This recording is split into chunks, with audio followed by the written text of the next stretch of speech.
I hear the echoes of victory in field won before time. When battle draws so near, you will feel the same in war. Below is the battle, below one before, and the memory stays ever so bitter. Below is the battle, below one before, and the memory stays ever so bitter. Below is the battle, below one before, the memory stays ever so bitter. Below is the battle, below one before, the memory stays ever so bitter. I hear the echoes of victory in field won before time.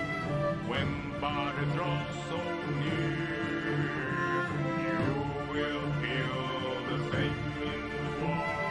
Below is the battle, below one before, the memory stays ever so bitter. Below is the battle, below one before, the memory stays ever so bitter.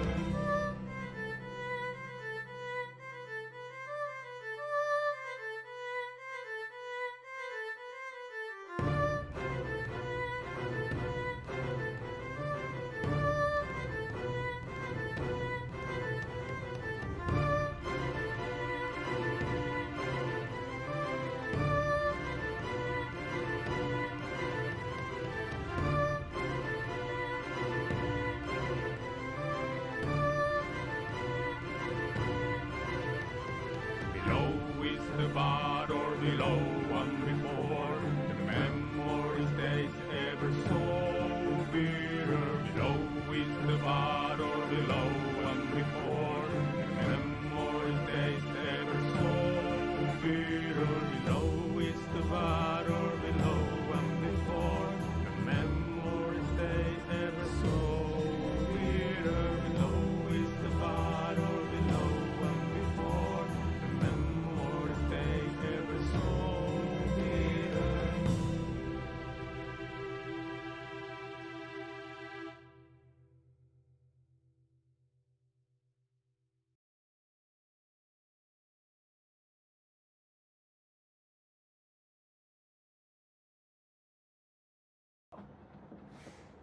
Hello and good evening. Good evening. Hello. Hi. And welcome to Tail Chasers on Friday. Friday. Swear I'm not losing It's track of Friday time night. and my sense of an understanding of the world. I'm your host for today, Amber, which is your host for every Friday evening. Woo. And these are my stargazers who are not stargazers tonight. Yeah. Or Stargazers and Matt. A guest. And Matt. Matt and the Gazers. Hello. So let's begin with the elephant in the room. We are not playing Stargazers tonight. Instead, to move us between one arc and the next, we're playing a little one shot. For the next roughly 5 hours. It might be less if you guys get through this really quick, and we get to a conclusion before that. The players will be interred in this game with me, playing a murder mystery. Today we are here for the Murder on the Altenheim Express. And so players are playing other people. All with their own secrets and their little stories. And I guess someone's gonna die tonight, so you know. That's rough. Wait, they are? Maybe more than one person. Maybe there's more than one killer too. Whoa. We're gonna die in real Whoa, life? whoa. If someone died or not. Oh. But before we find out if someone's gonna die in this murder mystery, I'm going to slippity slide past the slippity slide past some announcements, of which there are Not a lot. Next week we will be back as usual with Stargazers on Friday, and we will also have the City Below on Thursday. Which is bi-weekly, so it wasn't this week, but it will be next week. And we couldn't play last week because of some unforeseen circumstances. To do with me, I think. Question mark. Me. Hi. I'm the problem. It's me. And Brett. so I was the problem. yeah, there's not a lot to be done about this. The VOD of this episode will probably be uploaded on Tuesday. I'm gonna have to put together a little banner for that, but it's normally on YouTube by the next week, so you can watch it back then if you didn't catch up on it live. I think that's it. I think that's all. Unless You're anyone else playing wants to add something. tomorrow. Oh yeah, Mark's playing tomorrow as well, guys. Surprise! Surprise! If all things work out, then we should be playing Correct. tomorrow. Surprise. All right. In that case, if you are all ready. Yes. Of course. Full and ready. Born ready, we say. I'm going to start with a little introduction, as we always do. A little reminder of where we are today, even if we are so far removed from the woes of second and third class citizens. Blech. Gross. Can't even hear those words. Oh my god. Yeah, it's damn. Disgusting. Minging in it. Minging. Disgusting! You like that Mhm. bit of British slang, Brandon? You know. Yeah, that was good, man. That was You feel good. at home? That's good. Yeah. I feel right at home. I'm here with my cup of tea. I'm pretty good. Hell yeah. He sounds far more British than I do. Yes, he does. That's true. Very true. This one sounds like Total Biscuit. Total biscuit. Is that a compliment or like a slur in Britain? Well, I can never the tell. Total Biscuit is dead, so like That's the case. Whoa. Whoa. It is- I don't know if you Don't want to be take it as a Whoa! Don't speak ill of the dead. Yeah, exactly. So I was I'm just gonna saying, take this as the. as anyone would know, Total Biscuit had a wonderful, crisp voice, and I am saying that he shares the similar trait. True. True. Thank you. Thank Big you. if true. Matt does have a fantastic voice and a fantastic face. Wink. Mark, Love can you, you Matt. stop Mark, flirting keep with it flirting people? with Like, Matt can for you a leave session. it until in the session, like Well, until yeah, you that makes started? sense. Yeah. Thank you. Okay, when we start, you can go wild. All right. So, good evening. And welcome once again to Arkhona on the continent of Etheris. Because we only know one continent. And Etheris is not quite like most heroic fantasy settings. I mean, we have powerful beasts, we have horrifying monstrosities, we have some really nice landscapes as well. A lot of things under the mountains. My players will be able to tell you. Screams. Mm-hmm. Too But the many. true Ew, monsters of these lands are often found in degenerating cities, where humanity clings to survival. Because while the common rabble might fight for survival out there, over yonder in the countryside, unable to leave the confines of their home at night, or maybe even during the day, debauchery, murder, Don't say them. and a whole other slew of crimes run rampant in the once beautiful cities of this world. Because for over 200 years now, for over 400 years now, the gods have been silent. Some might say that they've abandoned us, or that they're dead. But others cling to the promise of redemption, and that one day divine intervention will come down to save their hides. Alas, the world remains in disarray. In the Charney Old Kingdom, elves have all been eradicated by humans, enslaved and sold off like cattle. In Valika, people fight back the ever-looming threat of elementals encroaching upon their homes, and perhaps the rise of Gormadrog, a dragon, nearly 1,000 feet tall. Down in Castanella, well, something dangerous is kind of brewing surrounding the champions of these silent gods, because people who believe in seraphs have begun to take up arms against anything that they perceive as unholy and evil, including spellcasters. This is, to hold the fabric of society together. And then at the center of the world, yes, for about 200 years now, the Björg and the Estoyan Empire have been in a headlock with one another, a war of attrition that has lasted for several generations with no end in sight.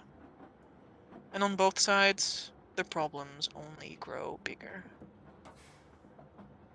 But these are problems for common folk.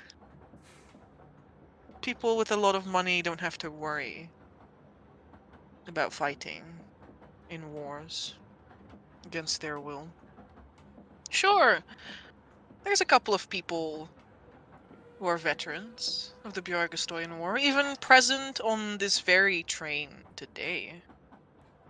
But most of them were not drafted against their will, torn away from their mother's arms.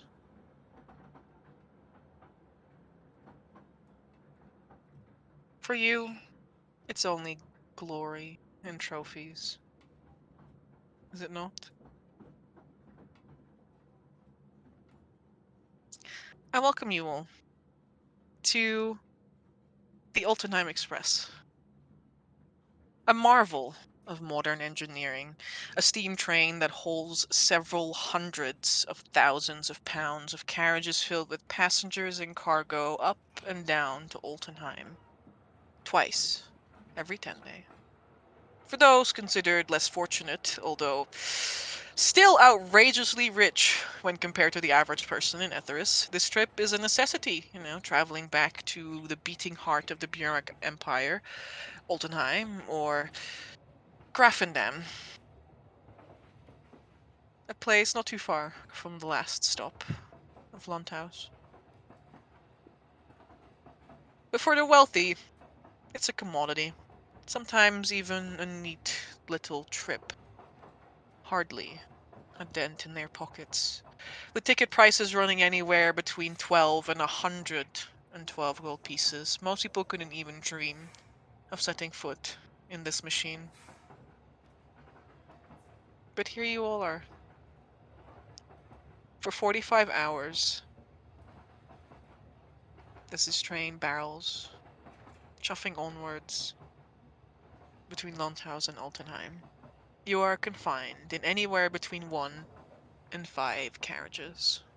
None of you have to be worried about only being stuck in one carriage. That's something for second-class passengers to worry about. You have an array of neat little places you can go to lounge and to relax. You even have beds to sleep in at night.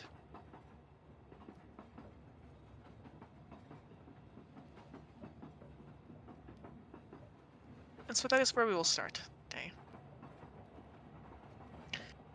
You've already spent the better part of 1.5, 2 days together.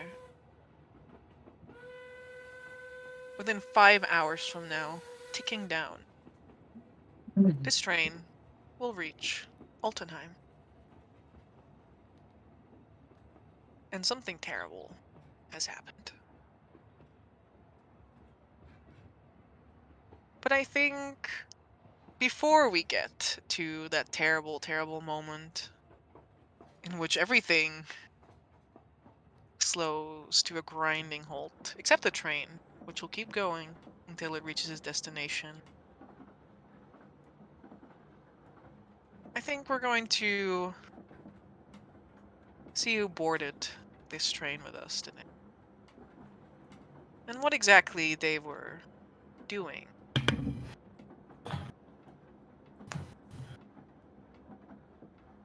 Before it all went down.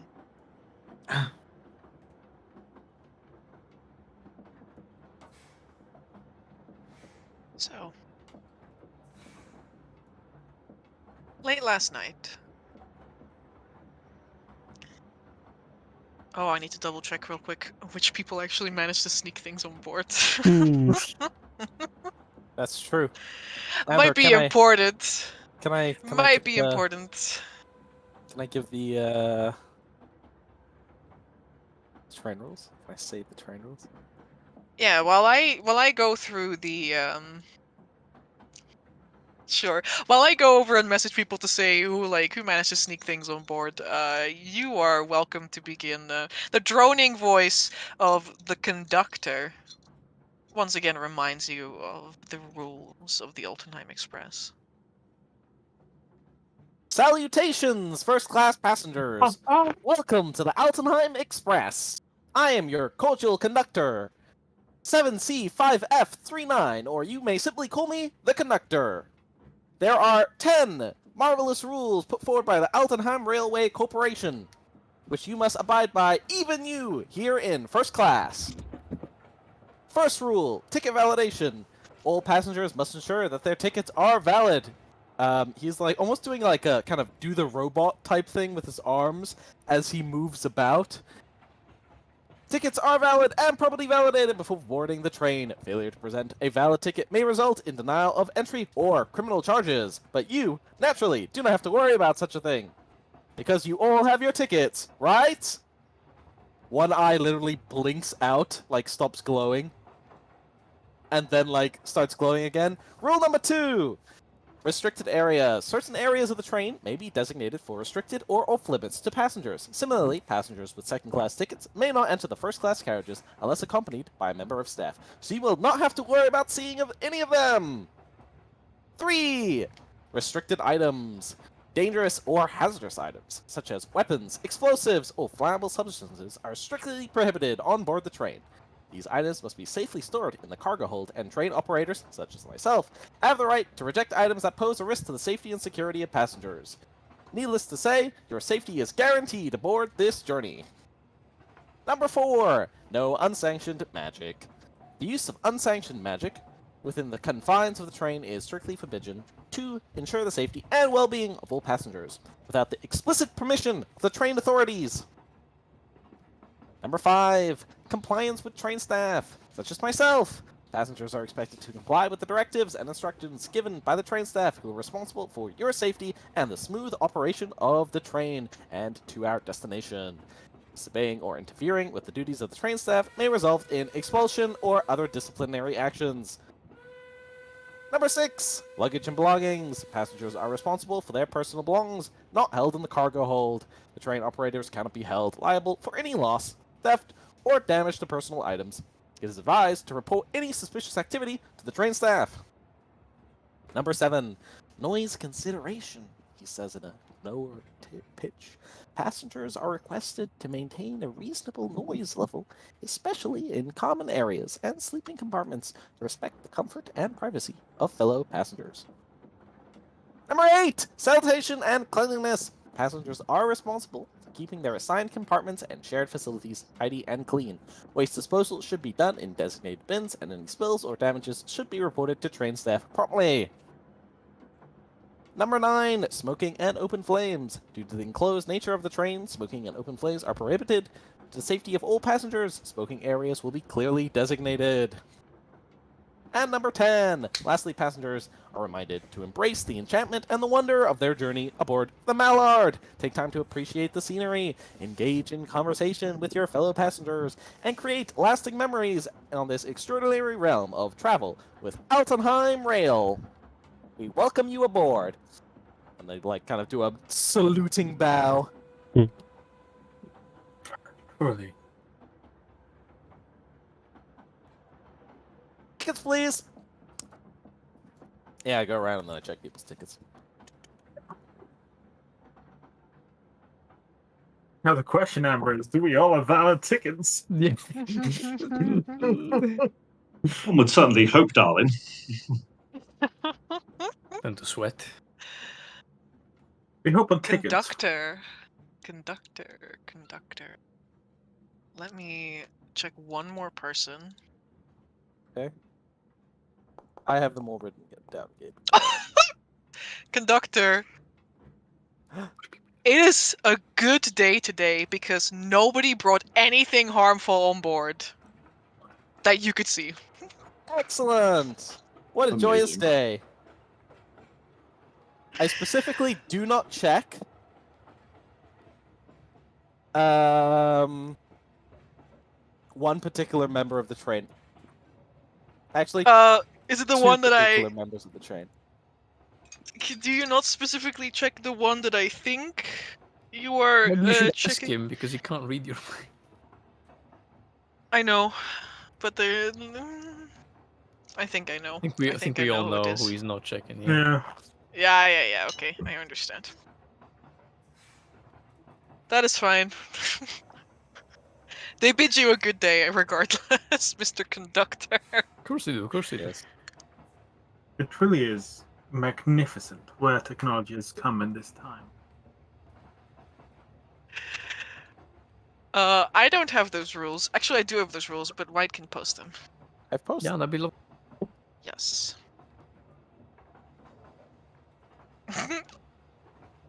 He doesn't give the explanation of what the rest of the rules are. Just the two words. I could give the full one. No, it's all good. Yeah, you may as well. That is fine. Yeah. I'm permitted. The high courts have allowed me. Hey. Correct. Damn. A journey full of Pendagon. That is true. So, we are all gathered here today. Well, most of us anyway. For one person. Our Traveler of Honor is the man at the center of today's image, Egan Bakker. Egan is a lesser aristocrat.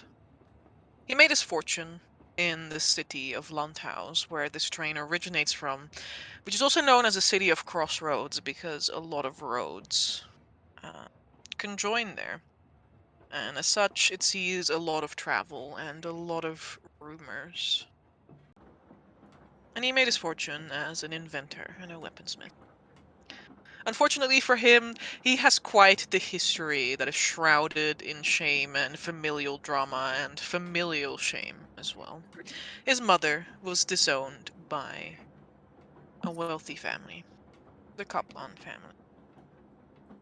The leader of that house, in Landhaus, Helmina, the Kaplan, despised his mother. So much so that when he, Egan, tried to rejoin the house as an adult, she turned him away. He spent many years attempting to win her good graces, but found himself continuously rebuffed by her and other members of the family. Now he and his household are leaving Landhaus, and they are moving to Altenheim to meet with another noble of House Kaplan in the western branch, Joanna. She's a rival to Helmina, and she's kind of competing for a claim on leadership or matriarchy of the house. Traveling with him is his spouse, Lucy. Or to some of you who know her, you'll know if you've known her for a while. She's Luce Bakker. His loyal retainer, Otto. His former business partner, Flint. His lover, Lynn. His bodyguard. None of you have seen him since you've boarded the train. And a strange youth, spunky one, who claims to be his long-lost child.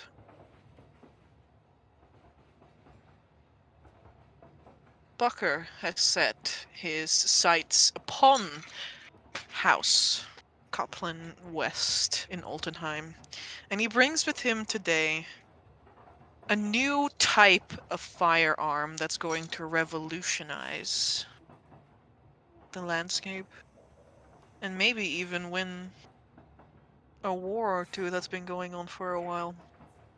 Because this firearm does not require black powder. It is not audible out to 300 feet. In fact, it hardly makes any sound at all when fired. Now, there's quite a few people who are interested in that, but there's also quite a few people who share other kinds of relationships with Bakker and the members of his family and staff.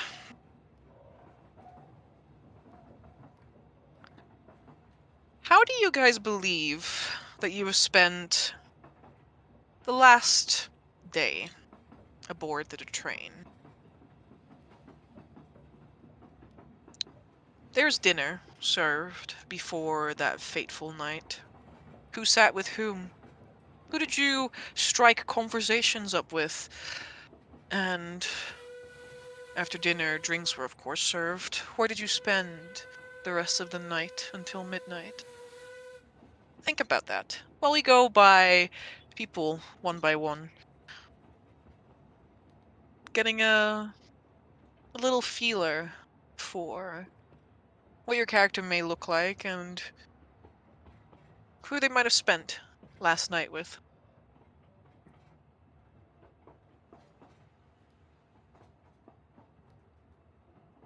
Who would like to start? Me.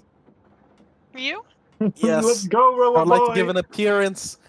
I want to give Yeah. an appearance to the whole shebang I just did. Of course. Conductor 7C 5F39, or simply the conductor, is a beacon of professionalism and dedication. Every movement they make is choreographed to the rhythm of the train as it moves down the track. They stand to attention in their tailored mallard blue uniform, beaming with pride, their metallic frame polished to a gleaming copper shine. Although their oval face is blank save for the amber kind of sockets where their eyes are, their hands showcase the ancient workings of the dwarves that created them. A peaked cap sits atop their head, proudly displaying the embroidered insignia of the Altenheim rail that signifies their role as the conductor.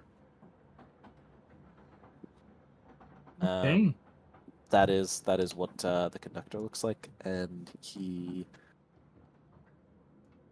I think I don't know. Am I a server? Do I serve meals, Amber?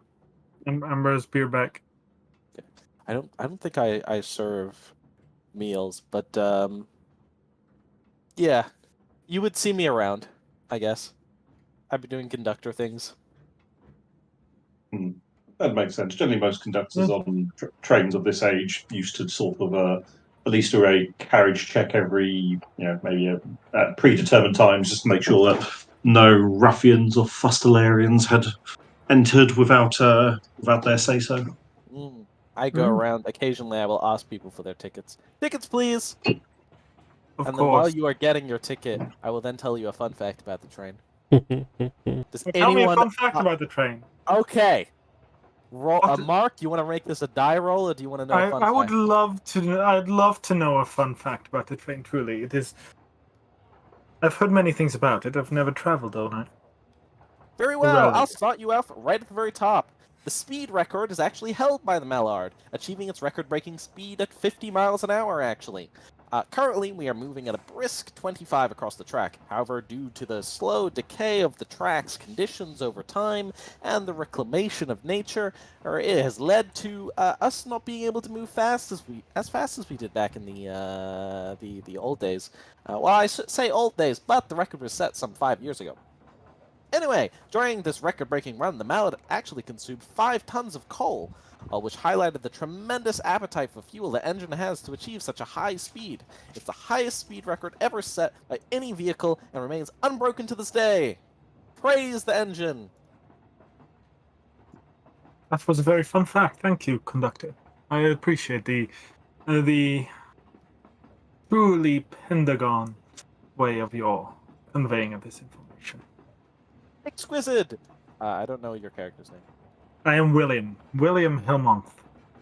And William Hillman. I refer to each of your characters, just so you know, by your full name every single time. Okay. And in Very well, response, William Hillman. in response, I will describe my character. Feels like a good moment. You'll see a younger face, seemingly of a man in his early 30s, hiding a gaze of older blue. In his eyes, you see a light that is somewhat faded.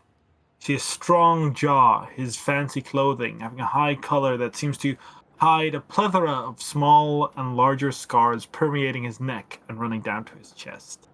His clothing seems fancy, wealthy, and seemingly tailor-made due to his tall and wide stature, standing at about 6'2". Around him, I'm so small compared to you. Around him hangs the gentle aroma of nutmeg. But despite all of his fancy attire, you can see that he's a trained man. His gentle and delicate posture only breaking when he moves, taking abnormally large and fast steps. He seems to always hold himself back while doing so. On his back, he carries a book, or like a backpack full of a plethora of books and letters. And he would have had spent some time with talking to Madame Lynn, seeing what they're after, generally conveying stories about the many tales that he's been reading. Right. Madame Lynn, or the White Lily, as is her stage name, is a lithe woman of pale complexion, fair stature, and alluring looks.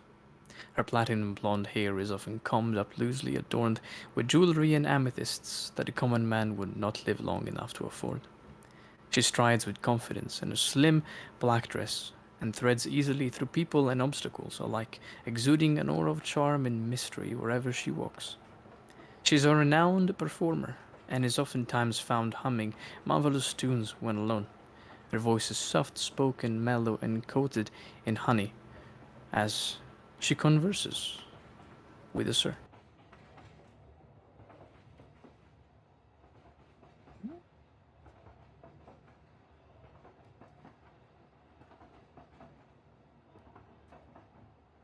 Now, there's someone standing in between you guys. Always kind of in the shadows, aren't you, Otto? Keeping an eye on things and people. That's what you're good at, no? That is true.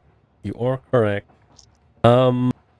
Otto is His last name von Bismarck. no, his last name is Wechsler. Almost. Otto Wechsler. And yes. Suspiciously Austrian. That's suspiciously Austrian as well. This is the Burag Empire. I know. We're going to That's the Austria. point. And as Amber said, yes, he is usually found just kind of being around in the background, as it were, trying to keep an eye on things. He stands at about 5'7". He has some gray streaks in his hair. And seems to be a bit on the older side. He has a single monocle, obviously helps with seeing. Yeah, he seems to have a very elegant demeanor about him. And all for those that have interacted with him, he seems to be, well, I suppose, kind and pleasant in conversation. But he always seems to, yes, try and keep an eye on his master, on Egan Bakker, who he has been in service for about, well, almost 20 years.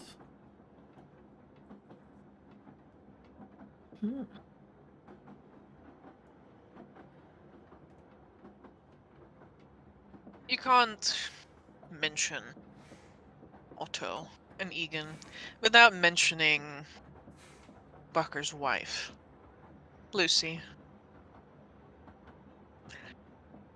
Out of all the people here, she is probably the most casually dressed and the most casual in demeanor. A little standoffish towards most people, but to those who know her, which quite a few of you present today do, if not by her many accolades from fighting in the Björgastoyan War, then by simply the fact that she was Egan's wife. However estranged they might have been in recent years. If there's anyone to openly break the rules of the train, it is Lucy, who can often be found near a window trying to smoke a cigar. My face when I was already about to think that she carried swords inside. Like, what the And may or may not, may or may not have tried to take aboard her memorial swords. yeah, was, more swords, yep. The conductor probably said something along the lines of, "Sir, please be advised I cannot allow you to bring such weapons on board. Or, I assure you they will be safely stored or within the cargo hold, and you have my guarantee that nothing will come of them." She would have taken them off. She would have unstrapped the belt without much ado. I imagine I take them, I leave, and then I don't check her. Or something. Literally. It's good to see you too, conductor. She go smoke. She go smoke. Yeah, she literally begins smoking, like, right after the God damn. conductor leaves. Pleasure as always. Please be advised that the iconic whistle of the mallard, which plays a distinctive and melodious whistling sound that is synonymous with the presence of the train and the charm and recognition that the mallard has within the city districts, will be playing in the next 3 minutes. Adieu! Walks away. You both part ways.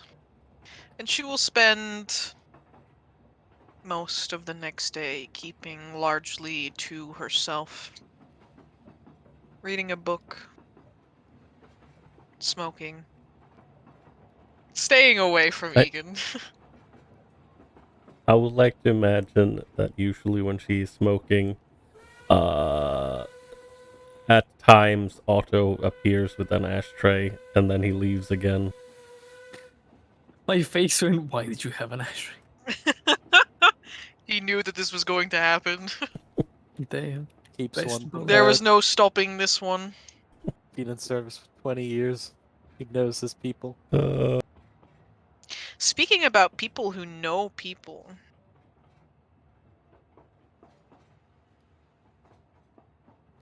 There's also a former business partner present today. There is. There is? Yeah. There is. What does he look like? Flint Forrester is quite a sharp and heavily inviting figure. He stands at a proud 6 foot, almost as if everything needs to be tailored and exactly limited, including his own biological form. Very well thought and very precise. His mustache groomed and well kept, with an elegant and strapping beard.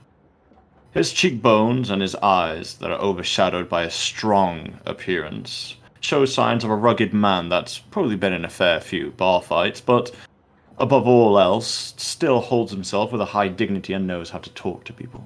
He keeps a well-swerved and combed to the side hairstyle cut.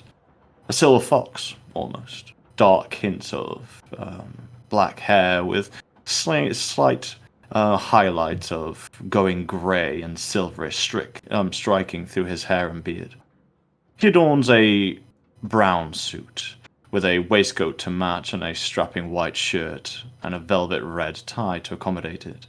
Within one of the pockets of his waistcoat there is a pocket watch, decorated in gold and silver. He seems to be sitting himself with quite an open expression. His legs are closed and strapped over one another, but he seems to be sat comfortably in a small position, being able to peer out through the window and keep an eye on the room. He seems to smile, laugh, and find an interest every time the conductor has made a interesting fact and is reading the room of all of the characters present.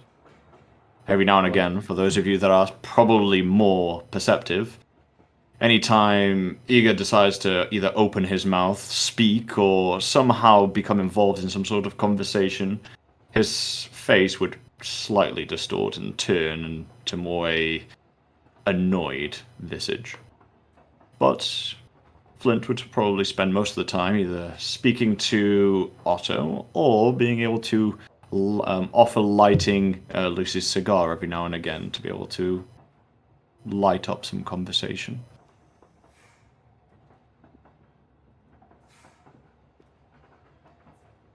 Now, there's 2 people left. Some appearing a little less familiar than others. The youngest person aboard the first class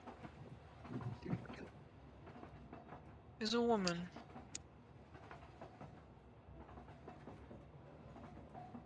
She has shoulder-length white hair, which she is neatly coiffed up to curl around her ears. She has Egan's brown eyes, but she definitely does not bear any resemblance to Lucy.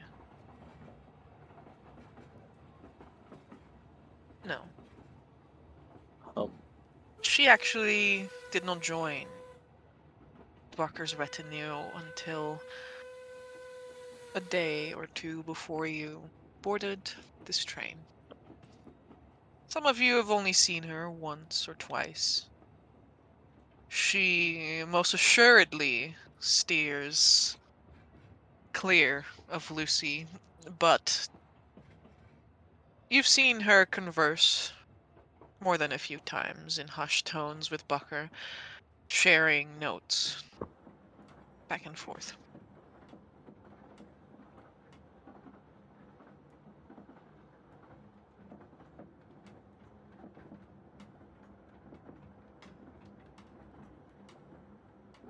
And then there was one.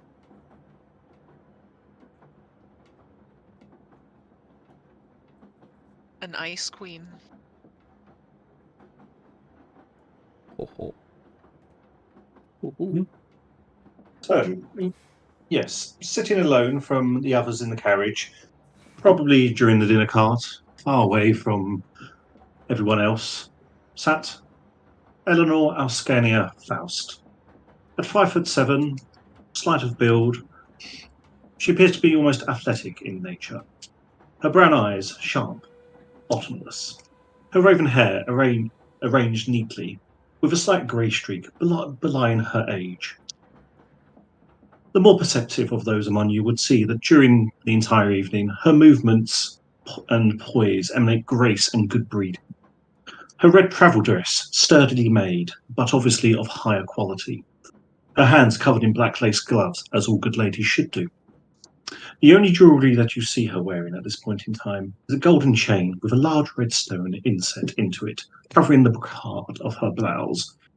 You do note, for those who do interact with her, that small crow's feet wrinkles sit at her eyes and the corner of her lips. She doesn't really interact with anyone during this point in time. However, some of you may notice that she spends quite some time looking over at both Egan and Otto, as if looking for the right moment to approach. ooh.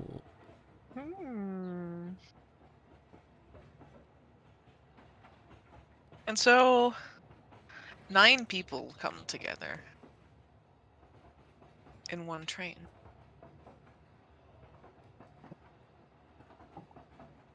And only 8 of them see the light of day. Whoa. Roll a d9 was you who died.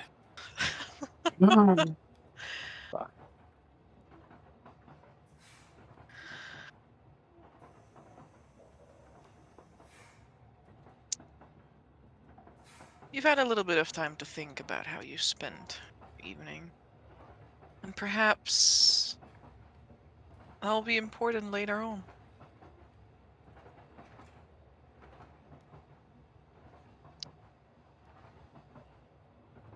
There are several carriages available to this train. There is obviously the engine car, where our holy engine gets its fuel. There is the Mhm. there are some first class quarters, sleeping arrangements. There is another car that has more quarters, but also a galley where one prepares food. There is a second class passenger car and a cargo car. But the car that receives our attention today is the dining car.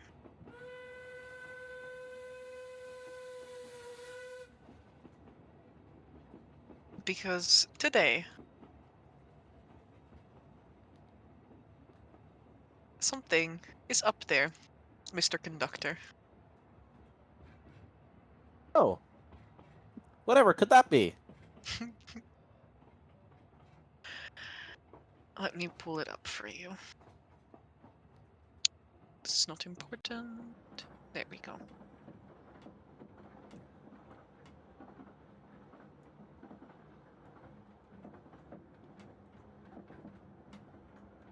Mr. Conductor, At your as disposal. you make your morning rounds far and long before any passengers are or should be awake, you tread into the dining car. And that is where you see a person at a table already. Good morning, sir. Unfortunately, I must ask you return to your quarters. Breakfast arrangements have not been made available yet. Blinks in no dark vision.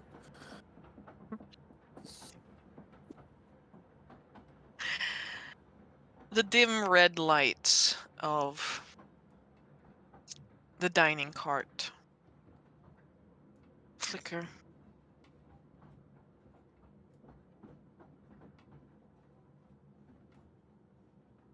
And as they do so, gleaming red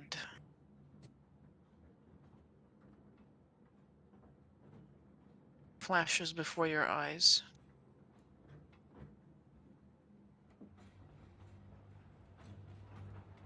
There is a body laying in the dining cart, strewn over a table.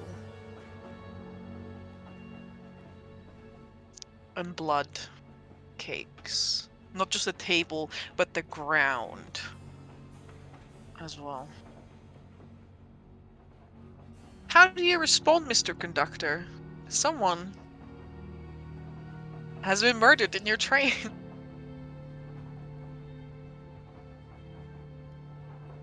I pull out the Altenheim Rail Field Guide to check if there is a procedure for this. You cannot find a procedure for murdered passenger. I search again. Give me an investigation check. Ugh.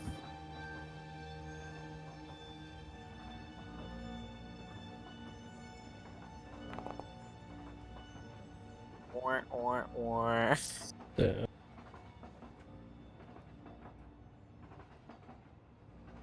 You cannot, for the life of you, find what you should do in this situation.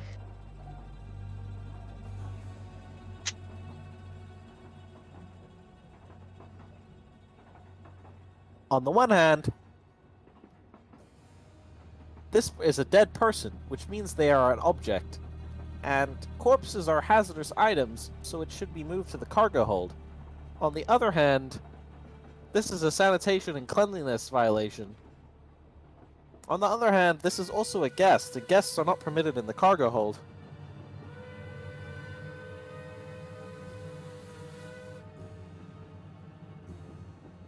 I turn around. I walk out the room. I don't know what to do.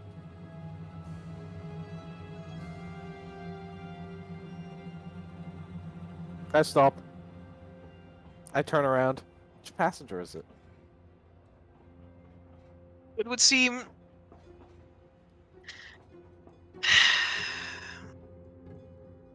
that our esteemed guest, Egan Bakker, has not made it to the next morning.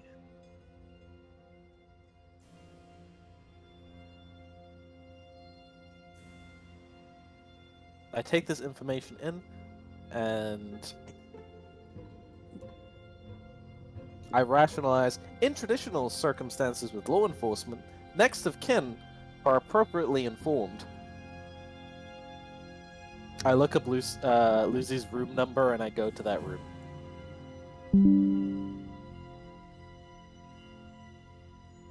Oh, but All right. First, I close the door of the chamber, and I take out my key, and I close the door.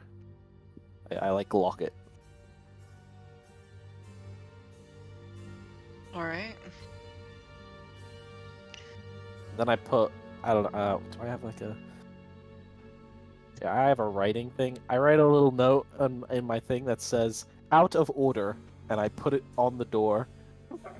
And I walk to the room. Oh my lord. All right, you go to Lucy's room.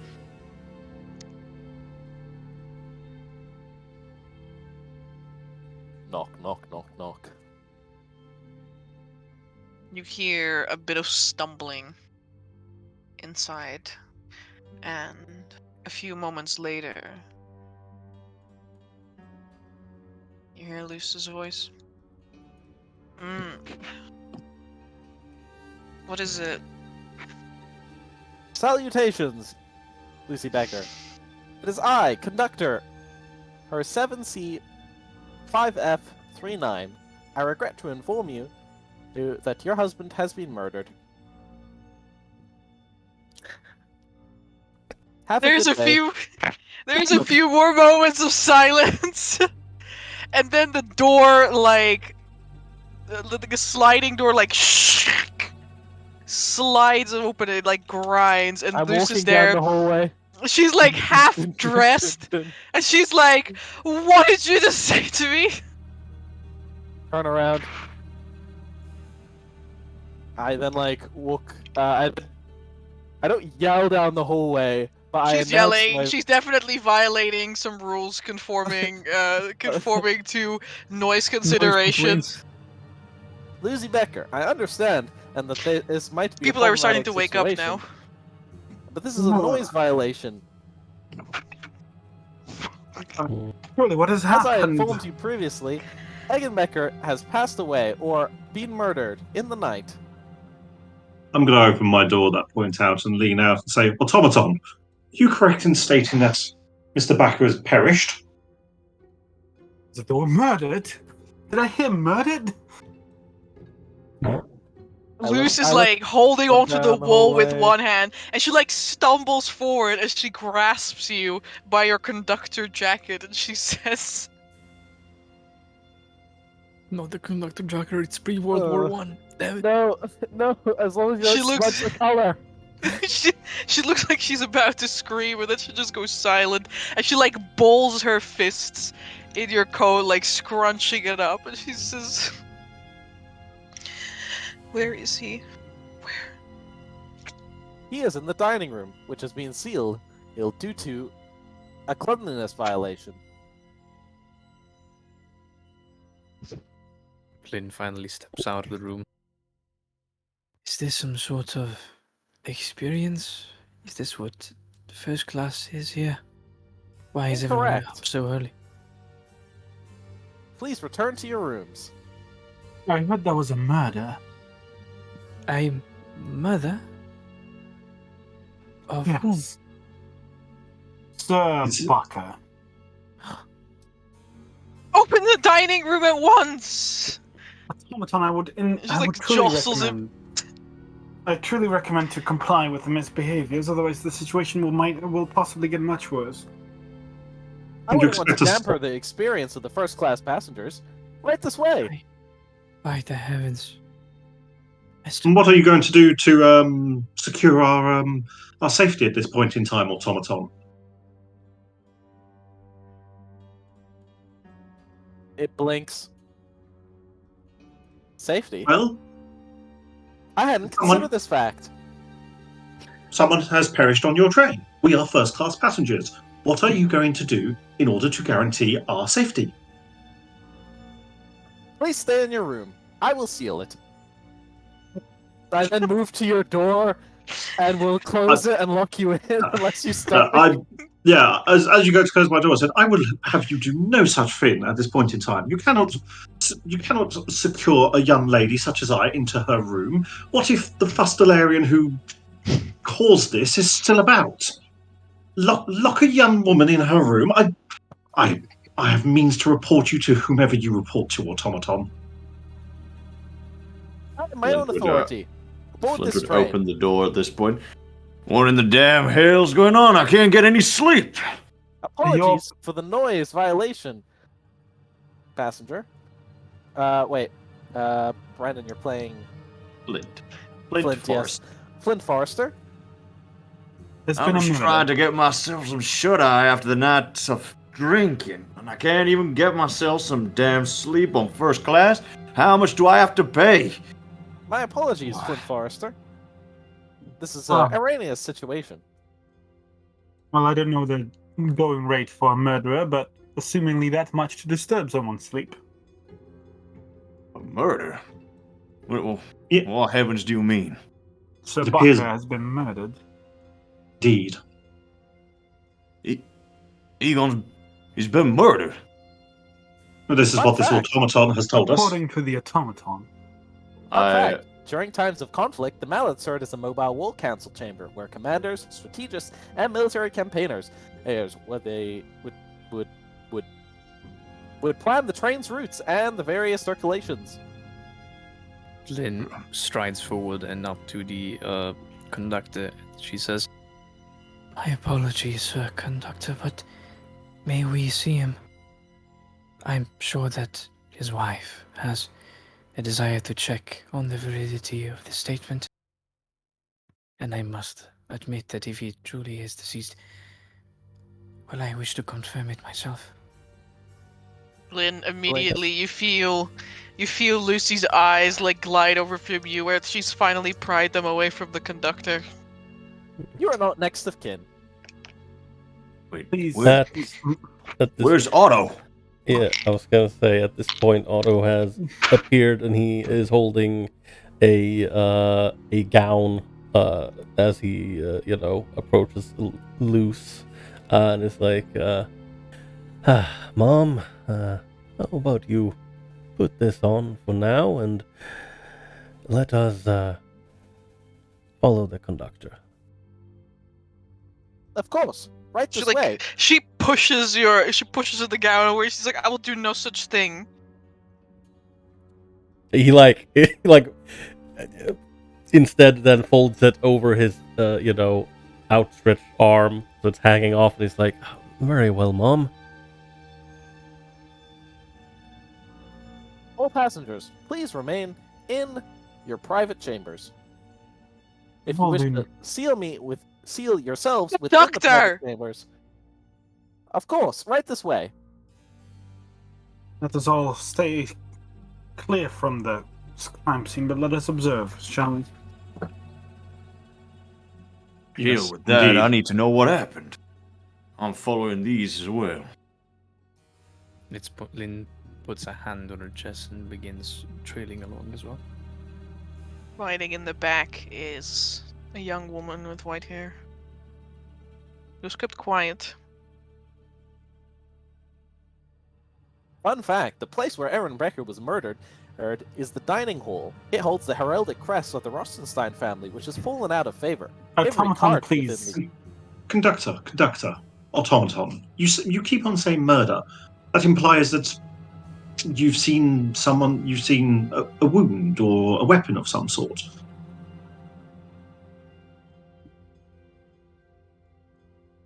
The conductor stops. Then it kind of like continues its fun fact as if it has like a queue of like speech it Yeah. needs to get through.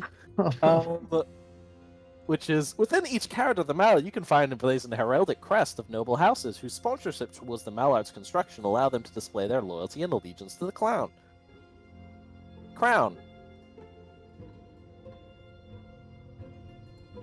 Right this way. Yes.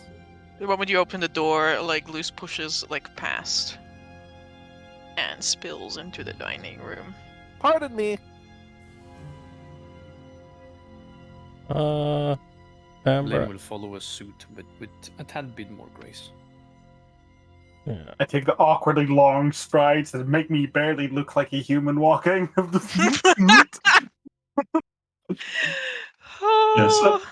I think Eleanor would move into the dining car, but she would stay a respectful distance away from the deceased and in the family at this point in time. She would like to look around, though, to see if she can spot anything untowards, maybe a potential broken window or what may be a potential weapon if there has been murder. Ooh, yeah, sure. Oh. Would you like to make a investigation check? Investigation check. Would you like that publicly or to DM? You may do that publicly. Okay. I also have something to ask, but I'll wait until Matt's finished. Huge. Stalks. Massive. What becomes immediately evident to you as you you stride into the dining room, and well, Lucy is a little bit in your way. She doesn't immediately like swipe everything away, but she definitely like grasps Egan by the arm, but he is motionless, slumped across the table. There are two very evident holes in his back, and there is his gun lying on the table. There's also a bottle of brandy standing on the table, open, mostly empty. The vile weapon seems to have been used for what it was made. Hint of contempt. Poison. Amber, I wanted to ask, could I take a look, as we enter the room, could I take a look at each and every one of the passengers, their first reaction to seeing the body? Sure. And I will do so. Mass insight. How does everyone react?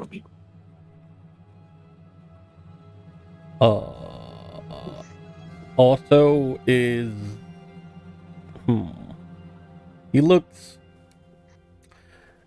very concerned, but he is trying to keep a straight face, I would say, as he is.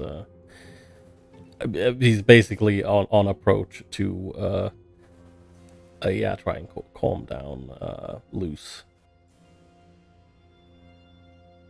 But tries to keep straight face. Flint would look. He'd probably be wearing a lot of his emotions on his sleeve. He'd be looking quite shocked. But not like to a point of sobbing or anything like that. He just seems surprised at the fact that someone is dead on the train. It's a struggle to settle it at the moment, so he looks quite shocked. Lynn would look more or less terrified, even paler than her usual complexion, as she would be leaning against probably the wall or against the table or an armchair, visibly shaking as well. Eleanor would be... She wouldn't be calm, but she also wouldn't be exactly too animated about this. you'd see basically she's maybe just brought her hands up to her mouth ever so slightly in a very subtle gesture, but she does look surprised and shocked. She doesn't feel. She doesn't look particularly sad, but more concerned. Like I want to say, does the word shaken, like not like That would be like shaken. yes, exactly. Like sort of like whenever you've seen anything surprising and somewhat terrible like that. There's that moment of deer in front of the train tracks type Yeah. look. Luce's composure and like standoffishness from the past day, 2 days by now, has completely shattered. She's not frantic, but she is clearly in distress and unsure of what to do next. Mm. Okay. Unsure, panicked is pretty accurate from what I'm hearing. Okay. Egan's lost heir is all the way at the back of the queue. You're not even sure if she's even managed to get a glimpse of the body, but it almost looks like they are like purposefully avoiding treading anywhere like near. Okay, so the air is just kind of not like holding their distance. Okay. Mm.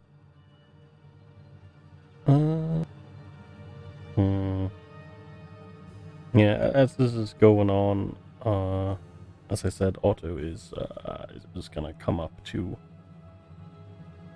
Didn't say anything. Luce.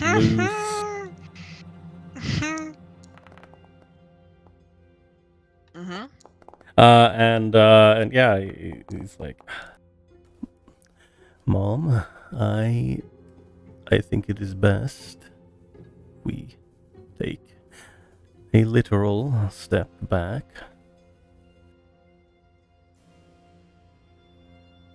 I am as... And then what? And then we will have to figure out what exactly has happened.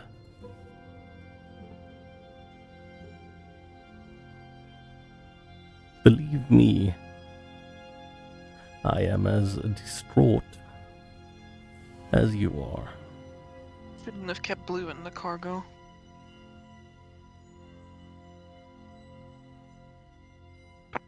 What did she Never say? happened. Amber, I assume that's one of her swords. You know that Blue is Egan's personal, nearly 7 feet tall Warforged. Oh, the And bodyguard. he is his bodyguard. Fun fact: the carriages are not built for that Warforged. Yeah. Otto, he's like, yes, it is, very unfortunate that Blue was not allowed proper entry into the carriage. Alas, there is nothing we can do about that now. We can attempt to figure out who on this train that has committed this atrocity and taken Master Bakker away from us, and make sure that they will pay for their crimes. Mr. Conductor, did anyone else... Yes, Flint Forrester. You can see him look a bit shook as he's trying to come up with the way to word this. Is it only us in this compartment, in this first class? Or did anyone else from the lower down end up struggling their way up here? Would that be possible? There's like a brief, like, checklist, as if like something, it goes through like some sort of internal database, and then it reaches for its satchel and pulls it out, scans, like flips page, flip, pulls fast, bookmark, looks through, scans. All of you are the only members of the first class. It is possible that someone from second class was able to somehow sneak up here. You are correct in that assumption. However, there is a nightly shift and patrol to ensure this doesn't happen. And there are just going to security measures in place. Yes. You also know that there are 3 other members of staff on board, but they are locked in the control room of the locomotive. They don't leave. Lynn looks up with a hand slightly shaking in front of her mouth. Yeah. And I what is it specify that no members of the staff are able to get beyond and into the first class as well. So you have nothing to worry from Altenheim rail employees. So what the Who does But- these patrols? Who was responsible for this incident? Well, I can only assume that the person responsible for this is standing amongst us. If no one could have possibly made it up here, and no one else is entering into first class except for us. Then one And of he us takes fired. a step back, almost to like distance himself from everyone. Yeah, I you'll must see- mean that one of us was the murderer. Yeah, you'll see William also try and grab a weapon that is clearly not there. Lynn puts a second hand to her face, almost sighing, and looks quite taken aback as she presses her back against the wall of the cabin.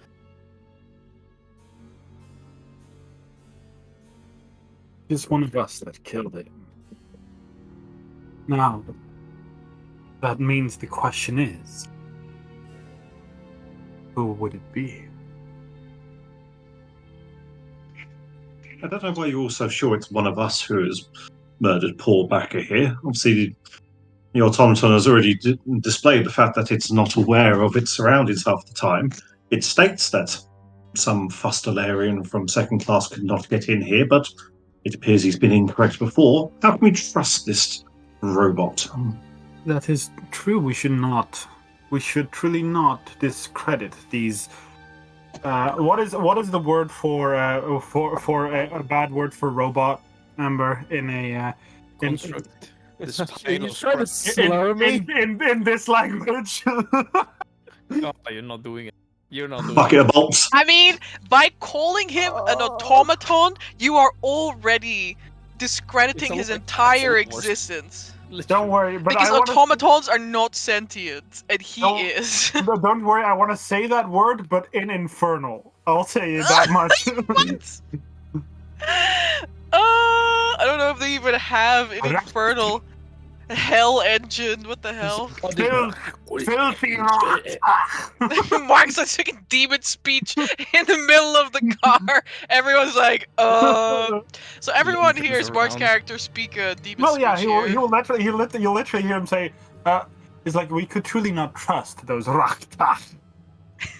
Lynn turns around, eyes open wide.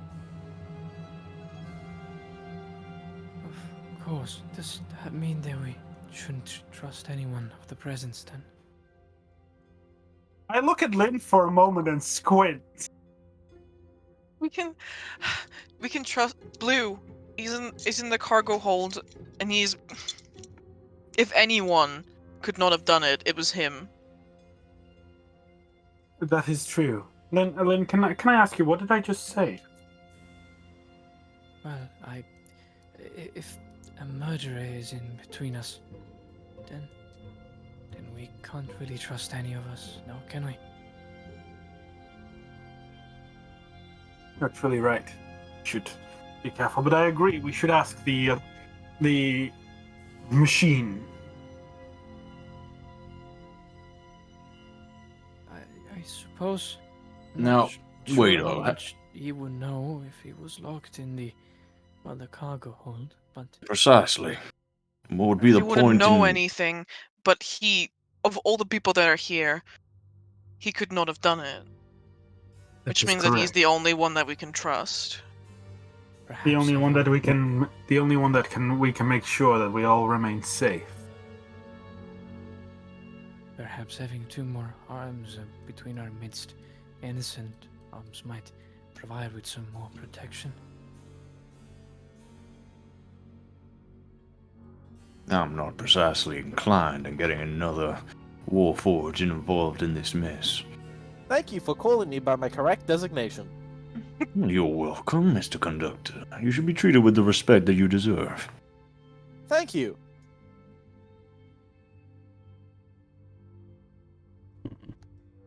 Amber, at the table, you said there was Single glass single glass bottle of brandy, and a bottle of brandy. mostly empty. You know, one of those fancy ones that has like the little pattern on the side. You know, Is this a brand of brandy that he normally drinks? you want to make me a check? Yeah. What would you like? Well, since we have new skills now, I would like you to make a lore Bakker test. Oh, okay. Bakker. It's too bad you didn't update Bakker lore. update the sheets. You know, it's too bad. Yeah, I know that you have expertise Don't in lore worry. Bakker. Yeah. Don't worry, I don't assume- worry, Ferris. Just make a speed check. Of course. I assume it's a history check. Yeah. Yeah. Okay. Let's go. That's damn. Well, yeah. That's something, I guess. What do you mean? It surely should be done with advantage. You've known him for 20 years. Damn. That's a very good point. Mm-hmm. That's a real. Gave That's a really you good point. Bakker cunning. Do I roll with advantage, Amber? Oh, If Emma says no, we know. what? Do I Nothing. do I roll with advantage? Because Brandon made an excellent point. I have known Egan Bakker for Alright, 20 roll. years. Yeah, sure. So it's a reroll, basically. That's a lot better than a 13. Oh, I don't know why and- you didn't open the chat, but it's a 19. I don't know why it's not in the Yeah. chat, but yeah, it's a Yeah. 19. Yeah, I did see that pop up. Very strange. 23. Some I- might say peculiar, Almost like a mysterious, monster. even. 24. I'm gonna reload my foundry in the meantime. Yeah, this is most assuredly Bakker's brand of brandy. It hasn't appeared for me as well first. Oh, okay. I Yeah, don't for think no it's one. a foundry problem. It's not. It doesn't come up for anyone. Oh, okay. Then I reloaded in vain. Very well. Sorry. Please continue, Amber. This one is propped up. Yeah, out of interest at this point in time, where is Bakker? Because you mentioned that Luce had grabbed his arm. Is he still slumped over the table? Is he? Yeah, he is leaning face back a down on the little? table. Hmm. He's face down on the table still. It's not. It's don't do it so well. Okay. Because he's dead. Truly an undignified position. Remind me, Amber, my situation last night. Why, I was up quite late with Mr. Bakker here. Who do I recall being in the room when I left the room? By the time you left, Yes. Who would have been in this room, this exact room, with me?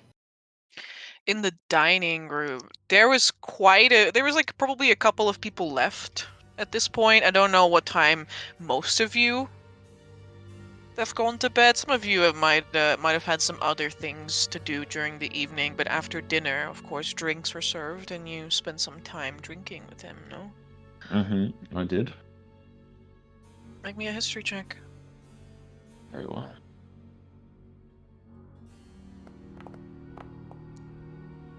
How drunk did you get? Yeah. Too much. Former business partner, right? Correct. If you want a reminder, their titles are on the stream. That is Yeah, true. good point. I was just making notes and I was like, wait, this is the Flint. Everyone's playing with like a deep southern accent, so it's like. Amber, since Bakker's body is face down on the table, and you said that he had two holes in his back. Are we talking upper back, lower back, like sort of shoulder area? Upper back. Upper back. From the direction of where Bakker has fallen, so in the direction that he's looking, Eleanor's going to go to like the nearest wall directly the way that he was facing and see if there is any evidence of gunshot holes in the wall. You may make me an investigation check. That is a Meanwhile, good one. was there anyone who was still out drinking last night? William went to bed pretty early. Yeah, Lynn would have been out there drinking up until late. Probably same for Eleanor. Sipping champagne or whatever drinks are offered in this cabinet. She would have been most likely sitting on a table alone or conversing with some other guests in the dining room up until a little bit late before she retreated back to her own cabin. Trying to think of who I left him with after I went to bed. So Eleanor and Lynn were definitely up when I left the room then and left him to it. Yes. Yeah. Lucy Yes. was already in bed. Valerie was also still awake and sipping by herself. Not The too far lost away heir. from you and, the lost heir. Not too far away from you and Egan, maybe even like the table over or something. Journaling away in a little book. It's just those No. three, then probably after a brief thought, Flynn, quick to act as per, would look around and say, well, if I recall, I left this room quite late. I did end up drinking up with my old colleague here for quite a while. But after he passed out from some drink, I thought I would excuse myself to bed. But I did leave him in the room with you, Eleanor, you, Lynn, and this woman whose name I don't know. And I'd point towards Valerie because I still don't know her name in character. I suppose. That sounds mighty suspicious. Woman you don't know on the train? That is Valerie, the conductor says. No last name given. Well, There was a Valerie? last name on her ticket, Oh. Mr. Conductor. Her Okay. last name is Hopfner. Valerie Hoffman. Hoffner? Though on this ticket... No, on this ticket she would still be Valerie Hoffner. Yep. Changed it to Valerie Bakker. It's just Valerie Soon Hoffner enough. Bakker. That Well, sounds mighty suspicious, Madam Valerie. there was three of you that I left him in the room with, I recall. I was slightly intoxicated, I will admit, and he'll put his hand to his heart.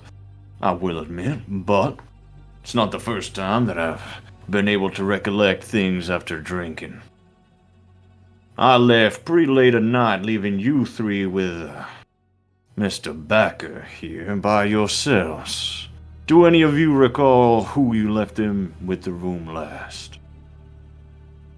Well, my dear sir, also, correct me if I'm wrong. I do believe that your name is Master Forrester, correct?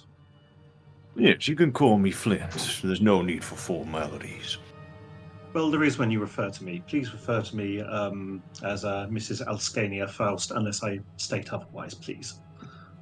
I apologize, Mrs. Alastania Faust. I'll mind my tongue. Thank you, sir. But yes, I did actually leave very shortly after you. The hour was quite late, and I decided to. I had some business that I needed to attend to in my cabin. Peculiar. Is this true? And he looks towards Lynn and Valerie. Lynn nods. I can confirm this.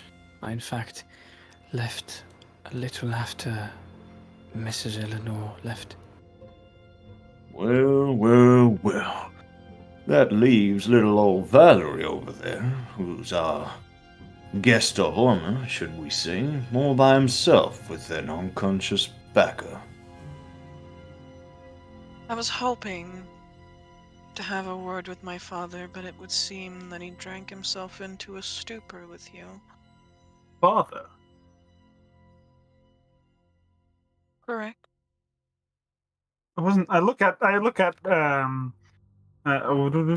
notes. I look at Madame Luce and just say. And Luce is like physically like turned away, like stoically looking the other way that is not at Valerie. She's like, what? What could my Congratulations! age... After I had no all. idea Becker had a child. But this is what, What a she curious act. says. But this is what Valerie says. But I don't believe I should be surprised by that turn of events. After all, I saw you mixing something into that bottle of drink that he took with. She says, looking directly at Luce. Looks Oh at my Luce. God. A restricted item? Lynn's eyes go wide. You know, Amber, I have. Was I drinking from the same bottle? No. I was about to say, because that would disprove that pretty quickly. I mean, it didn't. You had your I own bottle and lost glass. it They as are no well. longer Yeah. on the table here. Yeah, well. You're saying the man didn't even share his booze? Oh, dang. No, he didn't. What the We fuck? don't That share sounds his like booze. him, to be honest. Yeah, that sounds like What would you Amber- like to? Yes, Ferris, you Yeah. would like to. I have several insight checks I would like to That is fine. I just want to loop back real quick Yeah. and say that Eleanor, you find one more bullet that is lodged into. Actually, no more bullet. There is one bullet left in the chamber, though. This is a 3-chamber gun. He was Mm. playing Three- Russian roulette, three, but he filled all the slots. And somehow managed to shoot himself in the back. Oh, Yeah, yeah. interesting. Or shot him through the Oopsie. front and it went through the other side. Right. It's because he You have gulped several the checks to bullet. make. Major Alright. journalist moment. But before we accuse each other of poisoning, this might sound truly strange, but do we know what killed him? Well, I would guess it would be his new weapon design. And Eleanor sort of just points to the pistol or the weapon on the table. It appears to have one round left in it. William kind of like puts his hands on his back, like puts up a very proper tall figure. Is like, well, yes, but what if, for example, he would have been stabbed in the back?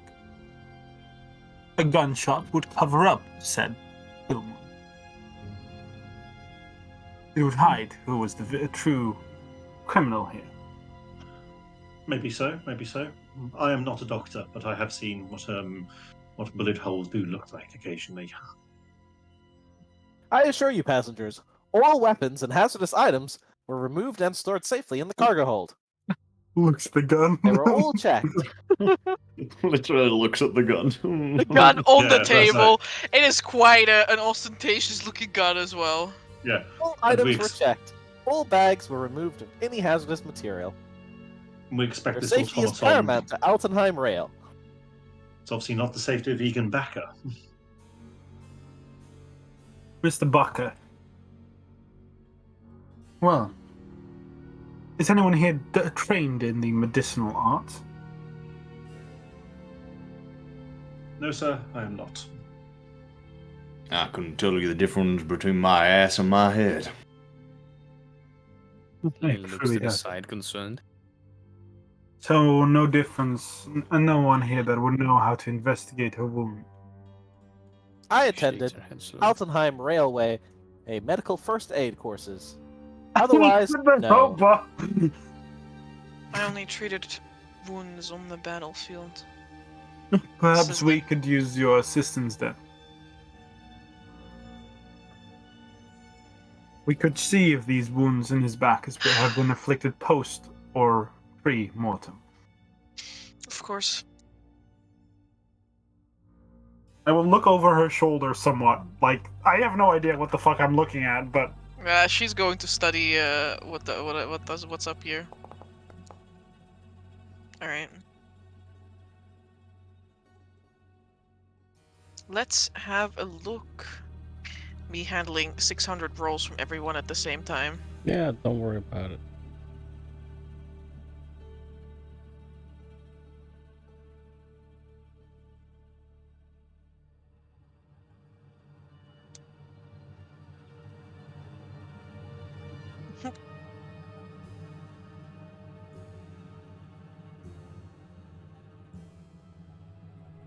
Okay, so that's that roll.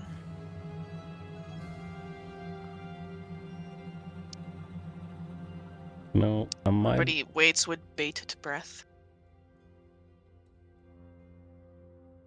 Yeah, wait. It is. This is the wrong chapter. That's why I cannot find what I'm looking for.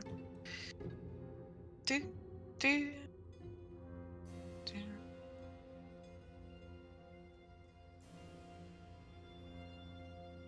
That's something different. There we go. Okay, that's a medicine check. Okay.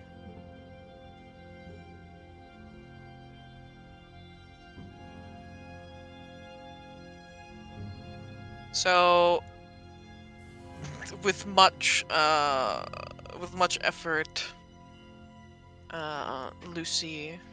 Luce puts pulls Bakker like upright to check, his front as well, and it is evident that whatever got him went straight through him, and you will also find 2 bullet holes in the table. In the table? Meaning, yeah, he Oh. was already face down in the table when someone shot him. It makes sense, I did leave him passed out. Yeah. But that must have mean they shot him from They stood behind him. behind, yeah. Stood behind him, I aimed think- down and fired through him. I think he's been dead for at least an hour, but no more than 5. Oh shit, that's recent. And how late is it now? It is the early morning. Oh shoot, I need to pull up my... Give me a second. I wasn't gonna run the in-game clock because we're using the real-life clock, but I will quickly note down the time.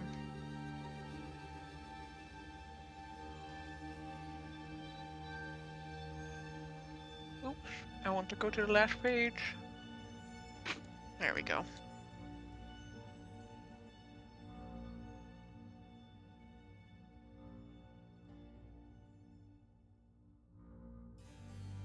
So early morning. This is currently this time 1.5 hours.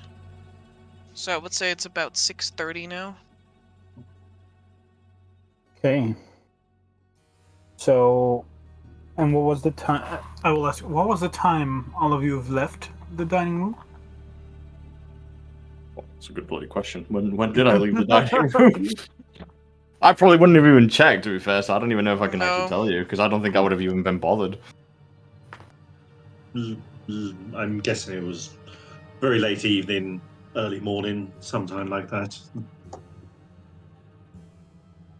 Valerie No. makes some of the same motion. Couldn't quite tell you. I stopped looking at my watch very early into the night. I don't own a pocket watch. Dreadful things. Never carry them myself. Dreadfully expensive as well. That begs the question then, if no supposedly harmful entities are meant to be carried on board in this, that, and the other, Mrs. Bakker, and Eleanor addresses Luce, was it common for your husband to showcase his playthings around to whomever wished to see them?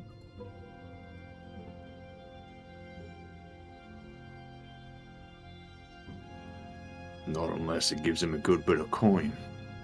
Yes, one would think, considering what he is quite well known for, he would wish to keep his new toys at least covered until he wishes to do whatever he wishes with them. Loose grimaces. He had a tendency to show them off.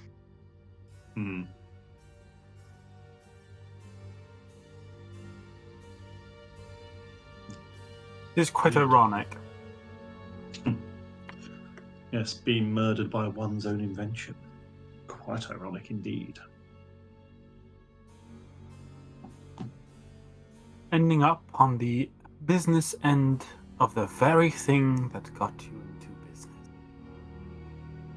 Loose flashes you sort of an angry look for the making some sort of joke, I look at her. like making And light of the situation. I look at her, and it's clearly like, as my eyes conveyed, it's not me making light of the situation. It was a accurate, aimed, snide remark.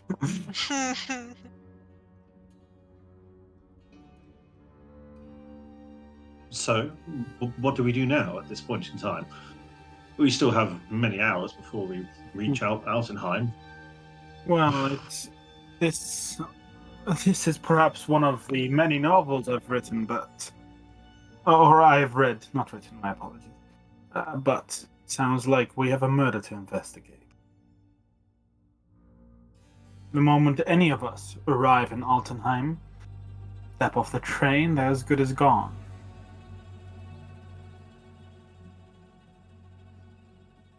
I could think of plenty of reasons why certain people would want this man dead. I can think of plenty, indeed.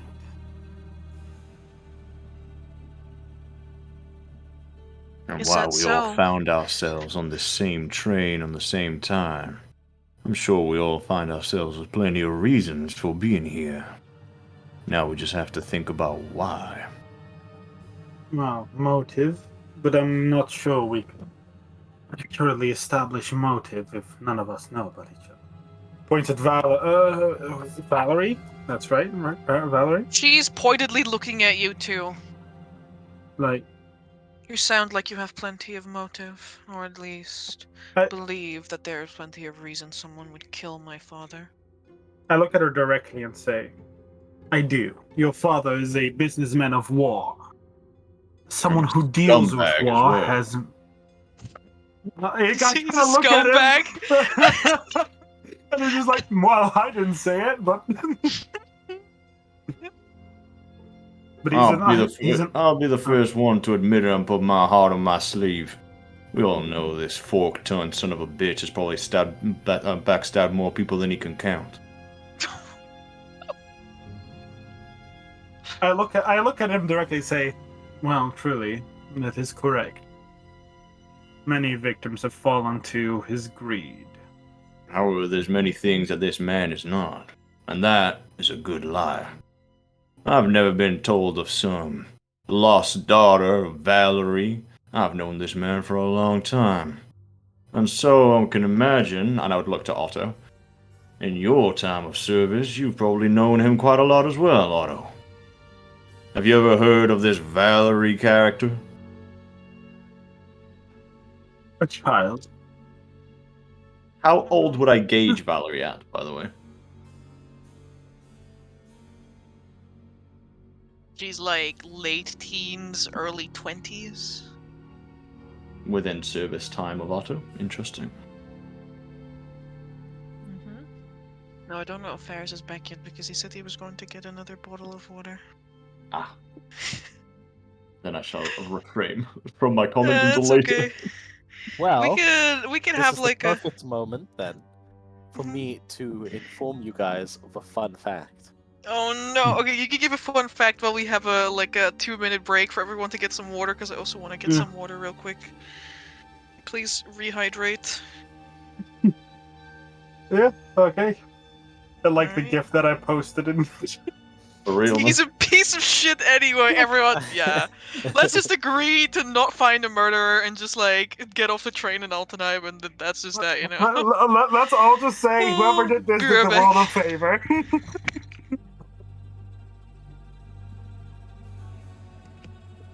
Fun fact, the settlements that live along the rail line whisper of a phantom locomotive that resembles the mallard, which only appears on moonless nights. Its sleek form barely visible amidst the swirling mist that clings to the tracks, and whose painful whistle can call the souls of the dead. However, these sightings do not line up with the schedule of the mallard itself, Well, so ain't there is that no just substance to them. fucking wonderful. Good information, Conductor. Now, perhaps in your bank of really important details, do you know if perhaps, let's see here, why the gun is in the fucking compartment with this man? You're supposed to check every single bag. You made a thorough search of mine. What happened to these? Looks at the gun.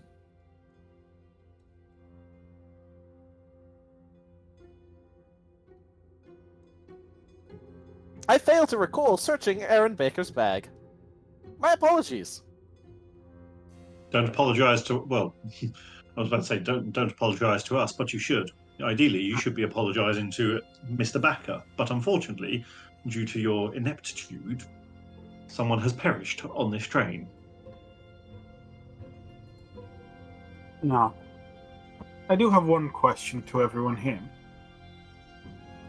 Now that we've established that some of us clearly have a disdain for Mr. Bakker's death, or Mr. Bakker himself, I very much think there's little reason to ask for motive. I think a plethora of us have motive. My question is, what do all of us have to gain from Mr. Bakker's death? I'll be honest with you. And you'll start lighting up a cigarette. I'll be completely honest with all of you. I could have killed this man 100 times before I set foot on this godforsaken contraption known as a train. Excuse me, please do not refer to the train in such a way. My apologies, conductor. Apology accepted. Continue, please. And I've never Apologies for done my so. interruption. And I've never thought of killing this man. It benefits me none at all. Sure, once upon a time we may have shared the same name in the business that he now owns. Sure thing. But me killing him does not change the name on that deed or pass it down to me in any way. If anything, as much as I hate to admit it, he's more good to me alive than he is dead. In fact, he had a business proposition for me once we reached the other side of this little journey. One that could perhaps pay me a little bit of the platinum that he owes me. And now I'm left here again on a long journey with nothing to be called out for. So, and he puts his hands up. If you want my honest point, I could have him being more alive than dead and it'd be far more useful. Him being dead does me or my future no good. And he'll take a big puff of the cigar. Eleanor's going to reach into her clutch bag and she's going to pull out one of those Lon cigarette holders with a black cigarette in there, and she'll look at Flint Forrester and say, Master Forrester, so would you do me a great service and light my cigarette for me? I do appear to have misplaced my lighter. Oh, of course I can. And I'll kindly light your cigarette. I will immediately put my finger on where the lighter is. No fireballs inside of the compartment. Please move to a designated smoking area. I look at the robot. Is the robot sexist? He allowed you to light the fire, but not for the woman. It's really disgusting. Head tilts up. My apologies. He is rather tall. I did not immediately notice this. Please extinguish your cigarette. He'll take one last big puff and then extinguish it. Sure. Thank you for your cooperation. I move back to my fucking corner of the room. I didn't realize that we had select areas, and considering the mess in front of us, I thought certain rules could be overturned, but I do apologize, conductor. Worry not. Yes, I'm starting to question the capability of the Altenheim Express to follow its own rules at this point in time, or at least to run a ship-shape and tight operation at this point in time. But No reaction. if we are talking about Mr. Bakker at this point in time and various motives, I do not know the man too well. Well, not for quite some time anyway. Do not believe I've had his acquaintance for at least 10 or so years or so. We were once friends. We spoke potentially about going into business many years ago, but nothing really came of it too much more than anything else. But I just happened to hear that he was going to be showcasing his new toy, and I decided to take an interest, maybe try to form some alliances with the old fool. And as Mr. Forrester said, with him passing, he's in fact of no use to be dead as opposed to alive. I look at personally. I look at Mrs. Luce and say, well, like I'm sure Madam there could tell you, I despise Mr. Buck. Personally came out to try and humiliate him, very honestly. But his death would gain me nothing. In fact, his death would besmirch my career. What is it that you do, sir? I pull out the books and say, I am a linguist. I translate anything from ancient texts to things of the more mysterious nature. And how is it that someone of your background ever even came into the social circle of Mr. Bakker? Well, first of all, I have a plethora of very wealthy clients that truly desire the language. That truly desire to read texts that no man has ever read before. But Mr. Bakker, when he was in a time very far back, Mr. Bakker asked me to run a translation for him for some... he didn't quite tell me what, but he asked me to run a translation for him on one of the many ancient texts you may find here in Arkhona. However, I, seemingly, according to Mr. Bakker, made a mistake. Mistranslation. He went public with it on one of the many social events that both he and I attended to. I look at Madame Luce.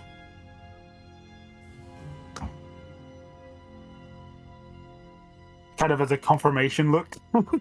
He looks at you and she's like,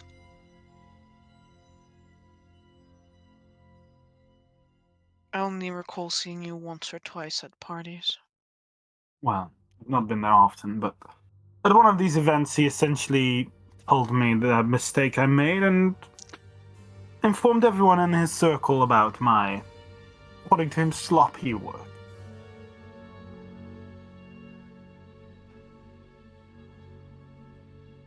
What is it that you had in mind exactly to humiliate the word that you used, Mr. Bakker? I was like, well, I was going to point out to him that the translation was no longer, was in fact no error, and that he was the one in the wrong. I pull out a book. Pull out a book. Flip it open. I can understand, and I can begin to see how Mr. Bakker knows a lot of you people. And he clicks his fingers. And I just remembered. Miss, Madam, should I say, Alskania Faust. Your name did ring a bell since the moment I laid eyes upon it. And then you just mentioned that perhaps once upon a time you thought of going into business with Mr. Bakker here. I have an old photograph, an old painting of sorts, that has your little visage in it. Oh. If you just give me a quick moment. And Flint will quickly go to his compartment, his room, search through his suitcase. Uh-huh. And pull out a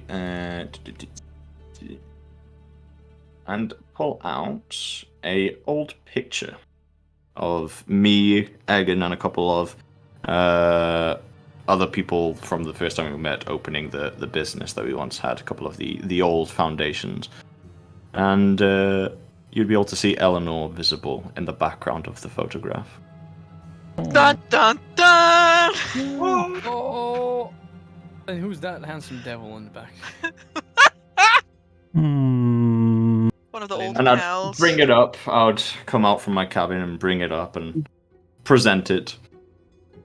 I remember this photo dearly. It was a time where I still thought that this man and I could hold the world in the palm of our hands. but I don't seem to recall you ever being involved or your name ever being mentioned. That is correct. Let's just say that my business dealings with Mr. Bakker were private. Anything else? Not really weren't going to affect the front-facing aspects of the business more than anything else. Feel like if there's ever a time to disclose private matters, and I'd wave my hand to the dead body, now might be the time to try and help your case, miss. Are you accusing me, dear sir, of murdering Mr. Bakker here? Oh, no, please. By no means am I trying to accuse anyone in this present room. I'm simply trying to pull at strings. If you would like to pull strings, Mr. Forrest, if I may so humbly ask, how is it that this enterprise you had with Mr. Bakker came to a halt? Why did you stop working with him? You can see a scowl form in his face. Normally he's quite a very welcoming faced gentleman, and you could see a scowl form across it.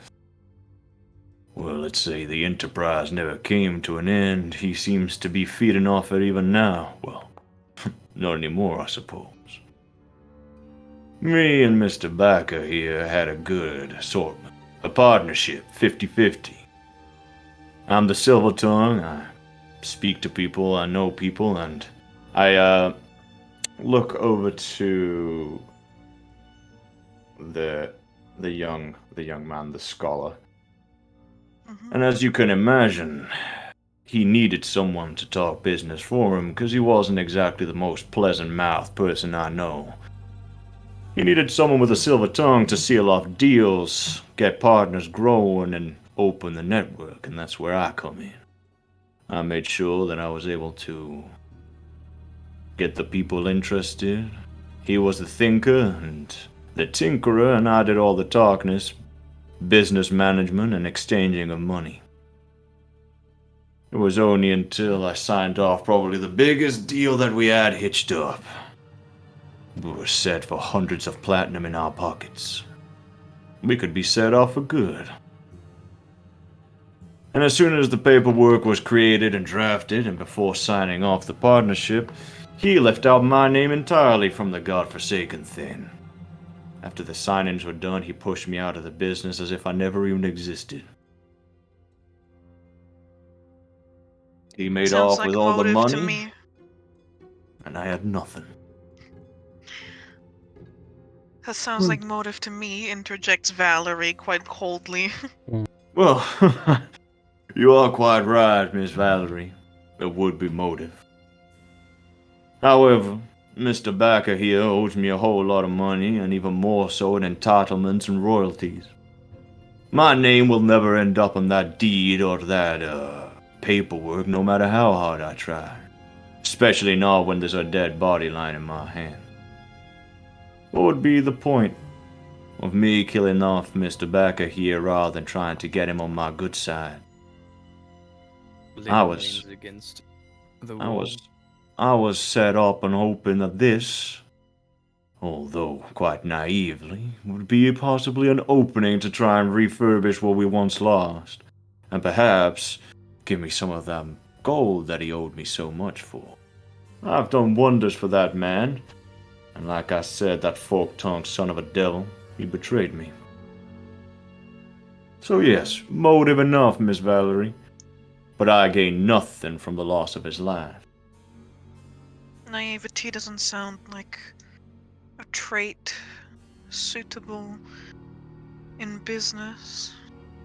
She comments, and she kind of like juts her chin out in a way that's like so distinctly Bakker. I look at Valerie and say, well, if we truly are talking about everything to gain, Miss Random Child of the soon-to-be many millionaire of a war-driving company, Wouldn't Still be a bad to disappointment. inherit a whole lot of business, especially when it's making thousands of gold and platinum. Wouldn't be bad all of a sudden for a lost child to turn up out of nowhere and become the next of kin. I'm sure soon enough, perhaps, Miss Valerie, if we're pointing fingers, you perhaps had your eyes on Luce over here, but you thought that someone of her character and her background could be too difficult for you to take down. See, we can all create stories from minds and threads, Miss Valerie. Mr. Vexler, sir. Yes. Considering your services to the Bakker family at this point in time, would you happen to know if Egan had the sensibility to create a last will and testament?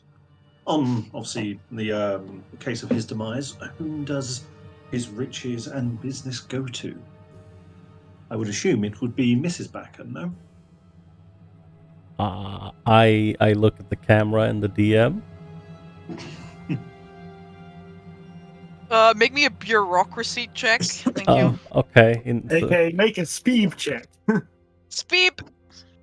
A straight up Intelligence. Intelligence. Yeah. Okay. Oh, that's right. It's doing the thing again. God damn it! I don't see my roll. Hooray! It's okay. It came up, yeah, it says you privately Oh. rolled. Yeah, I don't even see that. I'm gonna. It's reload alright. my combo. You are pretty sure that if it comes to the division of Bakker's assets in this case, obviously, well, murder is, I guess, something else, but we don't think about that. If it were to go straight up, then half of it would go to his children, and half of it would go to Luce.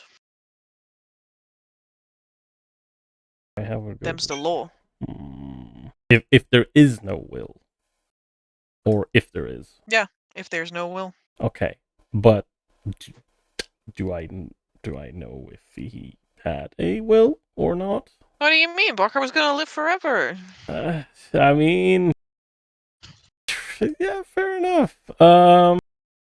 You were his most trusted and most loyal retainer, and you don't know any will. Oh, okay. I see my role now. I understand now, Amber. I understand. Oh yeah, it's just appeared, yeah. Okay. Oh, that's a number. Sus. Yeah. He will. Otto, he's like, he thinks for a bit, and then he's like, Well, I am afraid to say that if Mr. Bakker had a last will and testament, it is not something he has entrusted with me. There might, of course, be one somewhere, perhaps locked away. But if there is no will and testament, Miss Luce would get half, and any children would get half. Be they legitimate or illegitimate? Yeah, that's a very good question. I should have you know, it was Bakker who approached me. Oh. And who asked me to travel to Altenheim with him.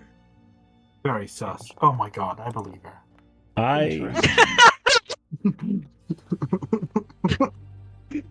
Yeah, actually, that does seem a little suspect.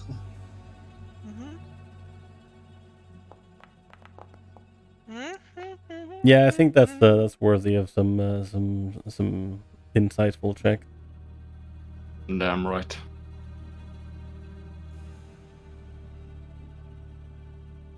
All the insight dice coming out now. 20 It's million so inside. Some of you guys are like, whatever, I don't care. I'm trying to feign interest, but nah. I'm just looking at the ground here behind Mr. Baker. I am very much intrigued.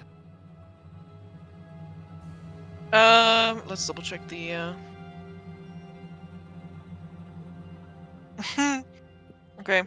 Brandon, though, I can't believe you deadass fucking say whether they be legitimate or illegitimate. Like, bro, Eleanor and Flynn, twice in the you room. guys, you sense that there's more to the story than what she's saying. Yeah. Yeah, so Eleanor will sort of just kind of look at Valerie and say, of course, my dear, of course, Mr. Bakker invited you. Of course he would. You know, obviously making it very clear that she thinks that her story is... Well, It's you're bosh. you can be no older than the time that Mr. Otto here has been serving Mr. Bakker. Have you ever heard of illegitimate children all of a sudden announcing themselves, or any letters or anything of the kind? In fact, Luce, I think you should perhaps throw in your 2 cents since you've been so quiet about the situation involving Miss Valerie here.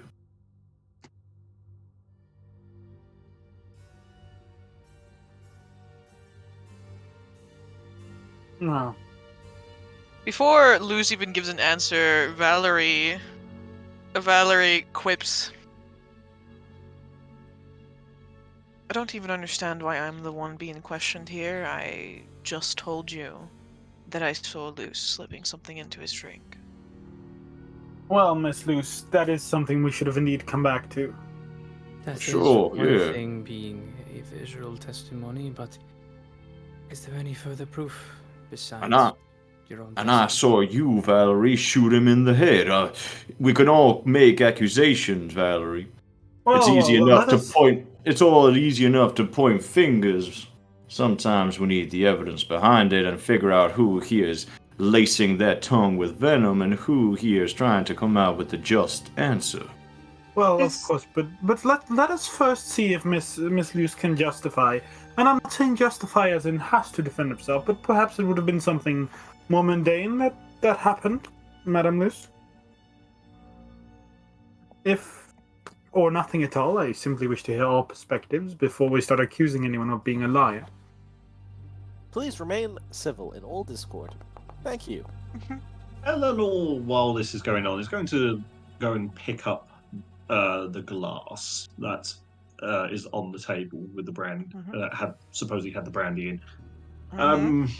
She's going Before to look into I always know before you did that, Otto has already also picked it up and like sniffed it and stuff, and then like put it back down.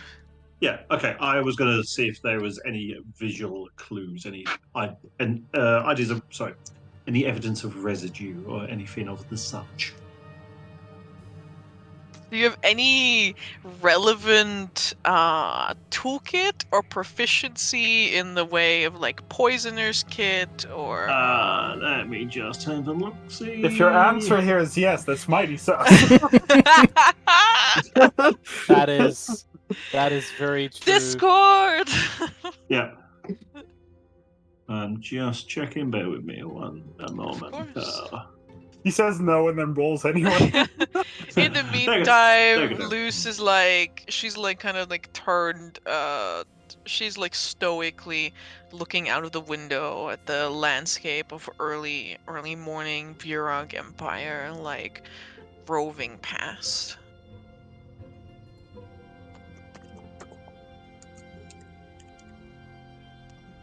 I did not poison my own husband, if that is what you are trying to imply.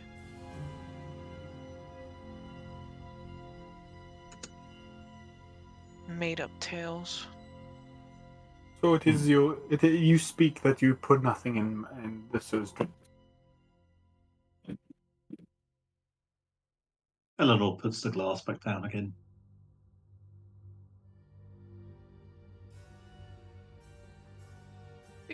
I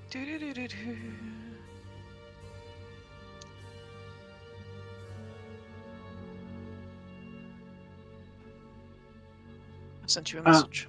Okay.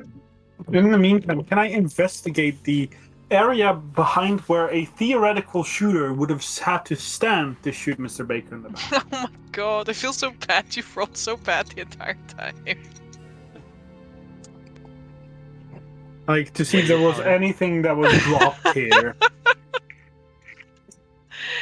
Some of you have just not been very lucky. Man, I wish I could see what these rules are. I'm like so curious.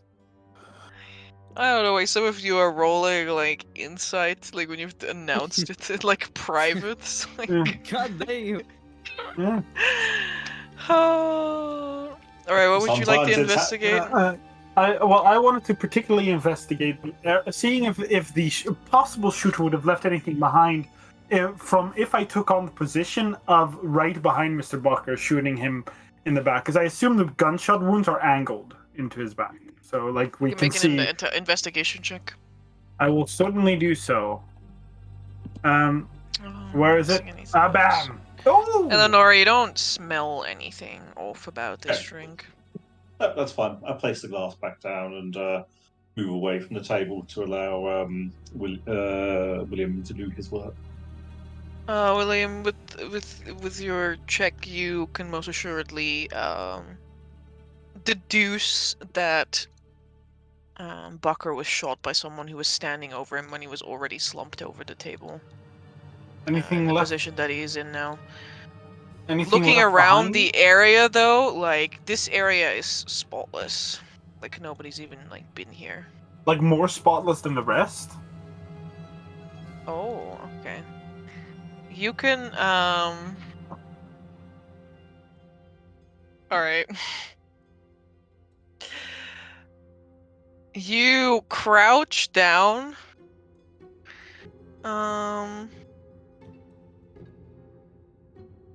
You crouch down to look at the area, I suppose. Yeah. And that's when you spot like a strand of hair on the back of the chair. I pull very carefully. I first of all look at everyone before I even touch it. Say, I found a hair, and I will now grab it. I did not plant it. It is right here, and I will carefully pull it up and look at. Quite awkward to say, but Well, it is. you tell. We're all suspects of murders here. If I was to suddenly grab a random hair, would you all truly believe if I just plucked it off? I suppose we're supposed to believe words either, but if it's proof, then it's proof nonetheless. I look at the hair. William, you go to grab this hair, which, as the light like shines upon it, you can see it is a raven black hair that gleams. And when you try to pick it up, it like slips through your finger. It like almost like slips away and just like goes into the carpet where it disappears. Like you can't find it anymore. So it literally, as I try to pick it up, it just seemingly It's just disappeared. like it's almost like the wind of you like moving towards it like makes the hair go like blow away, and then it like goes into the dark carpet, and then it's just like gone. Well, it seems that everyone saw me try and pull it up, and then just fuzzled. They have to trust me. I mean, yeah, you probably saw something like tiny and gleaming. For those of you who have a passive perception of at least 15, you would have seen something so small. As I will say, the hair has fallen down. He's like, truly it is. I am really not at my best anymore. You couldn't even pick things up. Yeah. I say the hair was of raven black, but as I tried to pick it up, it was slimy, slithery. Lynn's eyebrows raise slightly. Is it gone now? It is somewhere on the floor. I could use a magic spell to find it, but I do not think it is worth the effort. The hair was raven black. Otto, he will like get down next to William. He's like, could you point me into the general area? It disappeared, as you said. I will point. Okay, Amber. I would like to look with a magnifying glass and find this hair. That's amazing! Sorry, that's a Amber weapon. clearly not wanting us to have this hair. That's amazing! it just I love it! slips out of your hands and just disappears into the carpet. It's much fun. Faris, you're Check with advantage. Okay. Otto. Yeah. Otto, because you're a cool guy. Yeah. I do not consider the magnifying glass a weapon. You neighborhood. Okay, thank you. Very You can nice, kill very ants nice. with that, you know. Like this is like That's true. That's there's true. really I could have you're very applied that you're logic. danger to Yeah. tiny-sized Set- passengers. set the That's train true. on fire. Otto Um, goes down on his knees. I allow Lynn lighters, will- but I don't allow magnifying glasses. Keep that. true. Fair enough. Lynn. Lynn will move, sort of shift forward and say, Mr. Vaxer, please be careful. And I will inspire you with soothing voice. She will give you a bardic inspiration.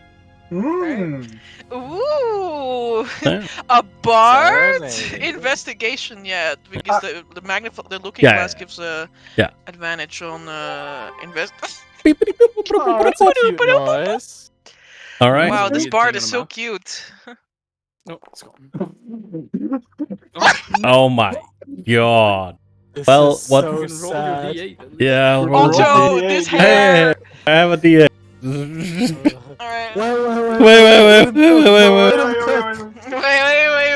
It's at least a 14. Yeah. Mr. Wexler, Ooh. this hair has slipped through the fabric of reality No! into the aether itself. This is some bullshit. Guys, I can't wait until the end. Like, let me just say, I literally cannot wait until the end. Oh. I will state it's like it was a raven black hair that was slithery and slimy. Now that would tell me Blink. now that would tell me that it is. Now that would tell me that it is of someone that uses at least a decent amount of hair products. Can't wait for it to be a minor illusion from the killer to like distract someone and throw them off the sentiment. Beg my pardon, Mr. William, but a slippery and slimy strand of raven hair. Well, it is. I very much doubt it would otherwise have just slipped right through my fingers. You make me A what? history check. Do you want me to make a history check? Yeah. The so history of funny. slithering Hey, and slimy. hey, Amber, I'm gonna message you about something. Damn. You may make an insight check, fair. Yeah. Great. Let's go. Mark is the There only you one go. who can make this history check. There you go. Let me double check. Let me double check real quick if it actually is, because this is pretty funny. Good lord, man. Never in my 26 years has a hair slipped between my fucking fingers and disappeared into the carpet. Mark, no, Mark, it is not. Damn. This is some Sorry. bullshit. There you go, Amber. That's my second one today. What the fuck are you guys rolling? What the hell? We know you're rolling history. Why are Mark, you rolling crap? Mark, I mean,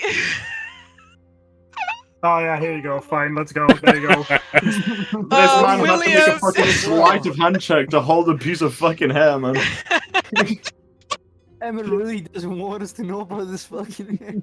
He was like, ooh, a clue. I shall destroy it immediately. It's just like what? It's like the William, chair actually, scene. William making like sleight of hand checks to destroy everything, and you guys are like, "Oh my god, I can't believe it disappeared, guys!" Magician William, in the meantime, kaboom. Minor illusion. Otto, I don't know what to tell you. Like, slithery and slimy sounds really weird, doesn't it? It does. William, you, from some vague, very, very, very distant past, you recall something about some sort of monster that has to do with, like, hair, but... Like, the memories that just, like, fades from your mind, like, just Monster. like the hair fades from the carpets. I just was like, there's only one thing I can relate this to outside of maybe one of us. The description of that hair sounds very familiar to a creature I've heard about on my hunts. The monster I just can't remember what it's called, like. I can't remember what it's called, but it's a monster that consists out of purely raven black hair. Oh, by the love of the heavens. Jesus. William, there ain't no monster on this goddamn train. I believe we're getting a bit too far away from pragmatical solutions. Maybe there is a monster hiding in the shadows of this carriage, but I would. But a shove that monster for did a- not shoot my husband in the back. Yes. The only monster here is the one that can stand in this murder scene holding a face as if nothing's happened. It's the only monster that we have on this train. Excuse me, They Miss will be Bakker. found. Excuse me, Miss Bakker. I do apologise for this. And Eleanor's going to move forward, and she's going to. Right now. No, she's going to grab hold of Egan's shoulder and sort of pull him back so he's sat up in his chair. And she's then going to reach into. Is Egan wearing a jacket, or is he just as he is now, with just a waistcoat and shirt? Just wearing a waistcoat and shirt, yeah. He's Yeah, exactly as he is now. I'll check his pockets, his waistcoat pockets, and his trouser pockets. Damn, what loot table does he use? It's called the Egan Bakker loot table. You want to loot him? I'm looking for notes, items, stuff in his pocket to kind of continue us on a bit.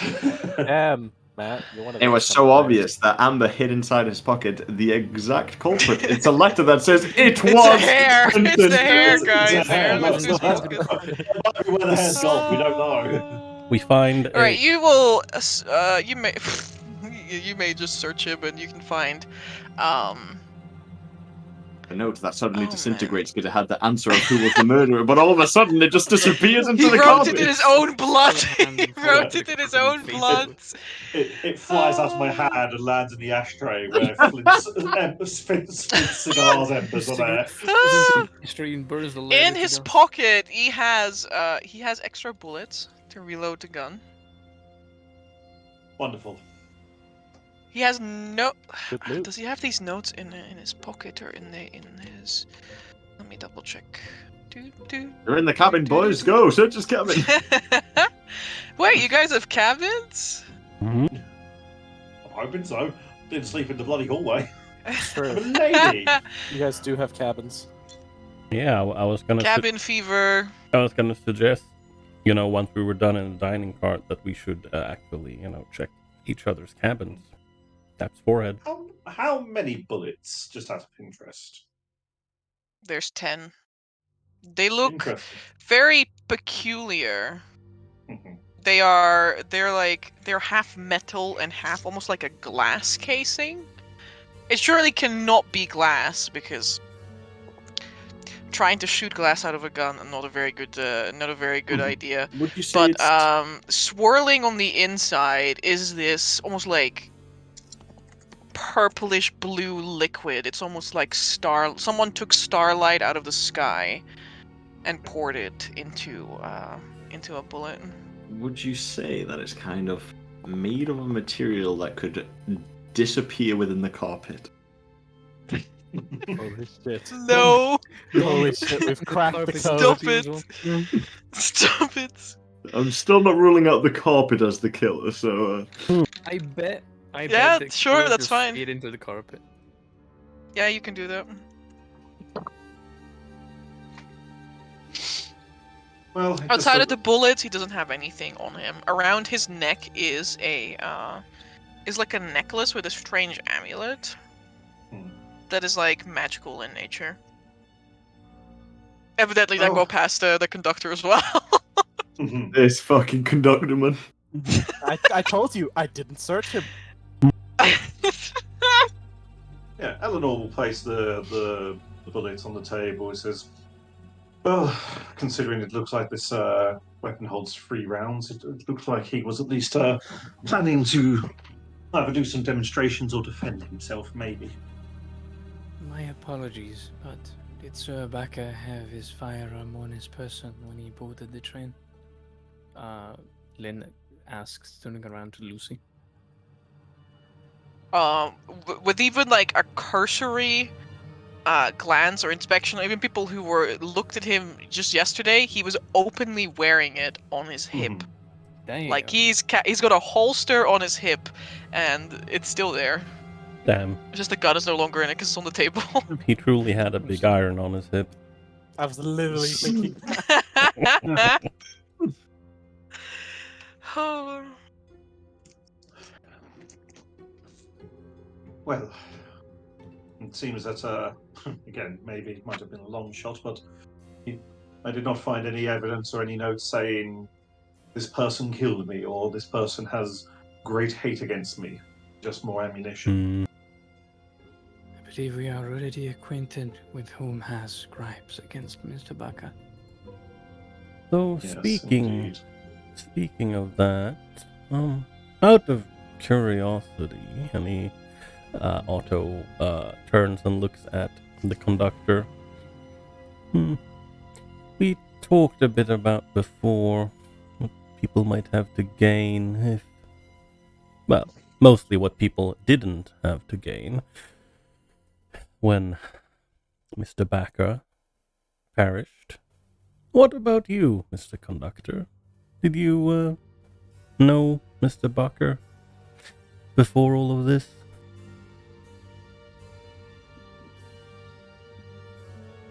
The construct like swivels and almost looks at Luce, like just gestures and not doesn't The gesture. conductor but and I simply fought just together in the turns. war.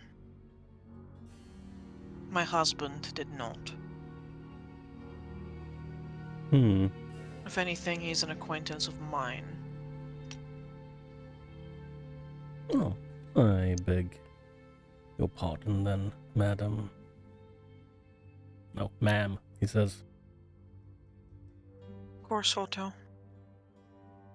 Thank you, Lizzie Bakker. Allow me to elaborate further.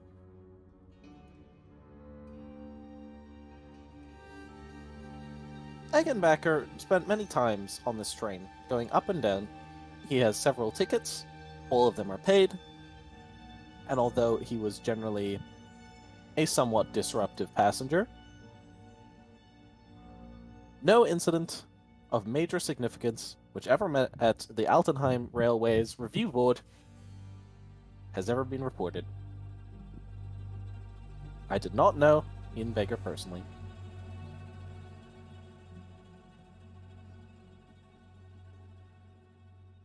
Otto quirks an eyebrow.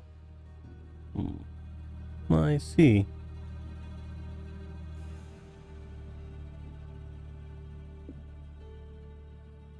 Well, as for me, I stand absolutely nothing to gain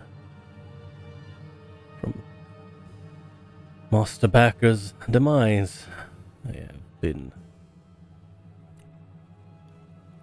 a loyal servant for many, many years now, and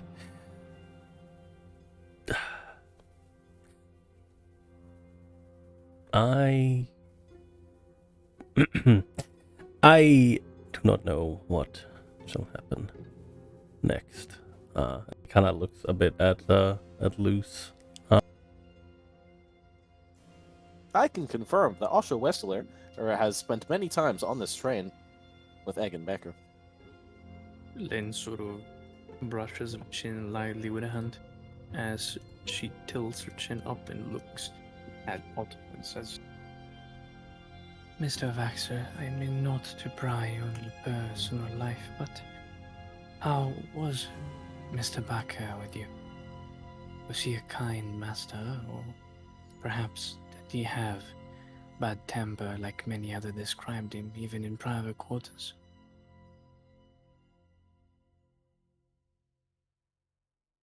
Otto turns to face Lynn, and he's like,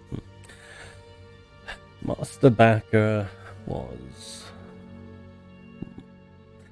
a good master. Didn't mistreat me, as it were. I can't speak for other nobility and how they treat their servants, but I would say that my employment has been well.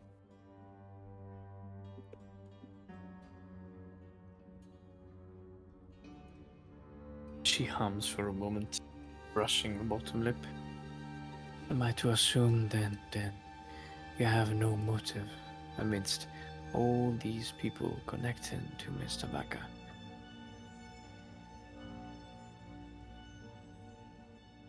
As I said, I have nothing to gain from his demise. He has given me a place to live and work, and it is something I had intended to do until the day I myself perished.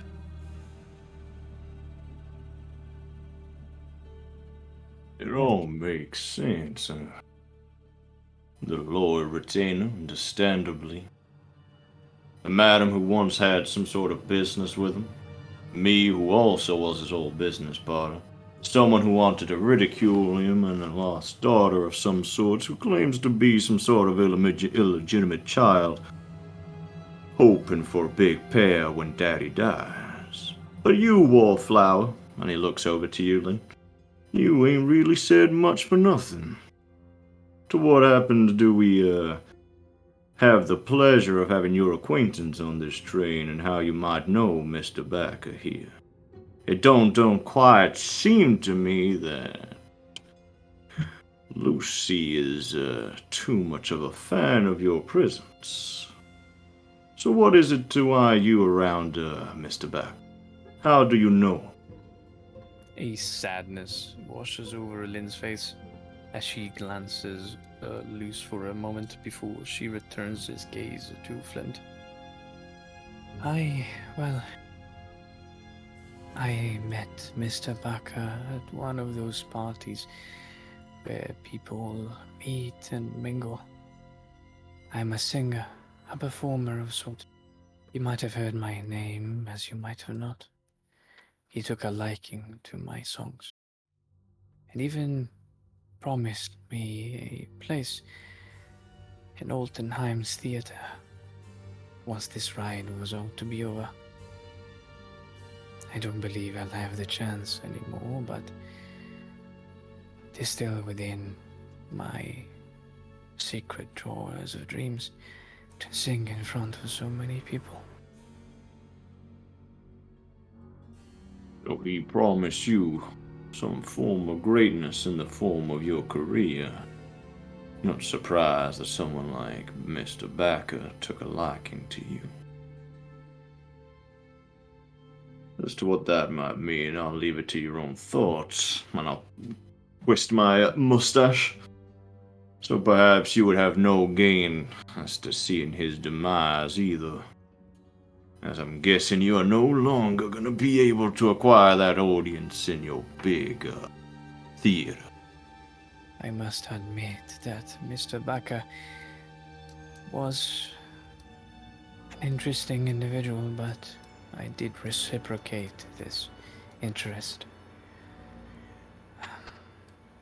It pains me to see how he met his hand, and I must admit that part of me is, well, of course, pained that I now am to miss this chance.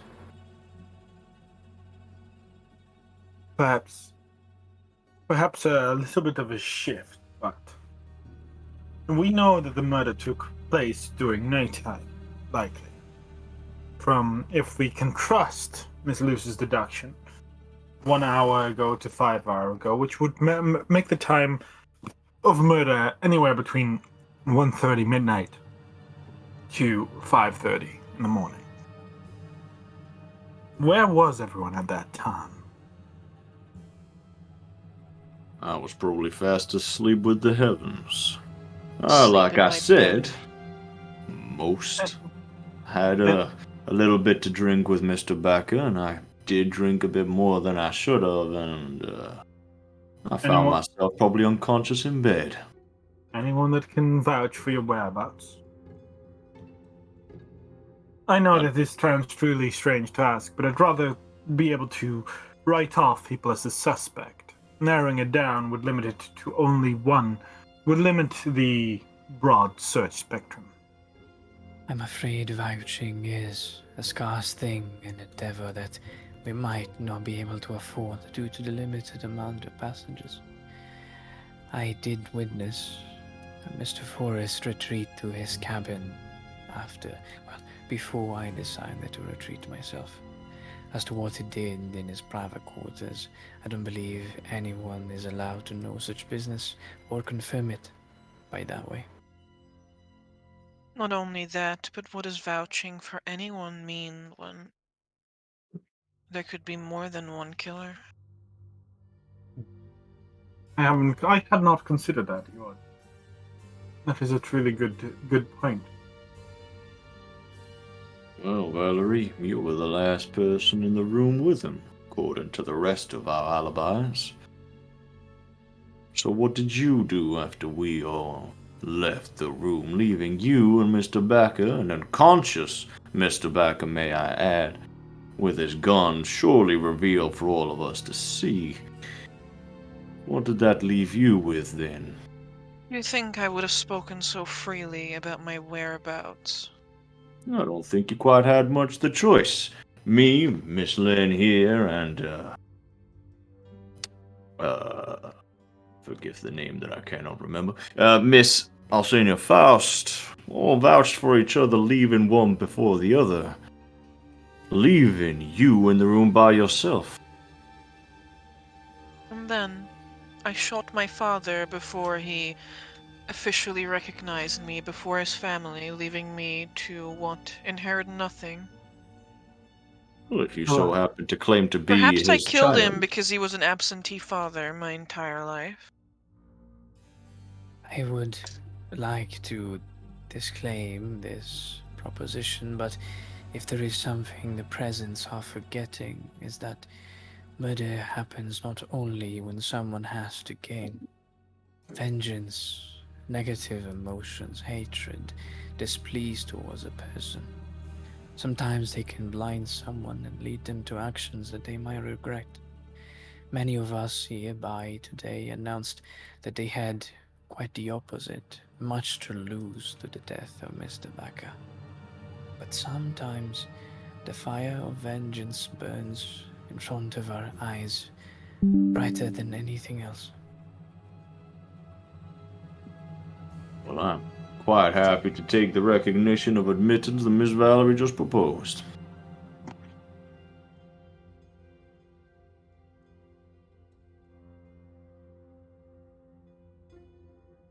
Lynn goes again, thinking for a moment before she glances at Otto and then at Valerie.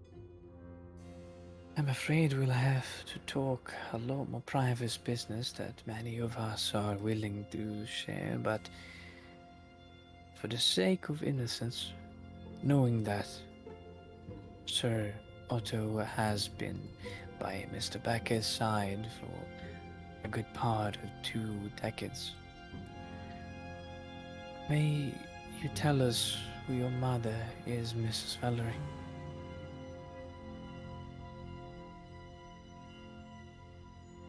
Valerie's eyes shift over in your direction. Otto. What? I kind of like study you. Yeah.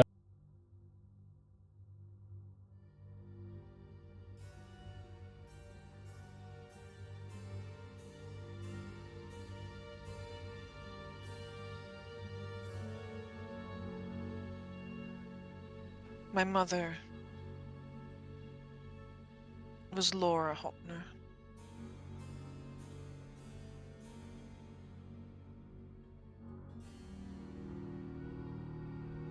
That tells me nothing.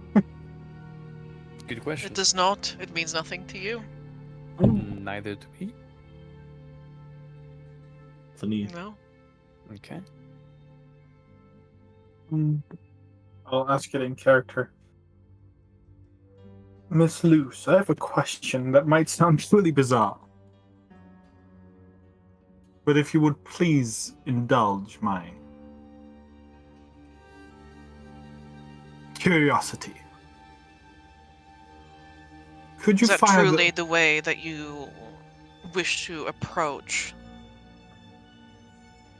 Never mind, she says. I'd like to ask you to see if you could fire the weapon. that was used to murder your husband.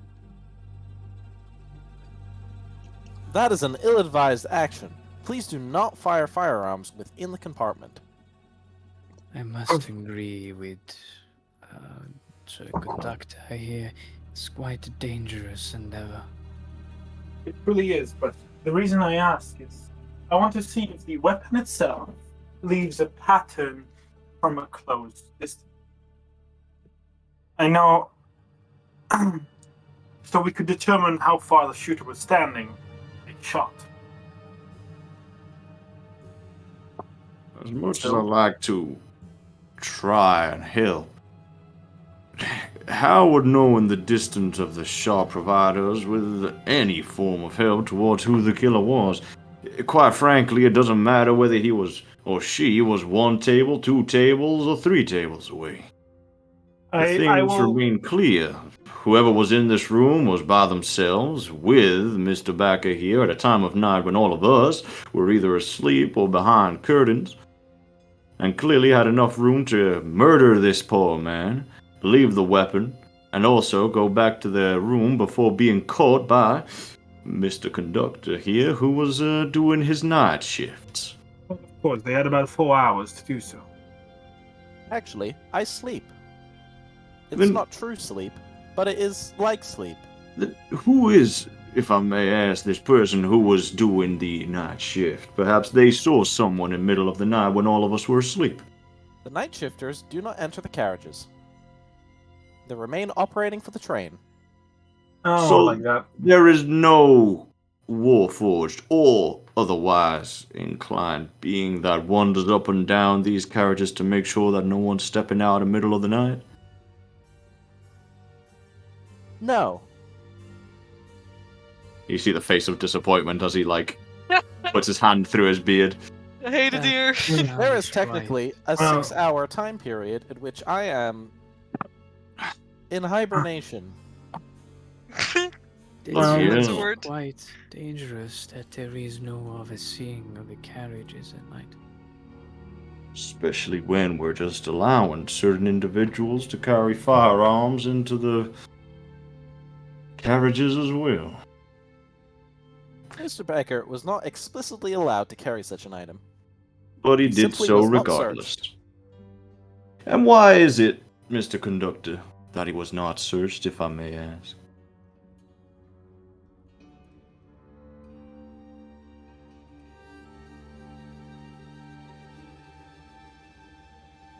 Well,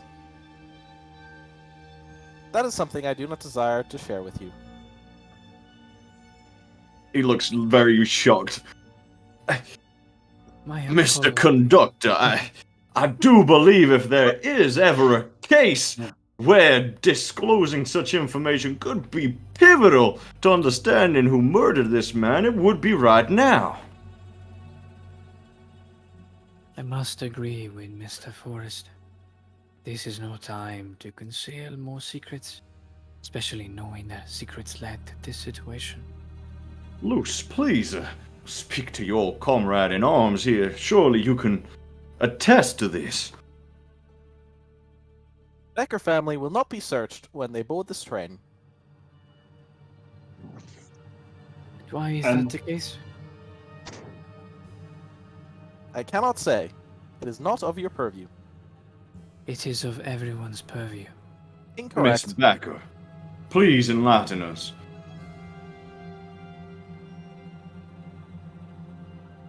I guess he funds the train. I'm just literally eyes piercing at Luce, come on. It might be a plausible answer, but perhaps one that hides other things. It would be good to know the truth, but only the truth can reveal who rightfully committed this act.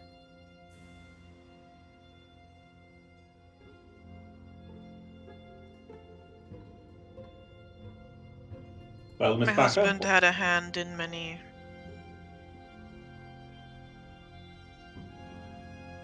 pies, did he not? But you are aware of that. Forced. Well, of course he was. He found himself in the company and in the pockets of many people, but I do not quite understand how that might exclude him from bringing weapons onto a public space such as this.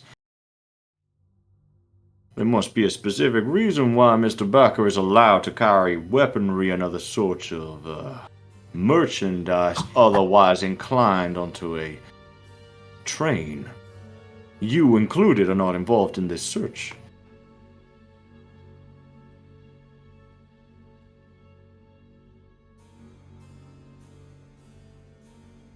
Luce, she like shakes her head. It's best not to get involved in whatever Egan put his mind to. You know as well as I did that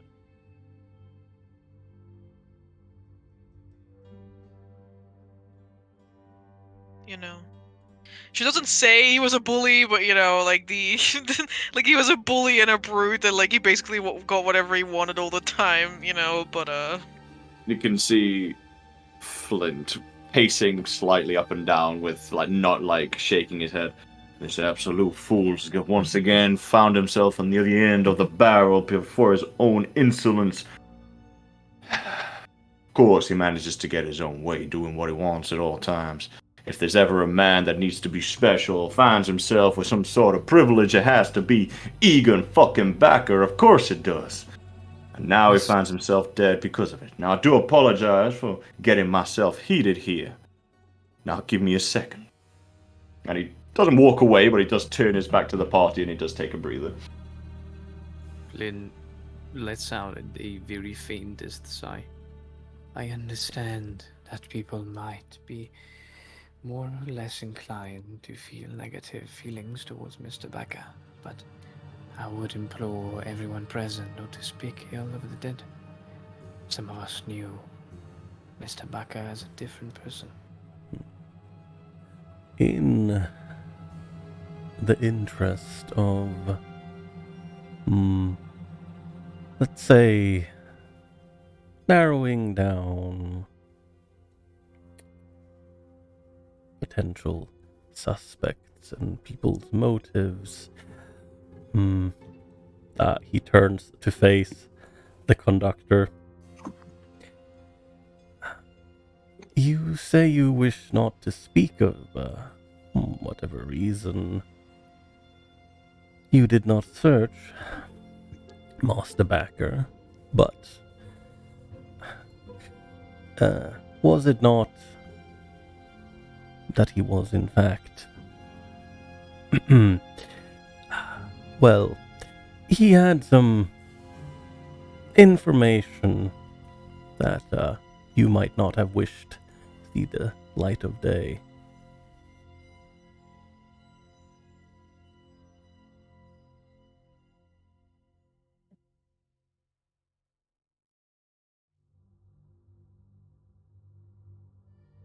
can you repeat that for me? Otto turned and looked at the conductor and basically just said that, yeah, well, the reason he didn't wish to go in. Some smoke on you? The conductor didn't want to go into further detail about why he didn't search Mr. Bakker. But was it not so that he might have had some information regarding the conductor that he did not wish to see the day of light?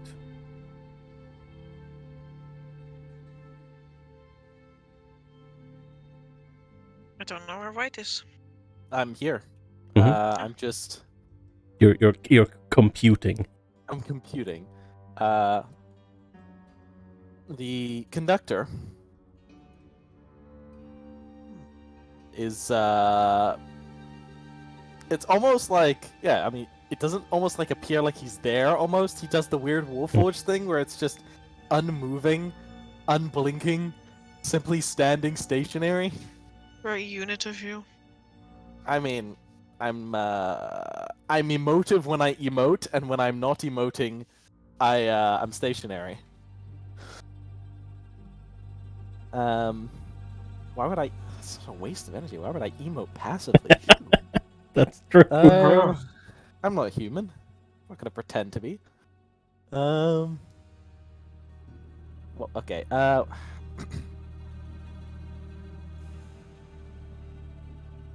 Otto Weschler, please refrain from referring to such matters out loud.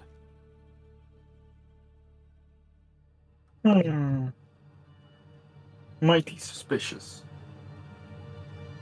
That No must surprise. confirm it then. Mr. Bakker had some sort of information that would be to the detriment of either the company or the conductor of this train.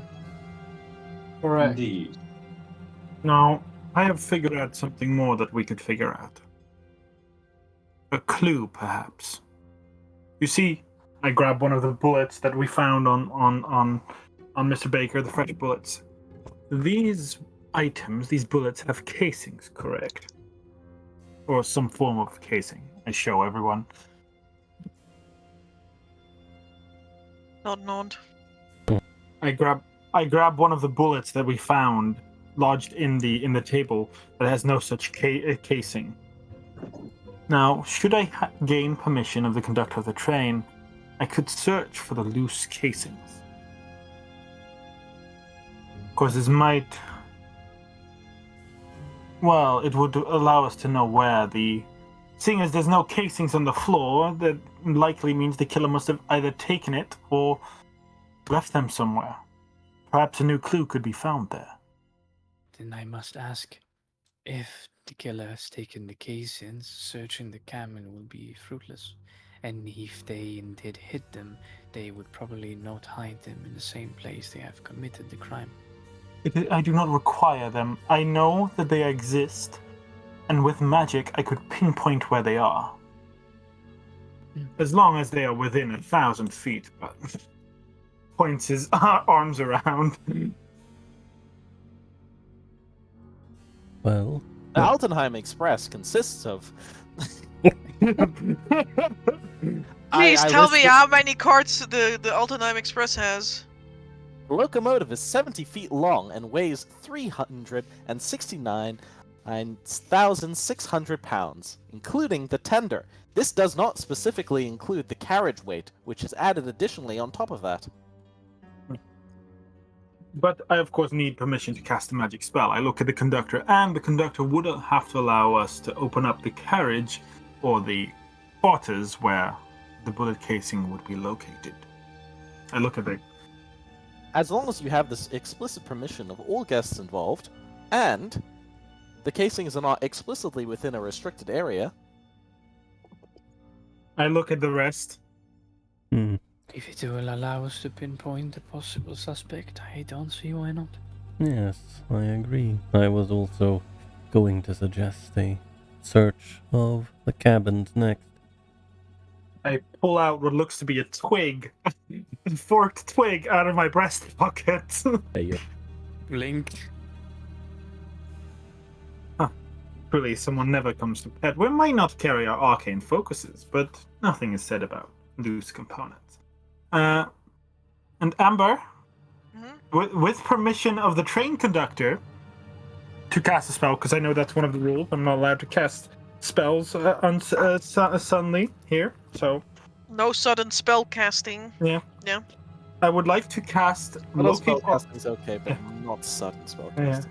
I would like to cast locate object for loose bullet casings. The best word I could describe it. The thing that is the casing of the bullet. That's not quite a casing, but it is a casing. You could also say empty bullet casings. I would like Yeah. to locate killer. Do it. I'd like to use the locate killer spell. No, I'd like to. Can I cast it, please? Yeah. No. The thing isn't letting me cast it. It's more I'm saying, can I cast it, please? Or maybe is it because of this? Oh, it's because my foundry is crashing. No! That makes a lot of sense, Mark. But I would like to cast a locate object on loose shell casings, and I will post the spell in a quick second if my foundry has loaded again. Mm-hmm.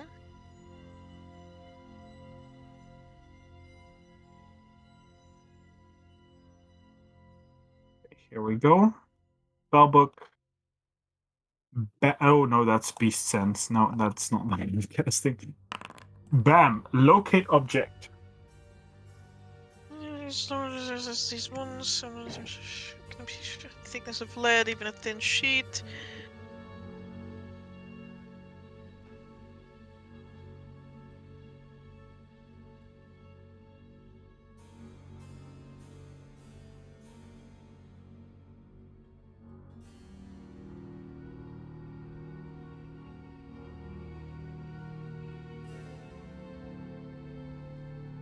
You sense no bullet casings within 1,000 feet of you. Okay. I look at the twig and put it back and says, well, apparently there's no bullet casings within this distance. They must have been thrown out of the windows. After all, disposing of evidence is one of the smartest ways to deal with this mystery. Brilliant. I have a question for all the presents. We heard that Mr. Bakker had a fall off with a branch of a family. Now, I would like to know if any of the present had any sort of relationship or connection with them. Lady Helmina of House Kaplan was known to be quite projective towards Mr. Bakker, especially towards his mother. And Lynn turns to Flynn first. I would love to know if any of you gentlemen ever had the pleasure or displeasure to interact with such a woman or members of her house.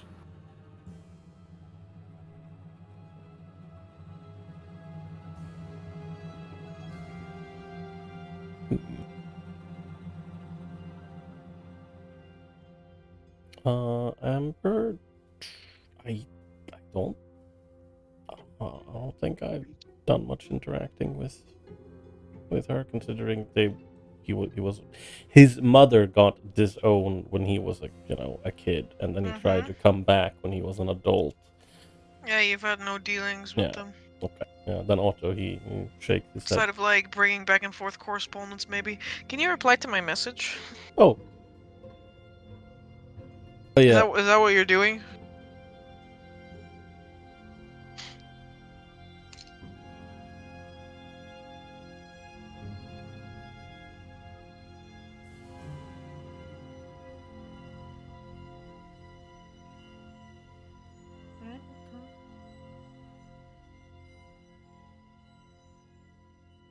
Okay. I'm just gonna say this is slightly visible, like sure. Uh-huh. Yeah, you can do that. But yeah, I will shake my head towards Lynn, and it's like, I have not really had to deal with her in person. I might have carried some correspondence between the states, but that is about it.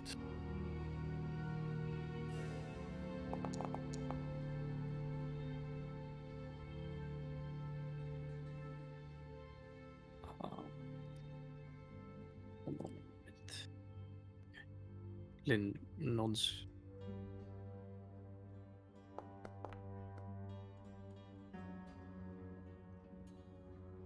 What about everyone else?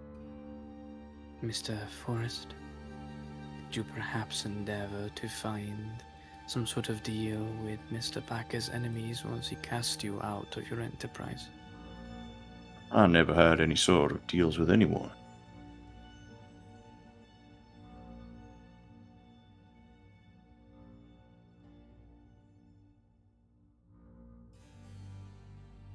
I understand. What's everyone's passive? How do I find out on my sheet? Mighty fine 12. 15. 13. 12. Where is it on my sheet?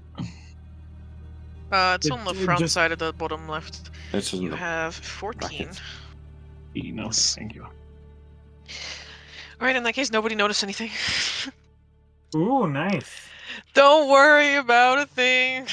Every little thing is Gonna be gonna be alright. alright.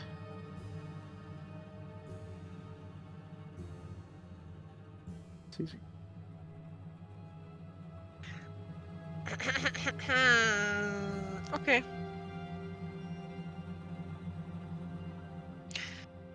On your face. Oh, it's not just one.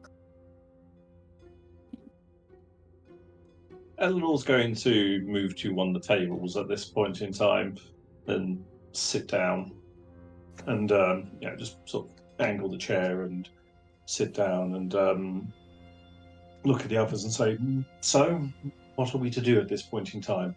Are we to stay in this cabin for the next however long it's going to take us to get to Altenheim? Conductor. I would request to align with Rule 8 of the Sanitization and Cleanliness Rule that we open a window. I have no sense of smell, but I'm sure a decaying body is not pleasant. Well, that might be a smart direction, and like I look at oops, oh wait, our names are not on the screen yet. Crap. Yeah, don't worry about it. Otto, Luce will take the coat that you tried to give her earlier, and she will try to cover Egan with it, Very well. I will help her. And yes, Mark? Oh well, I would say, based on the comment, it is indeed good that we do it before we get to Altenheim, which means we have 2 hours left. Well, I do suppose that, yes, we should start looking into the cabins then. I would suggest that... Incorrect. He looks at the conductor, quirks an The eyebrow. train is scheduled to arrive not in 2 hours, but in 2 hours and 5 minutes, precisely. I I believe see. we are still keeping to schedule. We should pass a village shortly. Choo-choo! I see. The village where Well. Jace grew up. Damn. Well, Doo-doo-doo. as for the inspection of the cabins, I would suggest that, well, it should be pretty straightforward and obvious that the person the cabin belongs to should not be attending. I apologize, but I may not allow strangers to witness the chamber of a lady. That goes for all the women in this train. Indeed. Also, indeed. it is not permitted to sift through the belongings of another passenger, even in this circumstance. Exactly. Why have we taken it upon ourselves to become the judge and jury of this case? Surely we should let the guards at Altenheim handle this. I understand the need, but prudence must be avoided. I would request some time for the three of us, and she looks around and then looks at Valerie for my apologies, to set our garments ready before other people come sifted through them. I disagree. I understand that a lady has their wishes, but if you're going to do that, there's no point in searching the cabins in the first place. That I understand, but I will not allow strangers into my own chambers. Very Getting well. it ready. If you do not wish to clear your conscience, be my guest, but feel free to search my cabin. I look at the rest. If it If you- helps, I am a sexless being. I look at the world. I look at the rest and say, my cabin is free to be searched. I open up the possibility to do so. I wish to clear my name of any evidence. Lily, Now, I do wish to ask if I could observe in the doorway, so to make sure no one actually places evidence in my chambers. that is a fear I share. Lynn turns around, just to the side, and looks at the conductor and says, "Oddly, yes, that is quite comforting, Mr. Conductor."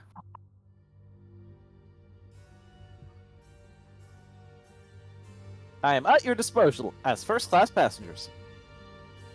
You have my deepest thanks. Also, I may be able to assist in this investigation.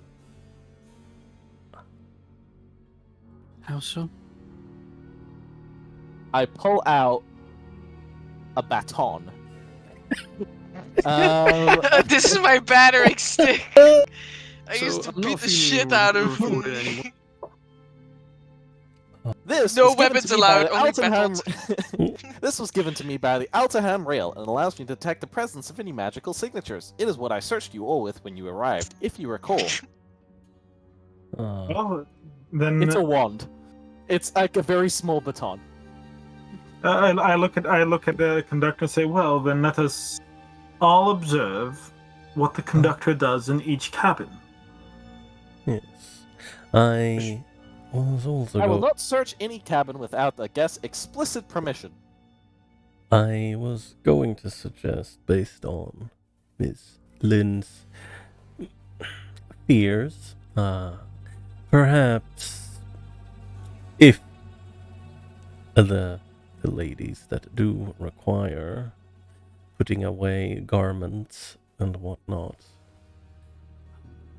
that another lady will be present in the room while that happens. Lynn nods. I believe that is quite a sensible agreement. You have my thanks, Mr. Vexer. He does a curt nod. Well, if that is the case, what ladies are being paired with what at this point in time? For this function, I may suit as a lady, though I am not one. We understand. I will go with you, Eleanor. Says Luce as she studies Lynn and then also Valerie for a moment, and she made a pick. I look at the men here and say, I think the conductor should be participating in every single search. Oh, of course. Well, we're pairing up, but I think that is a good choice. Lynn adds on to that, placing a hand on her chest. Nor do I believe that us ladies should be separate. There is no pairing requirement, and the more eyes in a single room, the better. Nothing says that all four of us cannot be present at all times. That is a statement I'd agree with. So the men and the women split apart and search. Sounds quite reasonable.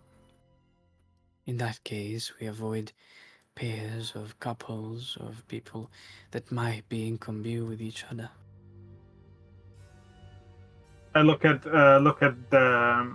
both Otto and Flint and say, well, then may I invite you to one of my chambers? Sure, I got nothing to hide. Well, in this case, it would be I that would be hiding something. Yeah, I have nothing to hide in your chamber. Hee hee hoo hoo. Come on, Miss Right? Bakker. Let us get this facade over and done with. Welcome to my accommodation. My humble abode. I stand in the doorway because I'm not allowed to interact myself. As Who's we searching this room? as we enter this room, I got a fun fact for you, Ghoul. Guys, the Swartz family was the one that commissioned this particular area. They have a keen eye for noble finery. Even if it did ultimately cost them the bankruptcy of their family.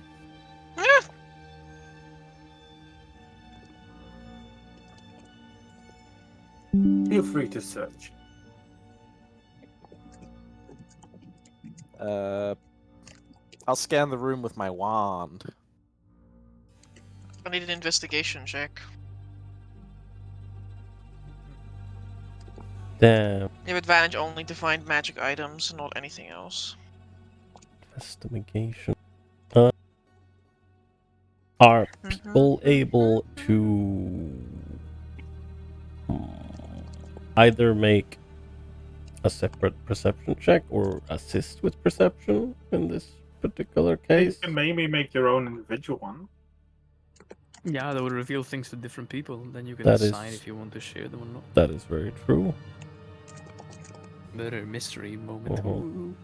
Amber, I have an intimate knowledge of the train and the I guess you could say the layout, not just the layout, but like every nook and cranny of the train, places where you could hide things and such and such.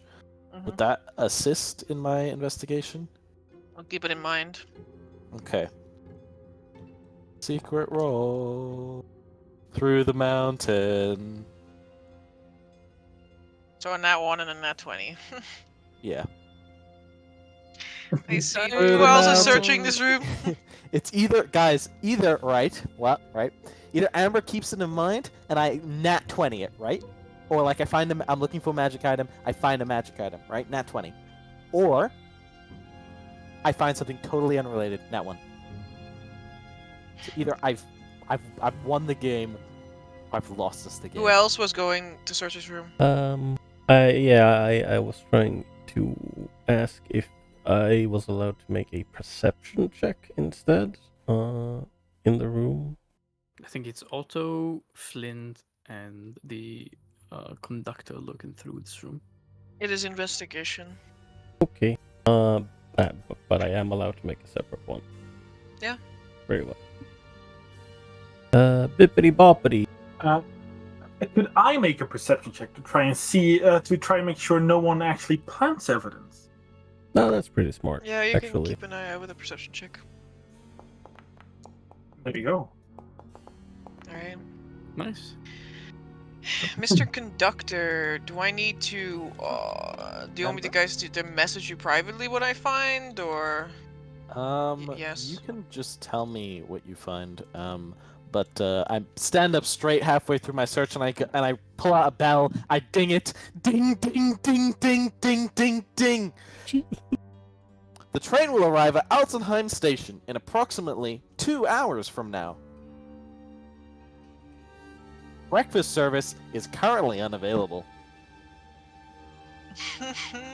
Also, like, in the midst of looking around, he probably, jumps a little bit when the bell rings. Spicy! Mr. Conductor, you find a whole bunch of books, of ink, of writing materials, like a nerd lives in this room. What the fuck?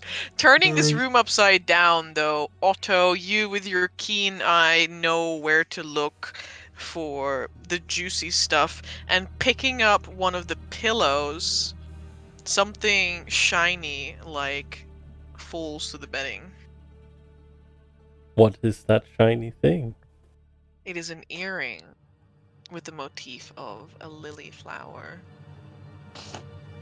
Amber. Most assuredly not worn by the scholar. Yeah, Amber. What do you mean? Amber, have I seen this earring on any of the passengers of the female variety? That's my earring, actually. Actually, The conductor puts it on. Sorry, What can I like say? to wear That's my accessories. like belly button piercing. Yeah, the scholar is, well, if you think he's good at just books, let me tell you. He's also Yeah, really he's knowledgeable about really dense. trains. Choo-choo. I do know the Choo-choo. history and magical workings of trains. I don't know if Wow. you have to make a check about this. I mean, I imagine Mrs. Bakker does not wear earrings. exactly, It's a queen. and There's only 3 people that it could be from. Well, Harlot. Valerie also does not have earrings. I'm pretty sure that Eleanor does not wear these. Yeah, you might have an idea about who these belong Yeah. He will like pick it up. He looks at it. You feel eyes on your Yeah. back. I turn and I look at William. And I'm just looking at you, just stare. Very uncaring gaze as you pick it up. Like, well, I suppose, depending Evidence. He he turns to conductor. Is like, it depends. My knowledge on this subject is vague, but I read a mystery book once. It was about trains. Then I took a train to the knee. Dot. Little do they know that a train to the knee will shatter your entire kneecap, Your Yeah. entire only body. but will also pulverize the rest of the body. Fun fact. Because the Valor weighs 240,000 pounds in the locomotive alone, your body will not stand a chance, and it will be evaporated. Fun fact. Regardless, Valid that is the speed only things you record guys breaking. find in William's room. Okay. Mallet's speed-breaking run and its subsequent fame have made it an enduring symbol of the Burks, particularly Amderland's engineering excellence and national pride. It is often referenced in literature, ballads, and play that cement its status as an icon, such as in the book I read. As you can find, there is absolutely nothing that would indicate that I had anything to do with this. Right? Yeah, Otto will just he'll like lean in ever so slightly to William, and he's like, "At what time did your guest leave?" This morning? Yeah, I like to roll a little bit of insight on that. Well, no. He asked this morning, question mark. That was a question to you. Oh, Think I get social cues? Fuck you, I insight. I mean, no, I did not realize that was a question. Okay, then how about this instead? Amber, can I make a history check for this morning from where a certain a certain woman from which door she came out of? Which cabin? Lynn, which cabin did you come out of? Yeah. According to my information. From her Sweet own. Lily. Yeah. From our own cabin. Then he looks at William and is like, Oh my god. I just connected something. William connects something for a moment. He yeah. says, this morning, the madam left 1 hour before the conductor spoke. Before the conductor arrived to get us for the murder. I see. As she also, to clarify, she arrived at my room right, look, I say right after midnight, so give or take about 12:30. And she left about an hour before she was called. Of course, in that time, I have also no alibi. I am sure you would take me on my word for it. Well, now I would like to insight. As Otto he nods, he's like he's thinking and he nods. He's like, of course. I'm. Let's see. There you go. Bippity boppity.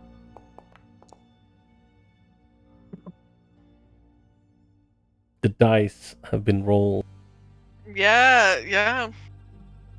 Sounds pretty amenable what he says, no?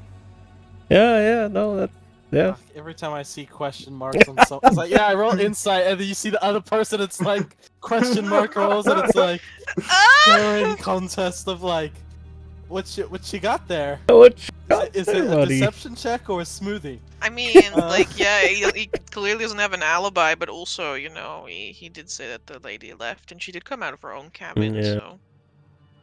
so. If you are wondering what I did in that time, I fell back asleep. No, It was such a rough night, you see. You must have been spent. Oh yes, I was. But after he kind of like smiles and says, "After the death of Mr. Baker, I'm sad that my plan did not come to fruition." Was it to seduce his mistress? I smile and Because say, I think you succeeded. I smile and say, very much correct, sir. I was not gonna give him just a formal disagreement. I see. They should write a book about this. Yes, I'm sure they could call it something nifty like Title Mur- card. murder on the Mallard or murder on the Altenheim Express. Let us continue, however. Time is short. Shall we search your room next, Mr. Otto? Yes, you be my guest. I'm gonna go to Eleanor's room first. Then then we will send the machine there and wait on him after. All right. In that case, Mrs. Bakker, widow extraordinaire, and the conductor enter Eleanor's room. Yes. And as soon as they enter, I'll close the door, and I'll do a thing. A thing. Oh no. Sorry, guys. It's all over for you now. Hallucinatory terrain. Man. I stepped out of the train and die. Question: If I've got this to GM and I click it, it will be GM, correct? Yeah. Yes, it's the little spy Incognito looking dude. thing. Yeah. Incognito dude. Yeah.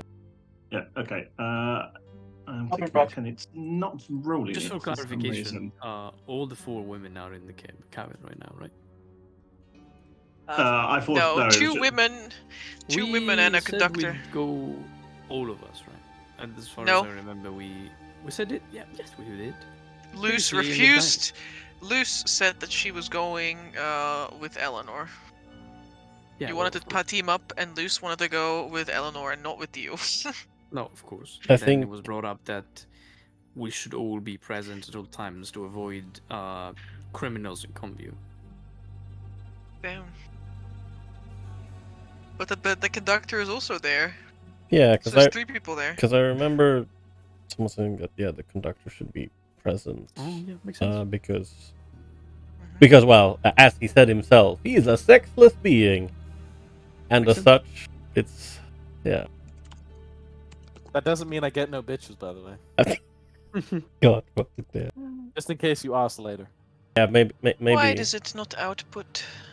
Yes, I can't get the fin to output for some reason. Oh, I understand. So what happens is that it's trying to, because you're trying to do something, it's trying to put down a template. So behind your sheet, it will try to Right put. click on the map. It will try to put down. You just right click like anywhere next to your thing on the map, and it will like disregard, and then it will output. Oh, I can't even see that on my map. Yeah, because you. It's all right. Okay, what is this? All right. So basically, whoever's in the room is subject to that. I need Mr. Conductor to make me a charisma. Whoa. No, wisdom saving throw. Whoa! I've been looking to the to the camera, and that's me, folks. Looks directly into the camera. Is this? Like something I could see? Like is this a spell cast, or is it just? No. All right. It's my check. Oh my lord. Yeah, I saw nothing. Don't worry about it. Does anything happen if they succeed? If they succeed, they're just not affected by it. Okay. All right. In that case, yeah. They both succeed. Okay, but I don't know that, so I'm going to still continue with my plan and look at both the conductor and Miss Bakker and say, "Come now, can at least the adults speak for one moment? Do we really have to go through this nonsense of just trying to search through everyone's cabins at this point in time? I've paid good money to be here. Miss Bakker's paid good money to be here, and surely you wouldn't want to, Mr. Conductor, go through my bags and, cause a big hassle or anything like this, and I'm going to roll a persuasion check. No, you succeed. I don't know what you rolled, but you succeed. Okay.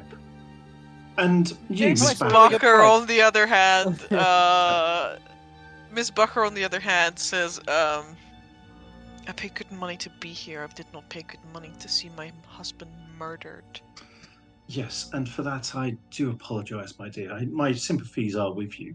I didn't know of your husband in the past, but I mean, at this point in time, I would just rather not my privacy be breached at this point in time. However, if you wish to ask me any questions in front of the conductor at this point in time, I'd be more than happy to provide you with those answers.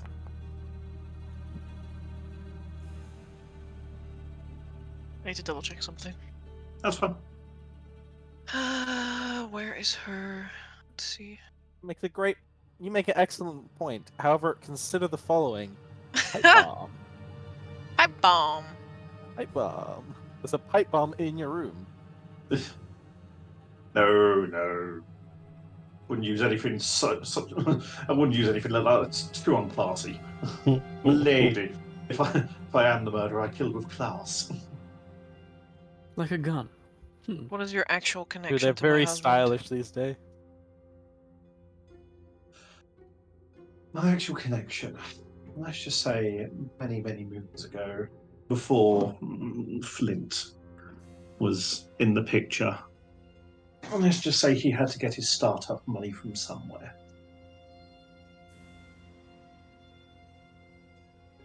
You were scammed. Was here to possibly speak to husband to see if he was willing to repay that debt, considering it is long overdue. Did you speak to him? I did not get a chance, no. But your manservant, Mr. Otto, will be able to confirm that. And in fact, yes, I will show you one thing. And I open up. I go to my case, my single case, and I open it up, and I produce a letter and show it to Miss Bakker. Miss Bakker reads a handwritten note signed by Bakker himself, like the conductor will be able to see. I was about to say, Thanks. would you like me to leave the room? That thanks Eleanor for her help and promises. Gives his word that Bakker will pay her back one day. Spoiler, he didn't. Yeah.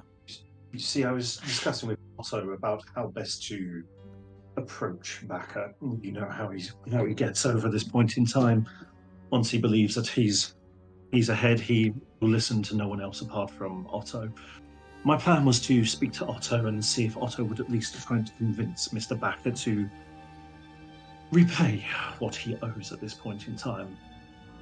Like him, I am a businesswoman, and I expect my invoices to be paid on time. And unfortunately, Mr. Bakker is quite late with his. Miss Bakker seems she seems really conflicted at this point. She looks at you, she looks at the conductor, at the letter, and then out the window for a little while, and she says, I need to speak with Otto first. Understood. Well, You may bring him here if you wish for witnesses. We still need to search through Otto's room. of course. We'll return to this later, she says, motioning around the room. She will silently vacate it. Oh, just before she vacates, I'll sort of clear my throat and say, Miss Bakker, the letter, please. It is all that I have of promising what he owes me. She blinks as though she was in a stupor, and she says, "Of course." She hands you back the letter. Thank you. And I walk over to my case and I deposit the letter. And I close my case and latch it. And I say, Well, now that is over and done with, shall we go attend the others? The conductor seems to be like he's doing the Wolfforge thing again, where he's just standing idle and seemingly just like staring Idle in your animation. direction, because there's no blinking, right?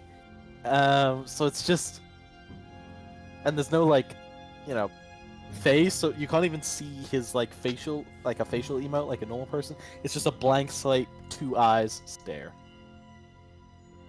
Yes, come on, automaton. We're all done here. This guy about to kill someone, I swear. That is not my name. Well, conductor, then please continue. Please vacate my room. We have much ado to. We have many things to do, and not that much time to do it. Maybe once we reach Altenheim, the proper authorities will be able to sort out this mess. Of course. There's like a half turn, a turn back, and there's once again just the idle animation of the Wolfforged. And then the conductor Otto! leaves. Otto, who is searching your room?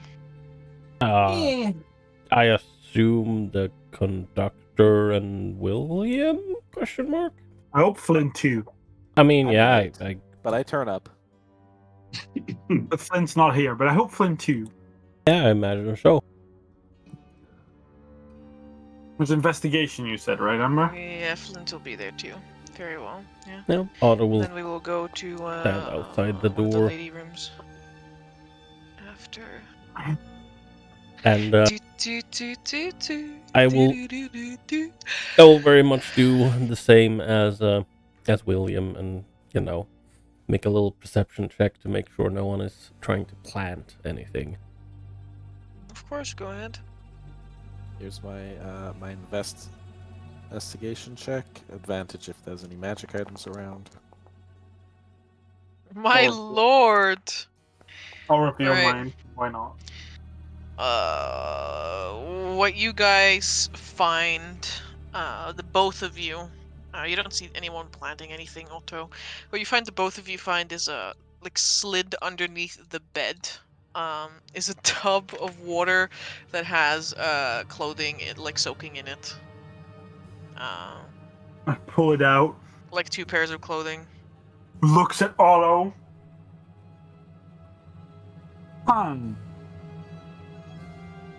Yeah. Now, may I ask whose clothing this is? He points to I guess like one of the, I want to say, vests, and he's like, well, that one is mine, as you can see. It's rather identical to the one I'm currently wearing, and I that, only have one outfit, you see. wow, yeah, I mean, yeah, I and, do as well. and he I have 5 sets of clothing. yeah, and he points All the to was it a vest or a jacket? It was probably a vest as well. He points to that one. It's like, and that one belongs to Master Bakker. I look at it. I'm just saying, it's like, wow. This indeed. I mean, this does look like men's clothing, right? Yep. Well, black hair. Tux that might require. You must say it's a little bit suspicious that these clothing items are in the laundry. We do not have a dedicated laundry on board. However, the water does not appear to be red. Yes, I would like to point out that fact as well. I merely was trying to clean out a stain. Stain? Huh, well, Bit of blood. Does Flint find anything? Or is no Flint not actually rolling because he's not here? No, he most surely does not. So I look around and he's like, well, I'll note this down as some evidence. It's not that I truly think you're suspicious for it, but it is good to write. Suspicious. It is good to write down what it is, what it is. No, of course, I understand. On the topic of liveries, while the mallard is famously associated with the garter blue livery it has held in recent years, it has undergone various liveries through its service life, from the original Aberland red and yellow to its wartime black and gold, before eventually settling on its current livery, which was ordered by Emperor Atron on the 2nd for reasons unknown. Well, War Machine, where do you go offline? AKA your quarters. That is not my name. Doctor. Nods. I usually retire to the engine room. I find And- the hum of the engine soothing while I rest. And Sleep. I do not have a good word for it. let me guess. We are unauthorized to enter that area of the train. You are unauthorized to enter that area of the train. I look at Otto. Well, you guys mull that over. Lynn, Mm-hmm. you and your girlies. Girlies. I had Valerie, right? Was the one Yep. that was checking out on me, yeah? Mm-hmm. You also have the conductor. This is like slightly before the Otto's room as well. Mm-hmm.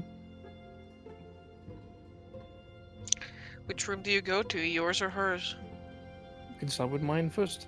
I have no And the qualms. robot. Beep boop. Yeah. Very Mine well. is okay. Go, Mr. Robot. Up.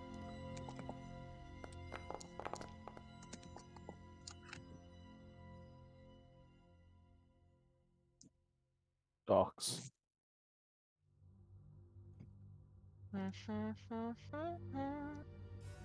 This is a +5, so most assuredly. Okay.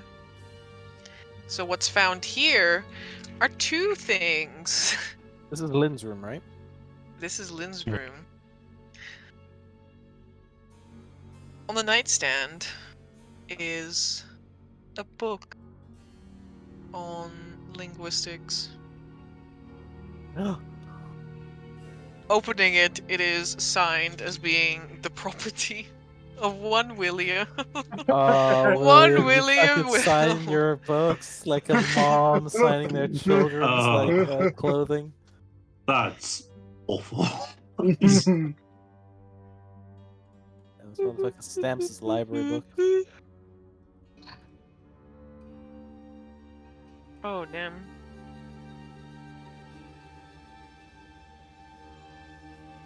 That may have been like a second too late for me to take that back. I seem like I had a lot of time.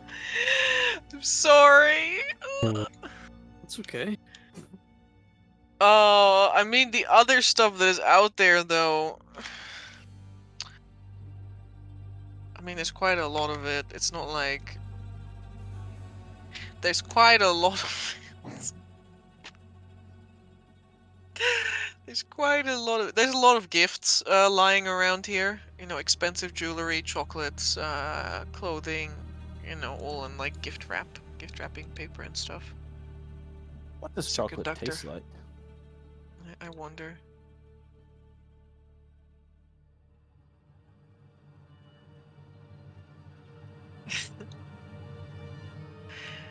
Oh wait. Amber, do I see the lily earring? What? She's No, that's not in wearing this it. room. Oh, Oh, she's in wearing this. Oh, in this. Oh, yeah, she's Nice. wearing that. Yeah. Yeah. When I see it,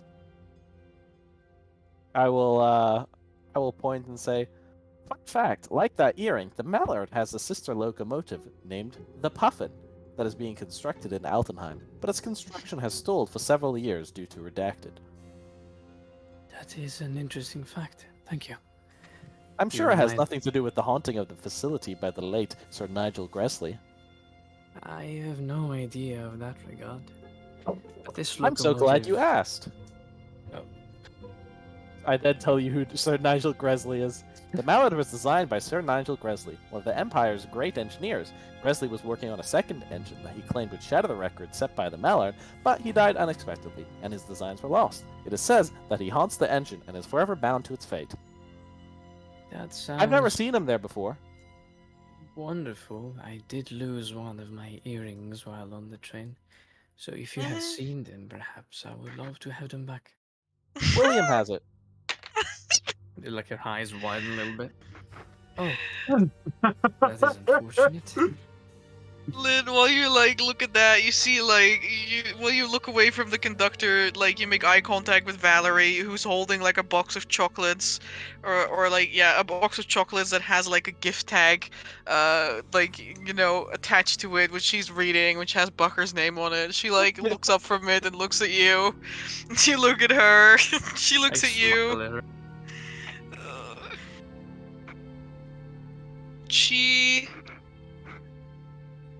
She'll give you a slight smile back.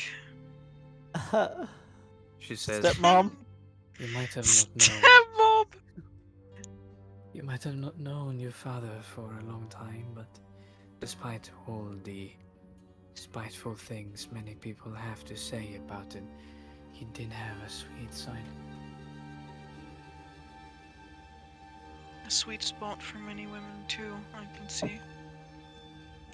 That might be the case. But he was not as bad as others picked him on the time. I personally have never found the appeal. Of She softly like clacks the box down on the table, leaving the gift tag hanging there, and she says, I'm afraid I would not know. He was not present in my life until a handful of days ago. Was it something like me? An encounter along the road, and you the product of it? I'm sorry for prying in your private life, of course, but suppose understanding each other further will help us identify the real murderer. Nothing of the sort, she says as she walks out of the room.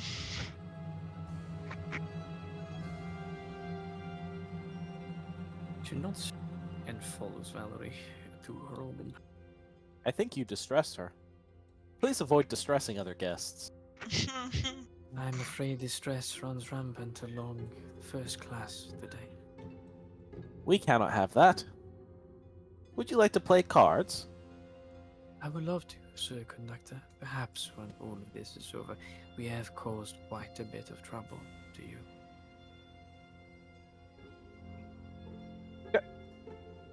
Stops. Think nothing of it. Well, They're about to like just agree, and then they were like, think nothing of it. There's a little Lynn. bit of a smile. Yes. Investigation check on Valerie's room. On Valerie's broom. Let's go. Skibidi bee, bidi ba ba, boom. Do I have something for this? I do not. So instead, I'm gonna do this. Oh, okay.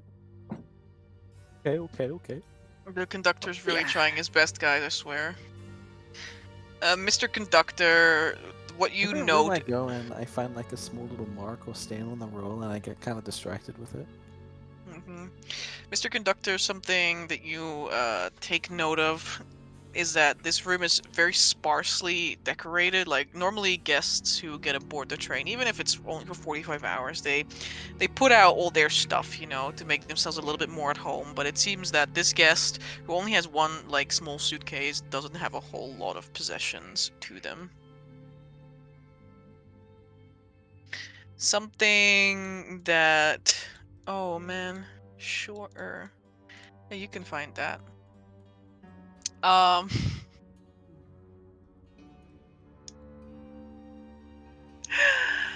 Lynn. Oh, Lynn. Oh, Lynn. Find a gun knife. A knife gun. 2. Okay.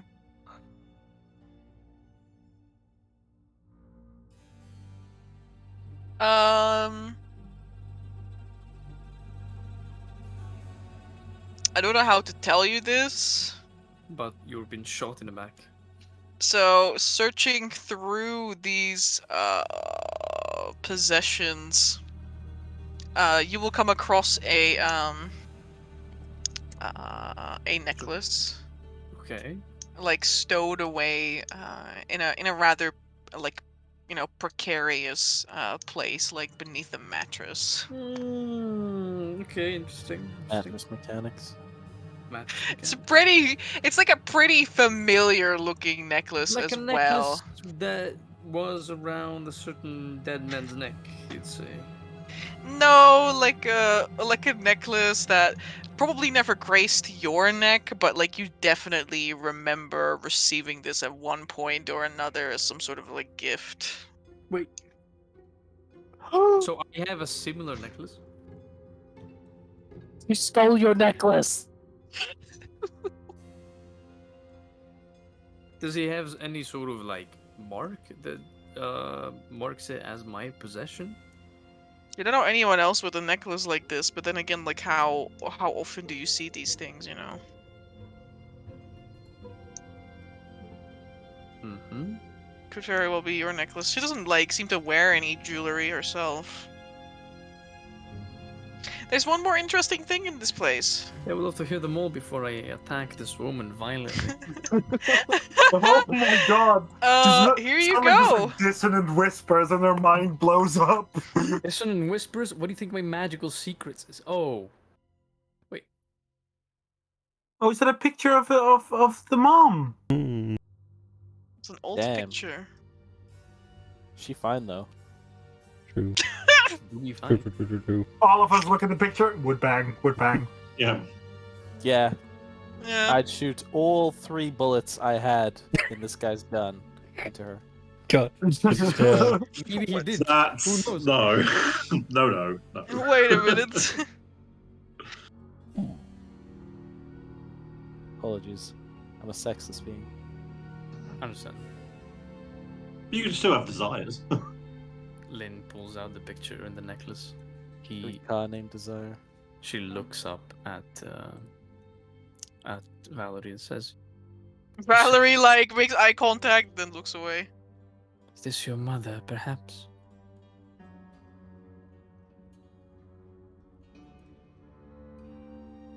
What of it? It is just an interesting picture. Is it? Yes. You do resemble her quite a lot. Where has this been taken, if you don't mind me asking?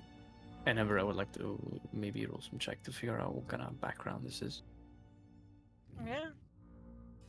You may. Roll me a socialite check. What is that, like charisma history? Sure. That's just a check then.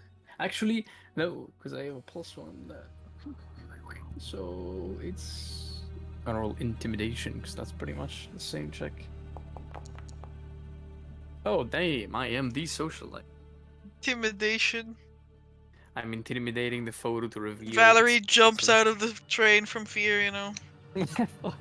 We dating guys who kill the kill. No, the killer got another kill. Taps forehead. Kill la kill. Oh my god. No! I'm scared. I'm scared. I want to go home. You recognize it as like one of the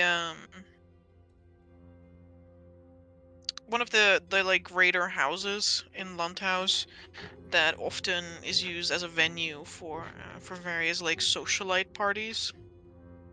You've been to a couple of them. Mm-hmm.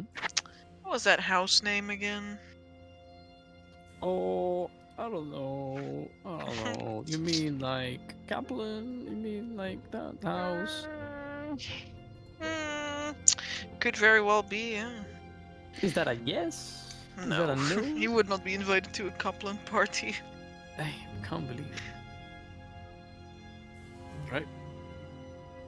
But a name like Hofner or something wouldn't be like misplaced in a place like that. Makes sense. She nods. Smaller family than Kaplan, though.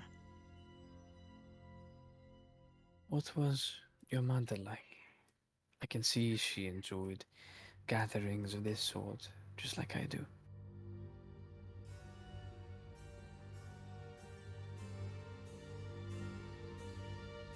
Bitter, Valerie says. You wouldn't be here alone if that was the case. Was she perhaps a noble woman of herself?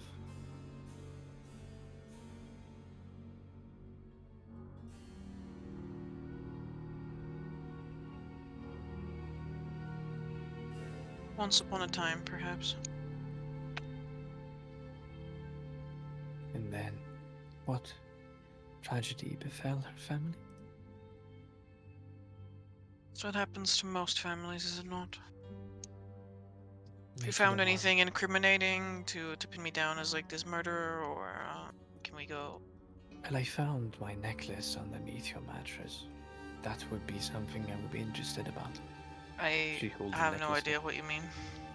She holds the necklace out. This was a gift to me by your father. I believe I still have a missive that was attached to it.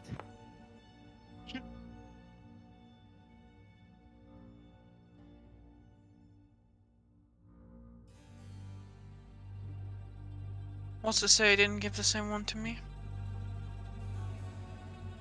Well, Amber, was my necklace gone when I went through my cabin? I don't know, was it? I don't know, was You it? didn't go through your cabin again, remember? The other people went through your cabin No, through your true. gifts. Yeah. And, yeah, okay. She looks up and Valerie says, well, you said yourself you never talked with your father up until a few days ago. I imagine that pertains letters as well. I find it difficult that he would send gifts to a hair he knows not about.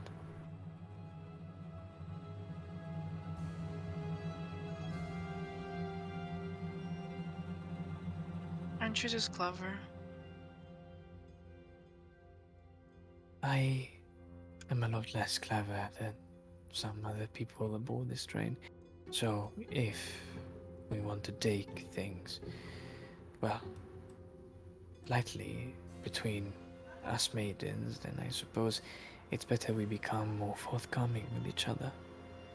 Now, while more prudish and indiscriminate men are not around.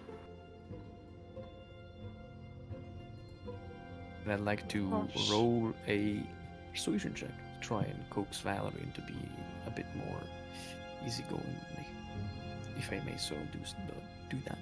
You may. Right. Skibbity beep, beep, babu.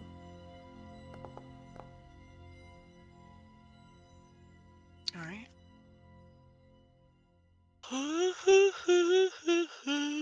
Oh, girly. Girly, she tries.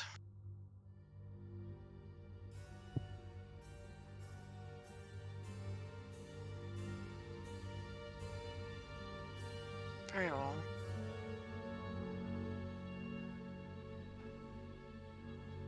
I took your necklace. And why is that, darling?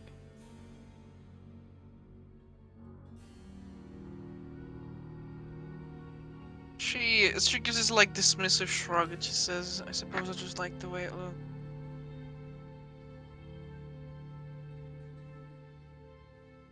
Lynn stands up on her 2 feet, very lightly, making very little sound. Truly, is there no other reason? Not connected to the death of your supposed father? Mind you, I simply wish to be forthright with you, and I wish you to do the same with me. I am not angry or furious or harbor any ill intent towards you, Valerie.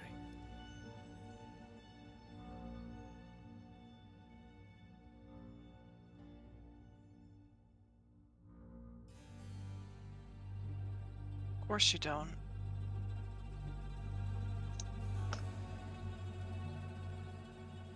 You were actually my mom.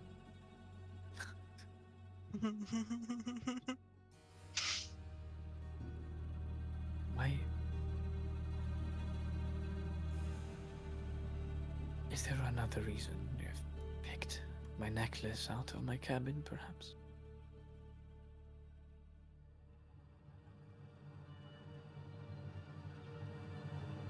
I just wanted to know if I could do it. And I did.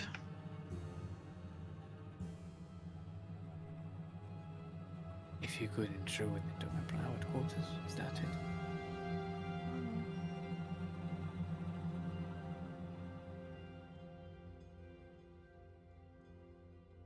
I Very wasn't well. planning on making friends here. Well, my dear Valerie, I'll let you know this. Sadly, we only have two choices, making friends or making enemies. And thus Lynn walks towards Valerie with her necklace in hand.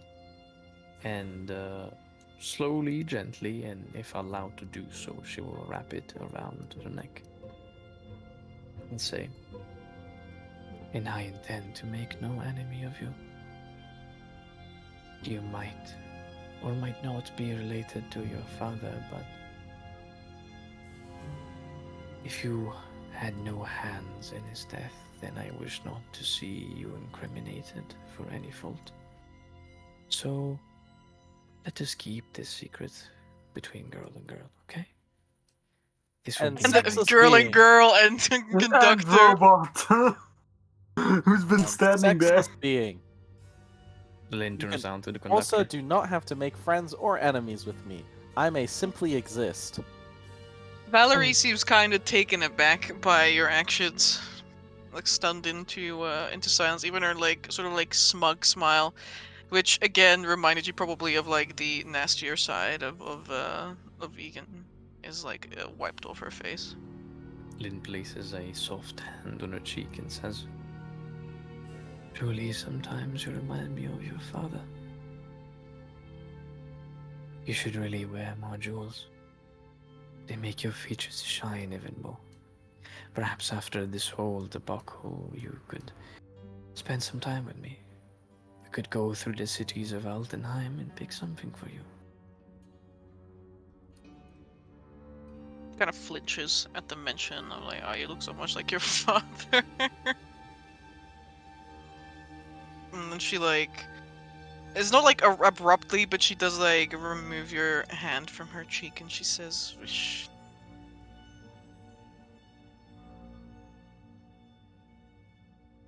We should move on. That is right. Our time is limited. Let us check the other cabins. So returning to Interesting. the men's cabins. Yeah, we still need to check Flint's. Yeah, you want to check Flint? He's like, well, I got nothing. I got nothing to hide. I got nothing. Sort of. It's high noon. It's high noon. I don't think Flynn said he had anything to hide to you guys, so like I'm just gonna stay with that, you know. Yeah. I got nothing to hide, but like you know, do a man a favor and don't go looking through his underwear drawer because I go I go commando. looking through his underwear drawer. He I'm doesn't have kidding. one. He goes commando. That's what I Look imagine. at That's that. what he sounds like. There's Go, one with damn. charm, boys. Oh, Get distracted. boy. Looking for. Wow, let's go, conductor. Let's Dun, go. Let's go, auto, go, go. Even if Jesus he is Christ. it, you guys will never know. Man, Let's I've had see, this section incriminating alone. I've had writing. 3 natural ones. I want y'all to know. Yeah. We've been super lucky in this murder mystery so far. Just because Gabe's lucky, I vote Gabe for murder. No, I'm kidding. What do you mean lucky? Everyone who's unlucky is Hey, I noted. also rolled a 6. Only I have a plus 10 on it, okay? Of course.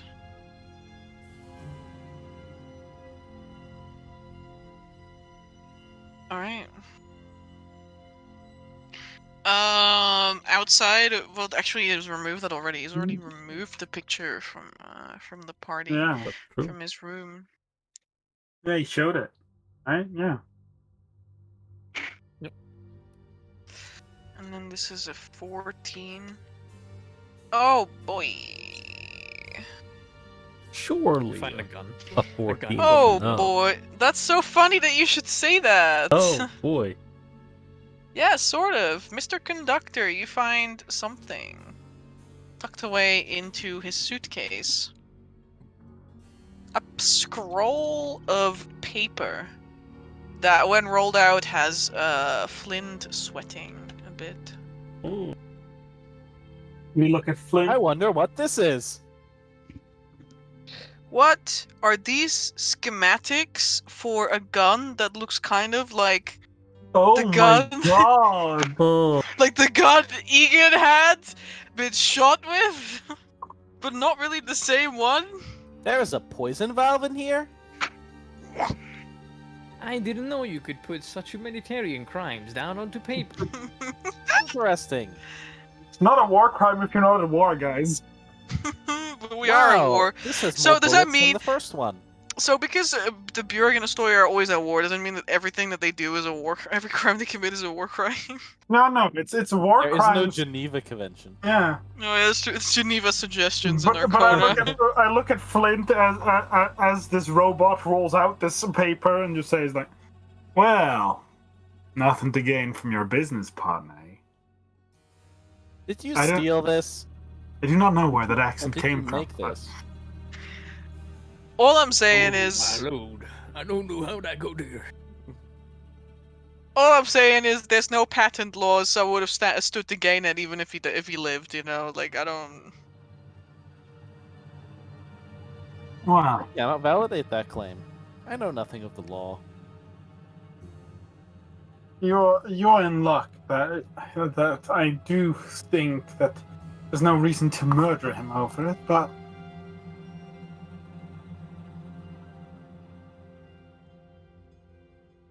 Of course. Amber, please check your DMs.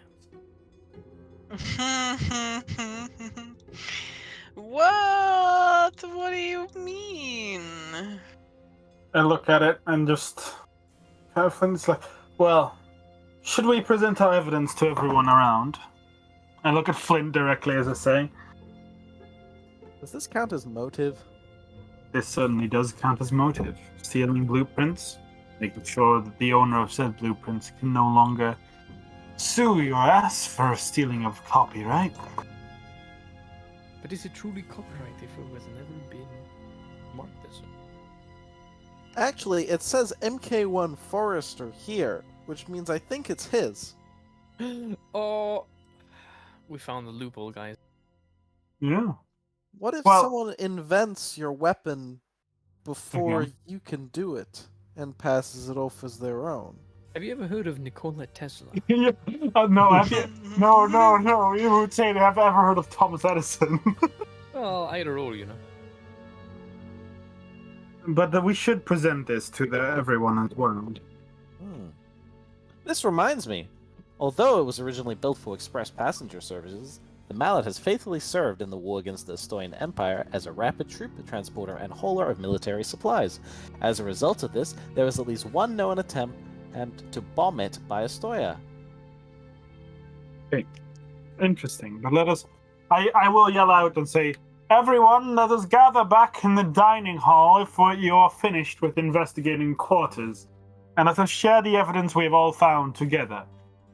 Yeah, are you guys all done? Suppose so. On the Okay. way back, Otto will ask to speak with Luce for a moment. Yeah, you can step into Luce's quarters. Very well. That actually reminds me, no one has searched. Yeah, we still do that. The conductor No, doesn't say no, anything. you are done. You guys were done. Remember? We would really do such a thing. Of course, we're not in the middle of an So, yeah. adrenaline-filled situation, so... The conductor Yeah, knows technically, this, yeah. but he doesn't do anything about it. Otto. Well, Sorry. Yeah, we'll let also do his thing, but I don't know whether we would have searched Lucy's quarters with Eleanor. I don't know. Eleanor didn't actually mention to go search Lucy's quarters, but technically I she don't want to didn't. search her quarters. They didn't search my quarters. Listen, you don't search my quarters, I don't search your quarters. Bippity boppity. The conductor doesn't care as long as everyone's happy on the train. Yeah. It's a win is a win. Yeah, basically. Very well. That Alto. yes. Who says in their suspiciously unsearched quarters? Uh-huh. And he looks at her and is like,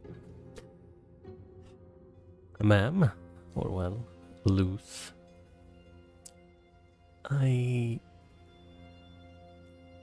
hate to ask this question. Speak frankly, Alto. Why did you put one of your sleeping draughts in the bottle of brandy belonging to Master Bakker?"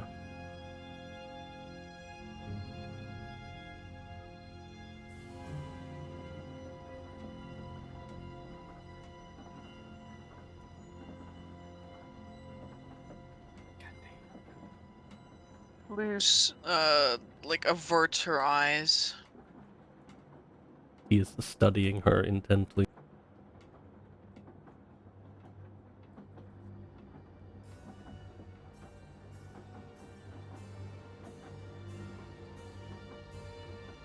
I'm tired of watching him embarrass us. And I was hoping he would just come back to sleep in our cabin. If I did, and you wouldn't go to her. Hmm.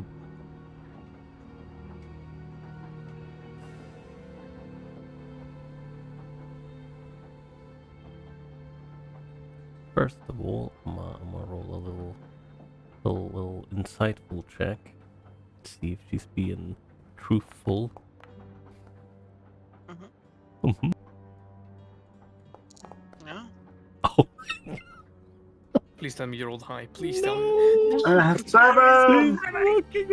She looks very vulnerable right now. yeah, She's yeah. lying. Yeah. She's fucking lying. And he's like, he nods. He's like, He's cheating. I do suppose that is true.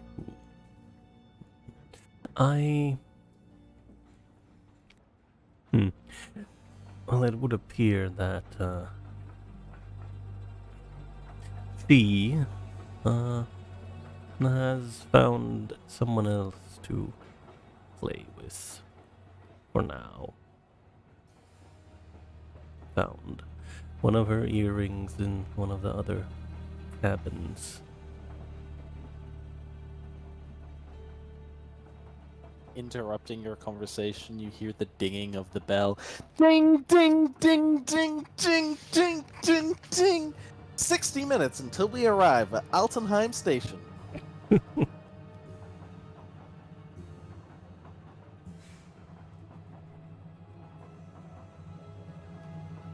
There's nothing to play with or ruin here anymore, Otto. No, there is not. And I would very much like for us to figure out who did this to him. Yeah.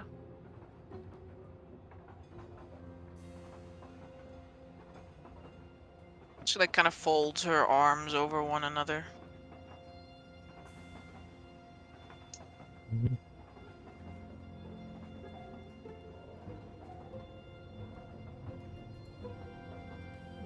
She... Mm-hmm. No, I rolled a 7. Otto, he says, well, I hope that you, at the very least, know that I had nothing to do with it.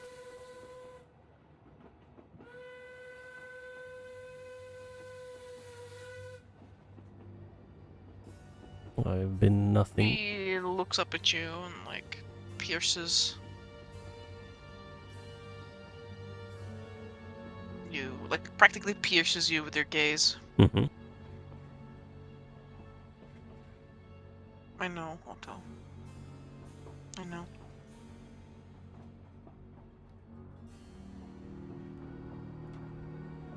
Good. And Someone did. yes, someone did. And I would like to believe that even with the things that you have had to deal with, this is not something that you would do.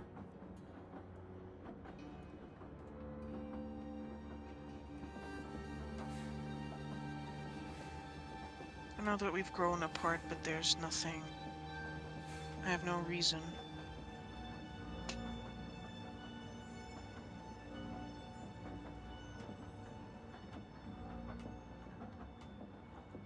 It's not the first time he's done this, and it wouldn't have been the last. I am afraid that you are correct.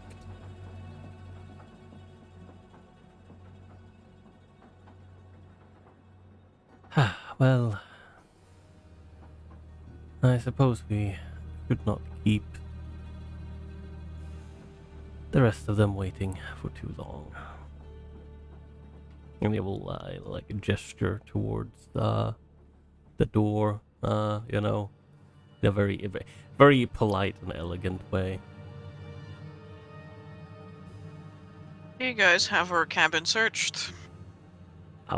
I was about to say that I was gonna try to have a quick look around. A quick look, so you don't actually search it, I you just mean- look.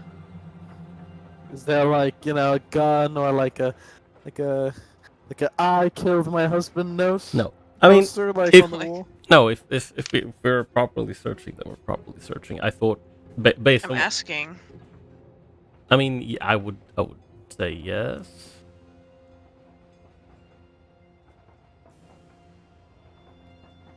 Yeah? Yeah. Oh. Then I assume it's the conductor and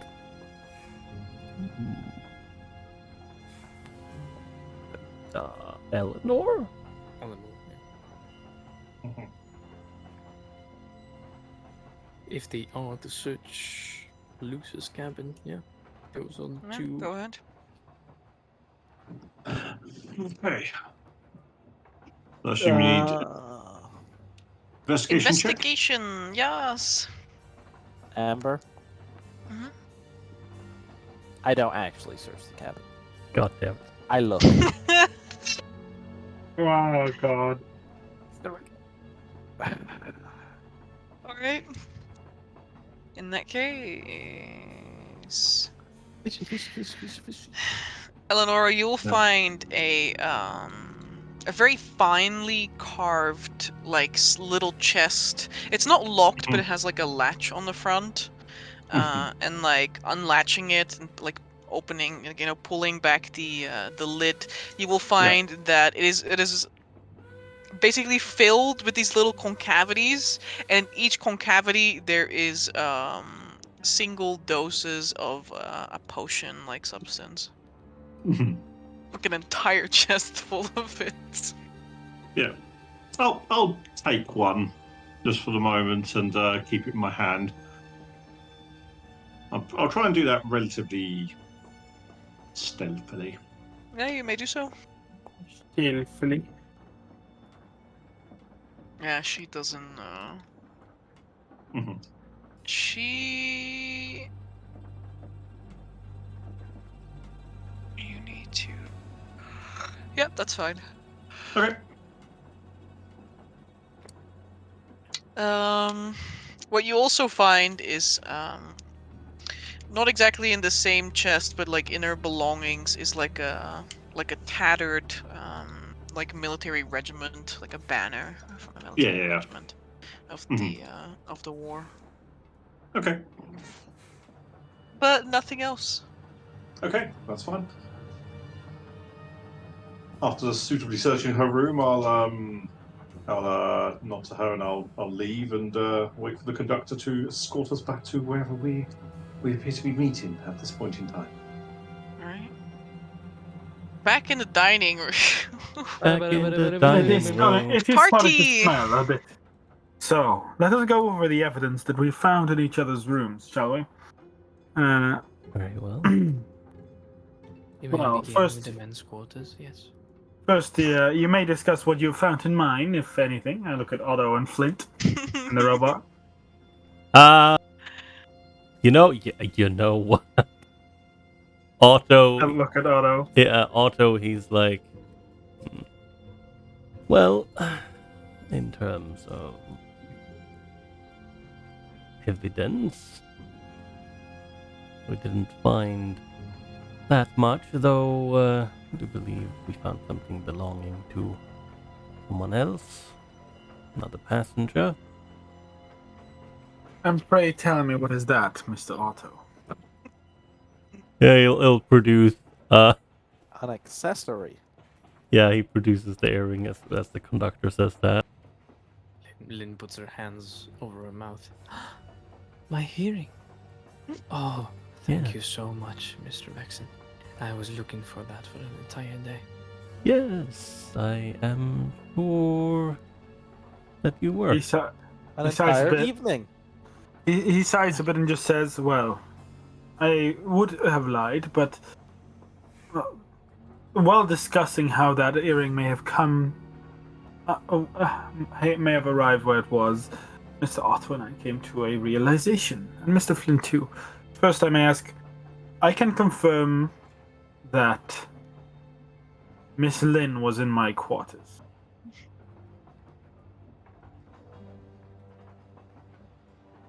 I look at the bard. I can confirm that myself.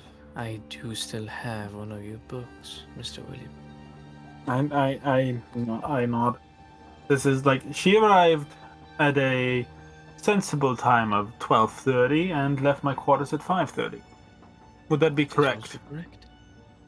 Now that we have confirmed it, those are also the exact times that that Miss Luce.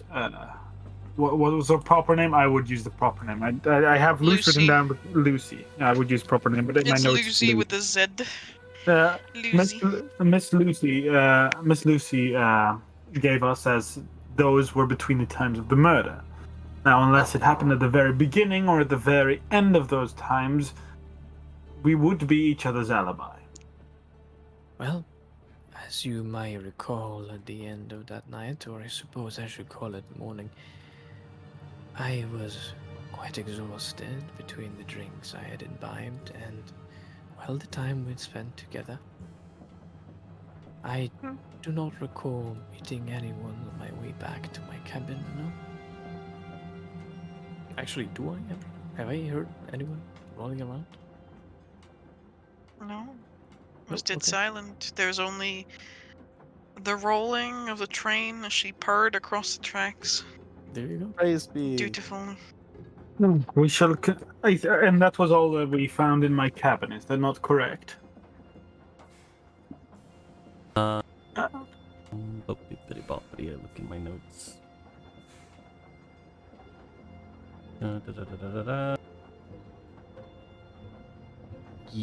Other than Yeah, nerd supplies, yeah. yeah, there was just a bunch of books. Then we move on to the Mr. Otto's quarters himself. You know, While we originally didn't find much suspicious, we did find a tub filled with water where Mr. Otto was washing his and Mr. Bakker's clothing. A tub. I do believe there is a compartment on this train which's purpose is to rinse our clothing. Am I not correct, Sir Conductor? From what the conductor told me moments ago, it was incorrect, I think. There's not a particular department for that on the train. Yeah, it's only like toilets, like restrooms. Oh, yes, yes. There is like a Correct. galley, which is, where you would, like a kitchen essentially, where food is prepared for the dining cart, but May I You might inquire? have mistaken that particular facility within the staff quarters. My apologies.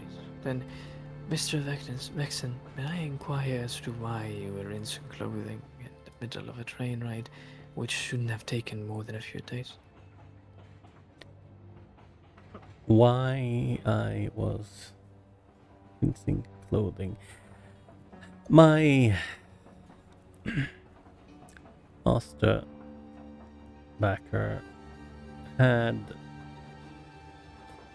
some favorite garments. He had spilt something on them, and as such, I was trying to take care of it. As for my own garments, well, I'm afraid they got dirty. They like What, if I may ask?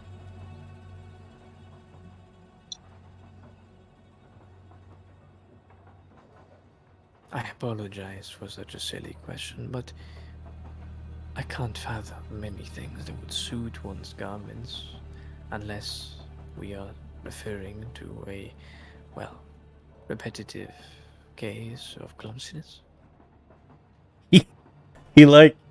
he momentarily scoffed. He's like, I will have you know that I am not a particularly clumsy person. However, sadly, due to a bit of an unexpected turn on the tracks, while I was trying to initially clean his vest, I may have gotten some of the stain transferred to myself, which is a bit embarrassing. Luckily, I have spare clothing. Well, that is one more or less looked over clue. What about Mr. Forrest's cabin?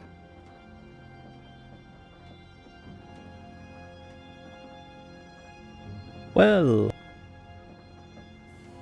he looks at Flint Forrester. Apparently, he had gotten his hands on some particular blueprints to something that seemed very similar to Master Bakker's new invention. I'll admit that was me. This is Flint. So these are not Mr. Bakker's schematics then? A project of yours?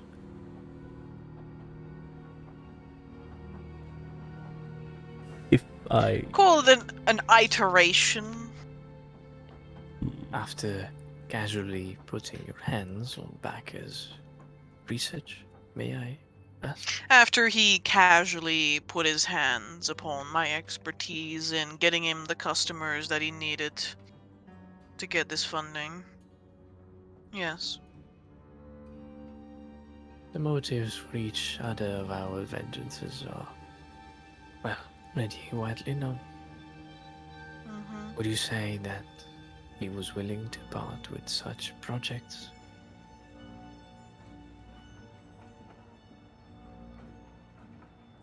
Wouldn't have done so himself, would he? Well, he is lying in a pool of his own blood.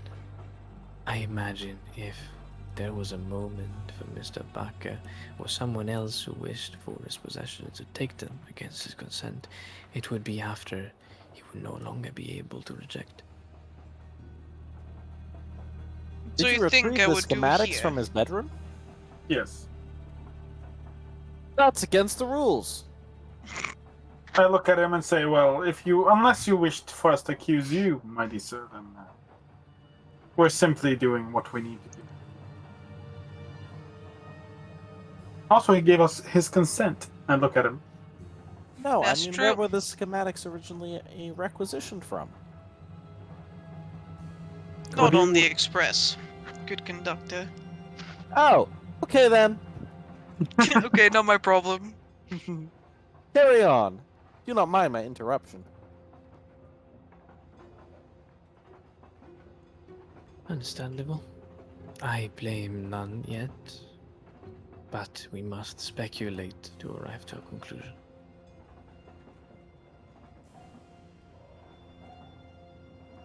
Is that all that has been found in the male quarters? I am afraid so. There's only one quarters that we have not yet searched, because we weren't allowed. And that is? I point at the conductor. Lynn turns around to the conductor. Is there any way you have a certainty by which you can tell us there is no incriminating evidence in your quarters, Mr. Conductor?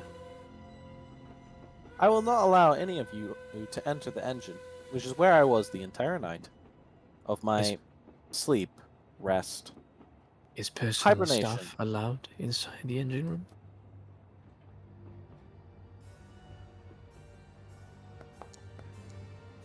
I own small items, Be back to work. but they are kept on my person. So They it are will brought not- with me into the engine room, and thus they are permitted to be with me, and thus in the engine room. Yes. So it will not be a problem, thusly, if members of the staff of this train check the engine room for us. It will be. How come? I'm the only staff member that is within this particular carriage class. And I cannot Indeed. enter where the main, there's a word for it. The people that drive the train. Engineer. Oh, yeah. Engineer? I don't know. The train operators are stationed, of which their door will open once the train has arrived at station. These items that you claim to have in your possession that are allowed to enter this engine compartment with you, are they on you at this point in time? Yes, they are within my satchel, with the rest of my Would you- belongings. Would you please let us search your satchel if we are not allowed to search your room?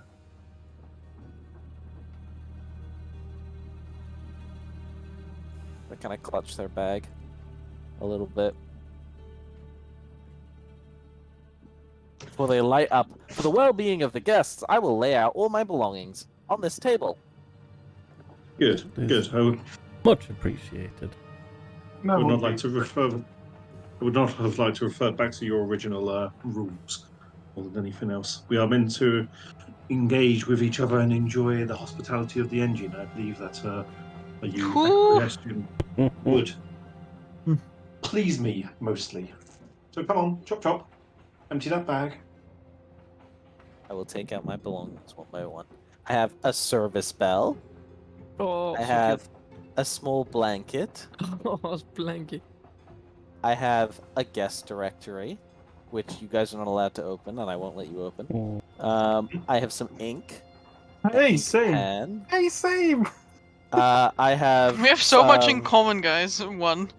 schematics on the train, which I will not allow you guys to see. I have a handkerchief. I have a keychain. I have a ticket stamper. What else? I have my satchel. I have my little tip pouch. We'll tip you. People tip me sometimes. Sometimes. Where I else don't am I supposed spend to put money. my money? Damn, it's time to Uh, tip this robot right now. True. I have some tinkering tools. I have some playing cards. I have some oil. I have manacles. I have a... Oh, my manacles were removed from my inventory when I did that. Okay. Consumed. I have... Don't have no, manacles my anymore. lock! No, this still didn't- I have a hooded lantern. Oh my god, does it seriously just delete everything? Well, While the That's dumb. conductor is deleting everything from his pouch, Lynn will bring out the rest of the group of the women's room, and she'll say, firstly, to begin with mine, besides Mr. Williams' research notes that I had borrowed out of my own interest, there were found some boxes of gifts that Mr. Bakker had bestowed upon me throughout the time that we spent meeting each other.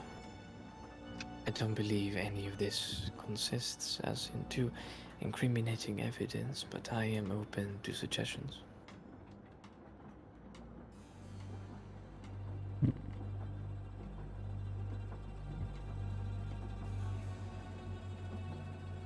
Yeah, you And my wanna see- actual service Sorry. baton. Mhm. Eleanor's going to start handling some of the items that the conductor's laid out, but obviously not the items that he's stated that he won't show, either conduct like the books. Yeah, and this, like that, and the I other. will say what it is, like it's a folded piece of paper, like folded many times over, and I'll say, schematics for the train. It's closed. Don't open them. Yeah, of course. Like she's not just grabbing stuff. Like she's giving you enough time to, stop her if needs be. And you see her just basically pick up the various items and look over them to see if there's anything untoward at this point in time. As per Mrs. Valerie's room, nothing of import was found. If I may disclose such information, she turns around to Valerie. There was a picture of her mother and father, Mr. Bakker. I suppose that goes to enforce a claim as Mr. Bakker's missing hair. Speaking of missing hair,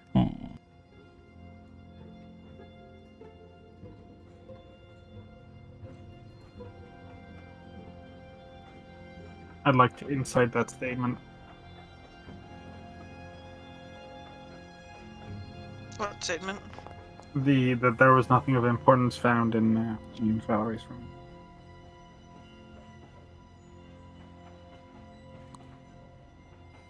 Well, Lynn. Oh, yes. Would you say that's Yeah, checks out. Hold on a moment. Just a moment.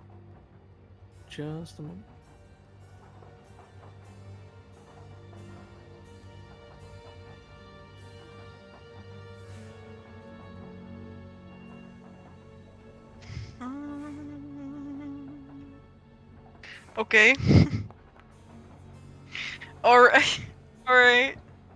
Yeah, no, you're pretty sure. Like, you're finding it hard to, You're finding it hard to get a good read on Lynn, like, There's no raise in the pitch of her voice, no averting of her eyes when she says this.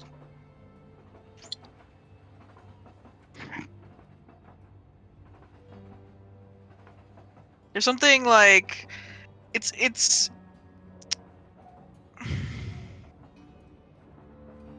And about the other insight check I made? Yeah, like, some of you... Not Lynn,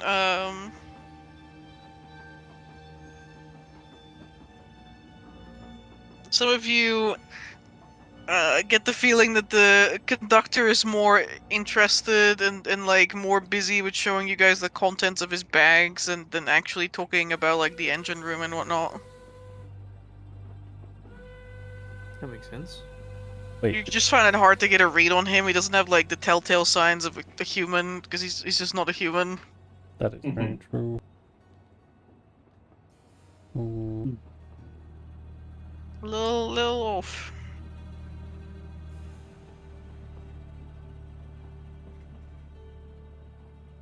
I'm assuming with Eleanor's investigation, there isn't anything untowards about the items in any way, shape, or form. No obvious stainage or marks or anything that could be indicative of them being used in Egan's murder.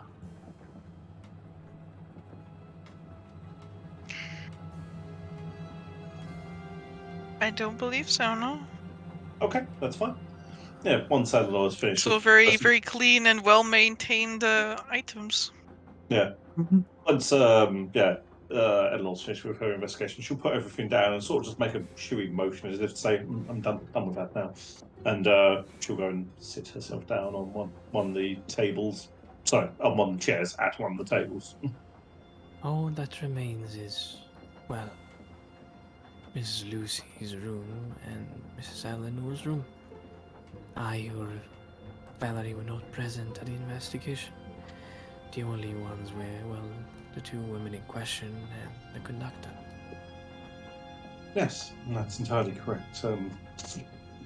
Now, my room was pretty much empty. There was a small piece of paper which both the conductor and Miss Bakker read, but it is somewhat private in nature. Wouldn't you agree, Miss Bakker, conductor? Oh, I forgot to mention that we talked Otto. Damn it. What? Yeah, we were supposed to talk about the piece of paper as well, but Oh, Well, now you and do I it in both know. public. yeah. It's okay. Both you and I know the contents of the letter. I will say, I did not The actually nature of the search conversation. the room. The conductor will announce that.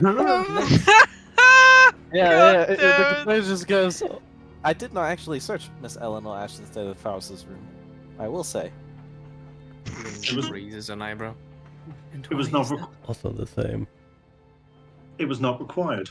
I only have one piece. Apart from the clothes that I have with me, I only have my personal business with Egan here. And considering that now Egan is no longer here, I have disclosed my business to Mrs. Bakker. I believe that goes against the purpose of a search. A search party is to find things that are hidden. But of course, at first sight, a chamber might look empty, but it hides clues that someone might have hidden. It is Understandable. awfully suspicious of you to deny a search after all of us agreed to it. Well, let's just say, in my line of business, I prefer to keep my clients protected in some way or shape or form. Now, as I have mentioned beforehand, and I've not been deceptive about this in any way, shape or form, I did know Mr. Bakker. I had done previous dealings with him. I had business with him. And now, hopefully, I will have business with Mrs. Bakker once we arrive in Altenheim. As mentioned before. Yet you purposefully, as the only one in this room, try to deny people you're searching. You're trying to make that particular action makes you the primary suspect now. Do you realize this? I do realise this, but I go on the basis of, are you the authorities? Are you the ones who will be arresting me at this point in time? This case, this close circle of high people with certain standing, we are the authorities above ourselves. It will be the common decision to nominate someone as the murderer and direct the bureaucratic authorities to question further said person. We could, if that is what you fear, be locked up in our rooms until an investigation's over in 3 to 4 days. Then if that's the case, that is the case. If I know that I did not kill Egan, his death does not suit me. And again, if you care to spend a moment to speak with Mistress Bakker, she will in fact state that I handed over whatever I wish to show quite readily. Lynn turns around to Mrs. Bakker. So what is this piece of paper that Mrs. I immediately forget the name. Oh, Alscania Faust, sorry. No, it's okay. Mrs. Alscania Faust showed you. She turns to, she's like makes eye contact with Otto and then like turns to you and says,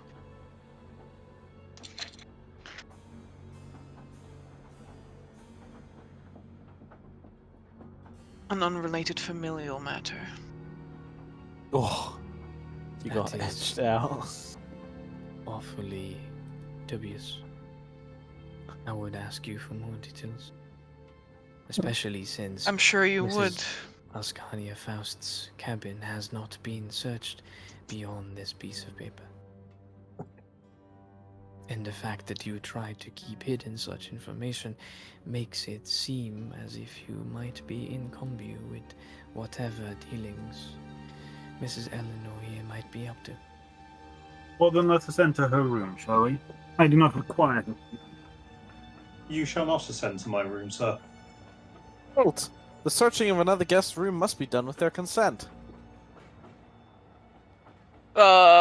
Luce makes like a dismissive gesture, but she doesn't get up.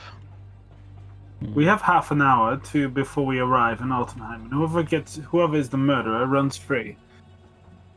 Surely, if the Altenheim authorities are doing their job correctly, the conductor here will report the death of Mr. Bakker here, and then we will all be questioned by the authorities. Correct, conductor? I do not claim to know the exact procedure that the authorities will take in this matter.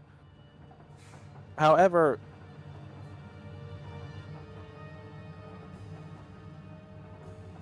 I just hope it's...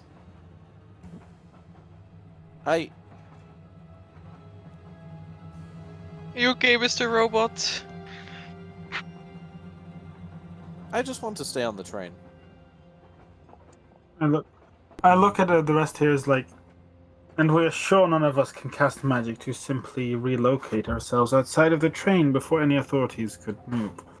I will be frank. I have such magic, and trust me, if I were to try and get away, you will not catch me. I'm like warning you, you know, like I could run at this very moment, like I could just disappear from this train right now, like pew, pew. It is of no concern. I possess the ability to interfere with others' magical spells. I have taught myself some tricks here and there throughout my career. I look at you and say, it is no magic. None will keep up. Extreme speed. He's extreme speed. I can run faster than this train. I move my arms behind my body. Naruto run. Uzumaki. Well, that remains only one room. Mrs. Luce. And Lynn looks at Eleanor and the conductor. Yes, we had a look at Mrs. Luce's room. Standard personal belongings. There was a small chest with some potions of some sort. I did not question what they were. That was up to either My herself. sleeping draughts. I've had There you trouble have it. sleeping since the war. There you have it. Lynn's eyes dart to the table where Egan is sitting. Is it too far-fetched to think that a drop of that sleeping draught might have ended in Egan's liquor? Well, supposedly, I do not remember who mentioned it at this point in time, but somebody did Valerie, mention that- who's like in the back of the room somewhere, like. Yeah, Valerie had mentioned beforehand that she did claim that Lynn's drink had been tampered with. This is exactly why I ask. So far, the clues have been a drugged rum and a strand of black hair. Now there is two women that match such coloration, and both of them are now somehow vague in their alibi and dealings with Mr. Bakker on this train. One refused her cabin to be researched. Excuse me, madam. Are you indicating that my hair is slimy and moist? Oh, not at all. I, in fact, envy your marvelous hair. I think if I was born with such Corvine mane, I would have a lot more fans than I do now. Just be careful of your words in the future. But I do believe that the coloration of the hair leaves little to be implied. None of us have slimy, slippery hair, of course. But two of us have black hair. And two of these women have a few holes in their alibi to be considered.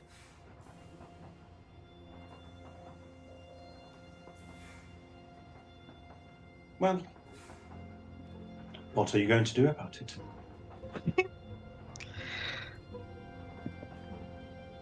Personally, I wish not to do anything, and resorting to violence is against the rules of the strain and the rules of common human decency.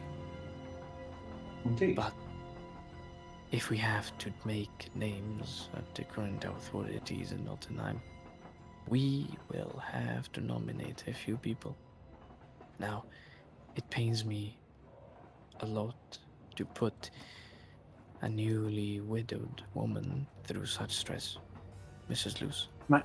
So I would ask you to please further some inquiries I have about these holes in that alibi of yours. I wish not to see you as the murderer of your own husband. Of course you would not.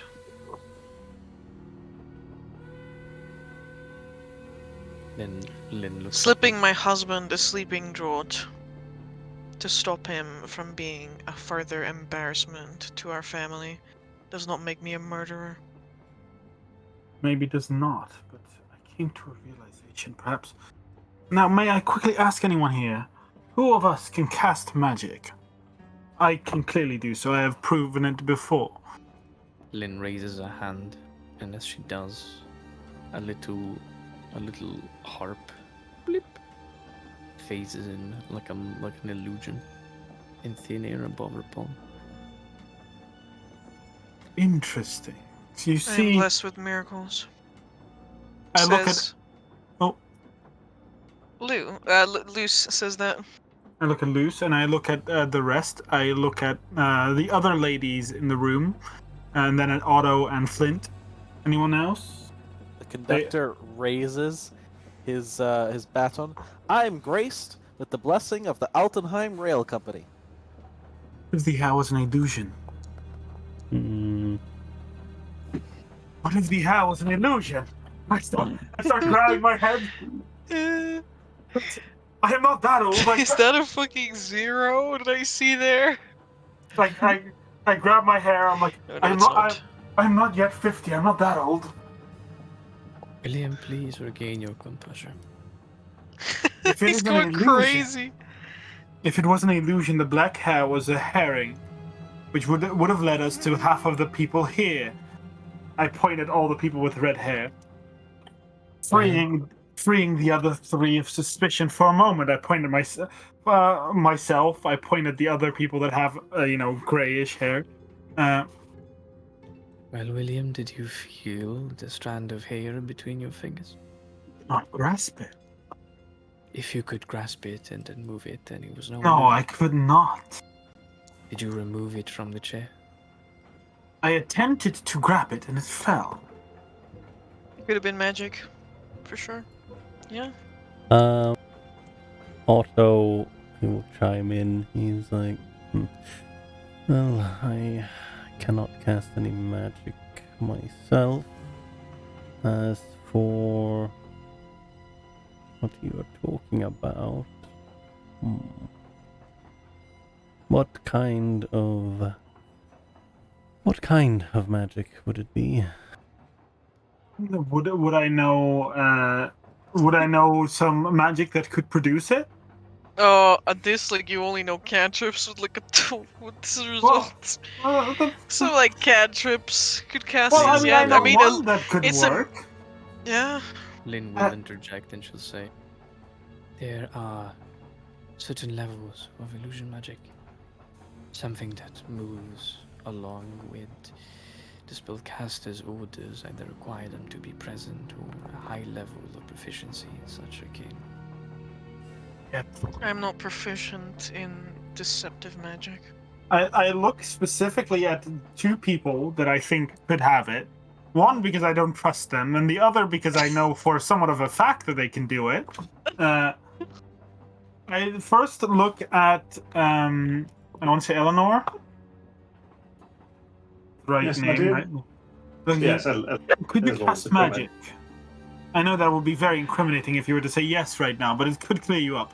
Could you cast magic? She looks uncomfortable at best when you question her on that front. I am not the Arcane Inquisition. You have nothing to fear from me. Yeah, Sangromancy, blood. I may know one or two tricks. May I ask what kind of magician you are? Where do you draw your power from? That I would rather not say. But More incriminating. Are Dark you powers. a ghost patron warlock? Ghost trained patron That's- Oh warlock? my god, you're also trained warlock? If this is the...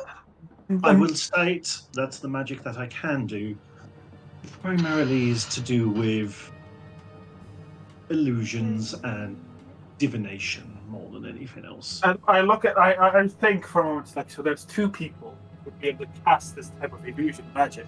I look at the one with the black hair and the one with the not black hair.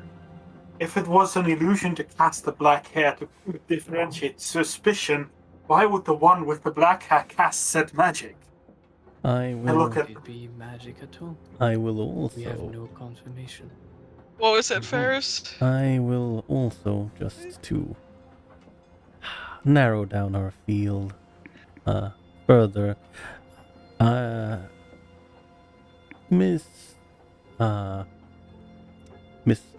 Faust and I were conversing through the hours where, well, the murder must have taken place about that other familial matter. Thank you, Mr. Fexler. I look at the rest. It's like then the only ones without an alibi during the time of the murder would be during a possible time of the murder would be myself, Miss Lynn, the conductor. I look at Lynn and just squint my eyes real quick. She holds her gaze. Excuse me. I possess no such magic. If I had to implant any sort of evidence, I would have had to be present during the crime. And we all know that casting spells requires certain components. Like these. She chants for about 6 seconds before summoning another little harp. The conductor rings their bell at you. No unsanctioned magic. My Yeah. apologies. I look at you and say, yes, that is correct. I pull out a little vial of dirt, but they are not taken when we enter this. When we enter this place. To that I agree. There I was look no at magic you. in a vial of dirt. Correct. So it's like I look at just like, but what is the motive? What would be the motive of killing him for Miss Lynn? I would love to give you an answer, but as you have found, well, other women have found by exploring my cabin, Mr. Bakker and I were in an amicable relationship, unlike many aboard this train. And I had an opportunity that vanished when Mr. Bakker, well, disappeared. There is, I think for a moment, say there is one way to try and get the truth, if we are completely sure.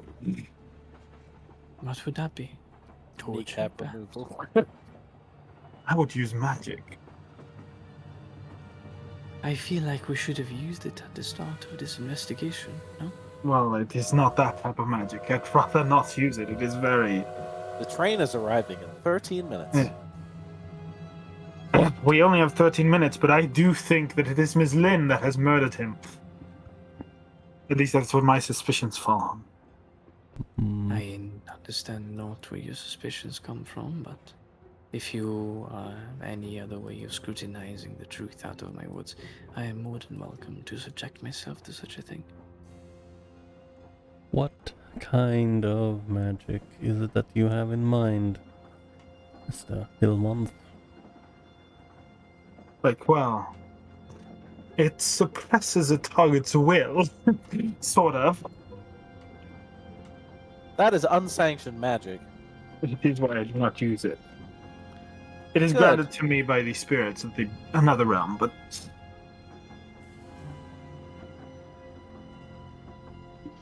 I said I would gladly subject myself to it, but I would rather keep my wits to myself. I think I do. It is the only. Please, if I am wrong, whatever theory you might have, but we have 10 more minutes before we arrive at the station, and this is the most plausible I can get. Well, I see no theories to be had around here. I have no motives, and besides being able to conjure little instruments, I can do no much more. I'm willing to share my entire repertoire capabilities, but you might see it on a stage, hopefully soon. I am doubters of... If I'd have to pick my favorite, I would say Mrs. Eleanor, who dwells in illusion magic of a source that she is not willing to concede. She was not willing to allow people to search her carriage, and has some sort of business with Mr. Bakker, an economical one which the details we know not of. Most of the incognitors are pointing towards her. Potentially, but as stated, if I have business dealings with Mr. Bakker and he's dead, then that makes my business dealings much, much harder. That does Again, I depend. was speaking. Otto, as you were discussing with me my business dealings with Mr. Bakker, would his death make my life any easier at this point in time, considering No, the age of this debt I have been trying to collect? no, his death would not be beneficial. That's. Might I confirm a different thing, madam? I look at Eleanor. Yes. It truly sounds strange, but may I touch your hair? Oh my god, this man is weird. This guy is fucking trained. Why were you sleeping with this one? I have no idea, man. I have no idea. Well, I do not require to touch it. Can you like flip it yourself? Like, Of course. And she basically runs her lace fingers through her hair and she flicks her hair. do all the strands move individually, Amber? Yeah. Okay. She does not have slime hair. No, that wasn't what I was aiming for. It's an illusion hair. Yeah. I mean, it might be that. Actually, maybe I don't know. Would I mention this connection? I guess, yeah. 9 minutes. Stop duding. You're making me anxious. The 9 conductor minutes. will state.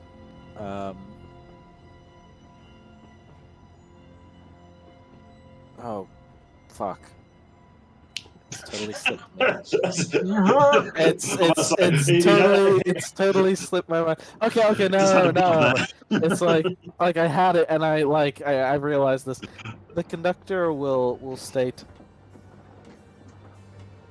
based on the information we have so far, it is possible that Eleanor Alesnia Faust perhaps knew she was not able to get the money out of Egan Bakker, and then as a result created this scenario where Lucy Bakker, who is due to inherit the wealth of her husband, then feels inclined to pay his debts. You do make a point, conductor. That is certainly within a reasonable case, but that could also be argued that Mr. Forrester, being the exiled business partner, could also have this exact same aspect. Well, Mr. Forrest already owns projects of the weapon that he acquired previously before boarding the train, and he wields not magic of the illusion nature. Correct. I am truly stumped. I'm not a murder mystery writer, truly. Well, you will have a lot of content for your books next. And conductor, what about you? You were not versed in illusory magic, did you say? I cannot perform any feats of magic except that which has been granted to me by the Altenheim Rail Corporation. And I have my wand of magic detection. Question, conductor. Answer. If you felt, being the representative of the Altenheim Express, that the great train itself was under threat in any way, shape, or form, be it from maybe, say, a passenger, if they will wish to, say, maybe damage the fixings or do something that could harm the company, do you have the right to act to defend the train?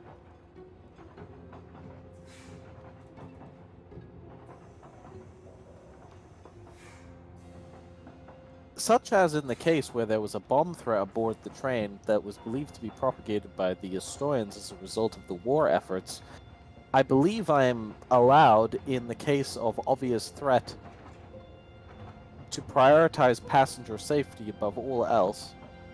First class first, followed by second class, and then I would be permitted to act in ways beyond my scope. Excuse So the thus- interjection, but conductor, would you like to instead give a truthful answer about what types of magic you can wield? What? Hey, yo. Eleanor smiles at the conductor. Please elaborate. I am stating that simply it is not true. I believe you possess the capability of using magic beyond just this wand that you mentioned. Well, no, baton, as he said.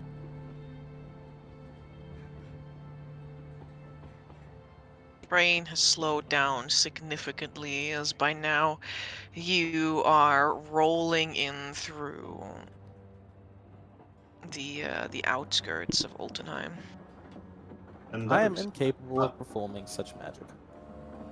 And yet, it also does not allow us to search his quarters. I am finding it very suspicious. Indeed. Mr. Bakker really had information over the conductor's head that he could hold over him every time he boarded the train. It would be a good explanation to get rid of him. Out of all the presents, Indeed. the It may conductor be. is the one to gain the most. Loose. Yeah, he says loose instead of man at this point. Loose. You fought with the conductor. What, if any, other types of magic is he able to use? That you can recall, at least. Wait, can you repeat that? What? He's asking what kinds of magic the conductor can use that she remembers. Why would she know? They fought together in the war. This is what you said. Oh man, Like, that is true. yeah. The I need to conductor's a double-check if brawler. that- He fucking broke skulls with Yeah, his fist. yeah. He was highly mobile face removal unit. Yeah, that's true. She'll be able to tell you that Okay, he was a Unsubstantiated. straight up roller. I see.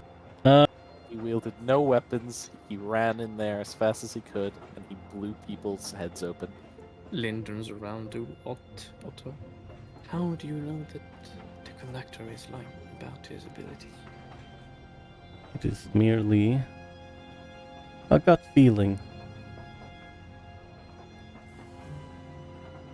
But sometimes we are ought to trust our guts.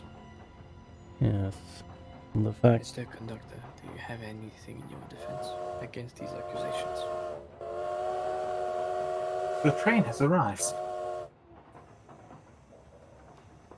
I cannot cast any magic. I was a brawler and a fighter. Well, I suppose that is incorrect. I am the conductor. That is who I am. My model number is 7C 5F39. But I am not 7C 5F39. 7C 5F39 is no more. They ceased to be when I came to be.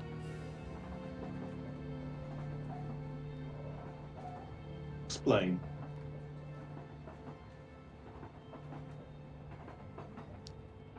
I fought in the war. I have no recollection of fighting in the war. But I fought in many wars, I know that. I'm from So- the era of expansion. I know that. I was made by dwarves to kill humans. I know that. Hmm? I don't remember that. I don't remember fighting in any wars. I remember waking up on a train. An automaton built to kill humans, yet has no memory of that. Sounds to me like a very effective murder weapon. What is the All secret, Warforged have Mr. this Bakker? story. What is the We were all information built by humans. that Mr. Bakker held over your head? What is the secret that you wish not to let loose? No particular secret. I'm unauthorized to tell you. As per before, nothing has changed in that regard. and why are you unauthorized? The Uh, mallard whines as her brakes engage, and she pulls into Altenheim station sluggishly. Do or die party. Yeah. What's it going to be? Well, Otto is Pick someone? at this Do we point. vote? Yeah, that's a good question. Do you apprehend someone? I mean, Do you do nothing? Otto was going to approach the conductor at this point, as he has been talking about. Yeah, not remembering. Yeah. Lynn will be pulling out the harp that she holds in her hand. Mm-hmm. Eleanor will start moving away from the conductor. I want to take 2 steps back, which is like 30 feet. I was just like, So, guys, I need a decision now. What do you do? I believe we are all of the agreement to blame the conductor as the murderer of. I still think it's Lynn. In my heart, I still think it's Lynn, but I'm gonna go with the party's flow. Yeah, I'm gonna be a bystander. I am set on the conductor currently. Okay. So am I. You approach him. Do you do anything? Is what I ask you. Are the objects still on the table from your satchel, White, or did you put them back in your satchel? They're back in my satchel. God damn it. Okay. Eleanor's going to attempt to leave the dining car at this point in time. That Lynn will be at Oh! the dining cart. I will, in my mega speed, dash in front of the door and just stand there like, no! 100,000 feet movement speeds. Well, I can move 110 feet in one turn. Lynn will be at the other end of the dining cart, making sure that people don't leave this cart. Yeah.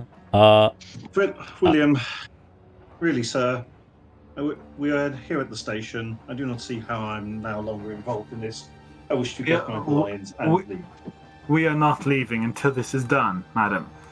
Yes, I am leaving. If you intend to stop me, then I suggest you do so right now. But I am going to my cabin. I'm grabbing my belongings, and I'm going about my business for the day. I suggest you do not, unless you wish to rile up the other presence here. The investigations are not over, even we might have a hunch. It might be wrong. As you mentioned, the authorities will take care of this, of all of us. No, none of us is leaving this cart. until The it's proven that authorities one of us is are alive. already aware of the situation and will be storming the train in a moment's time. Then we Then shall they wait. can, Stand by. then they can storm my cabin. They will storm this cabin with all of us in here. I'm going to try and still leave the cabin at this point in time, so I don't know if Mark's going to try and grapple me or what. Well, I'm not moving out of the way, so you're gonna have to grapple me to move me. Well, is it a grapple or would it just be a push path? I mean, it's I the don't same. know. It's the same thing. It'd be athletics against my acrobatics. Yeah. Alright. Well, fuck. I am not actually very good at any of this. Don't worry, neither am I. No. Lynn looks around Um. and then the conductor. Two Ooh. cripples like wobbling about there as Mark's character, William, is pushed aside. I'm going to have to ask you guys. Yeah. Alright, you try to stop other people from leaving. I need to ask my murderer Your murderer. what they do.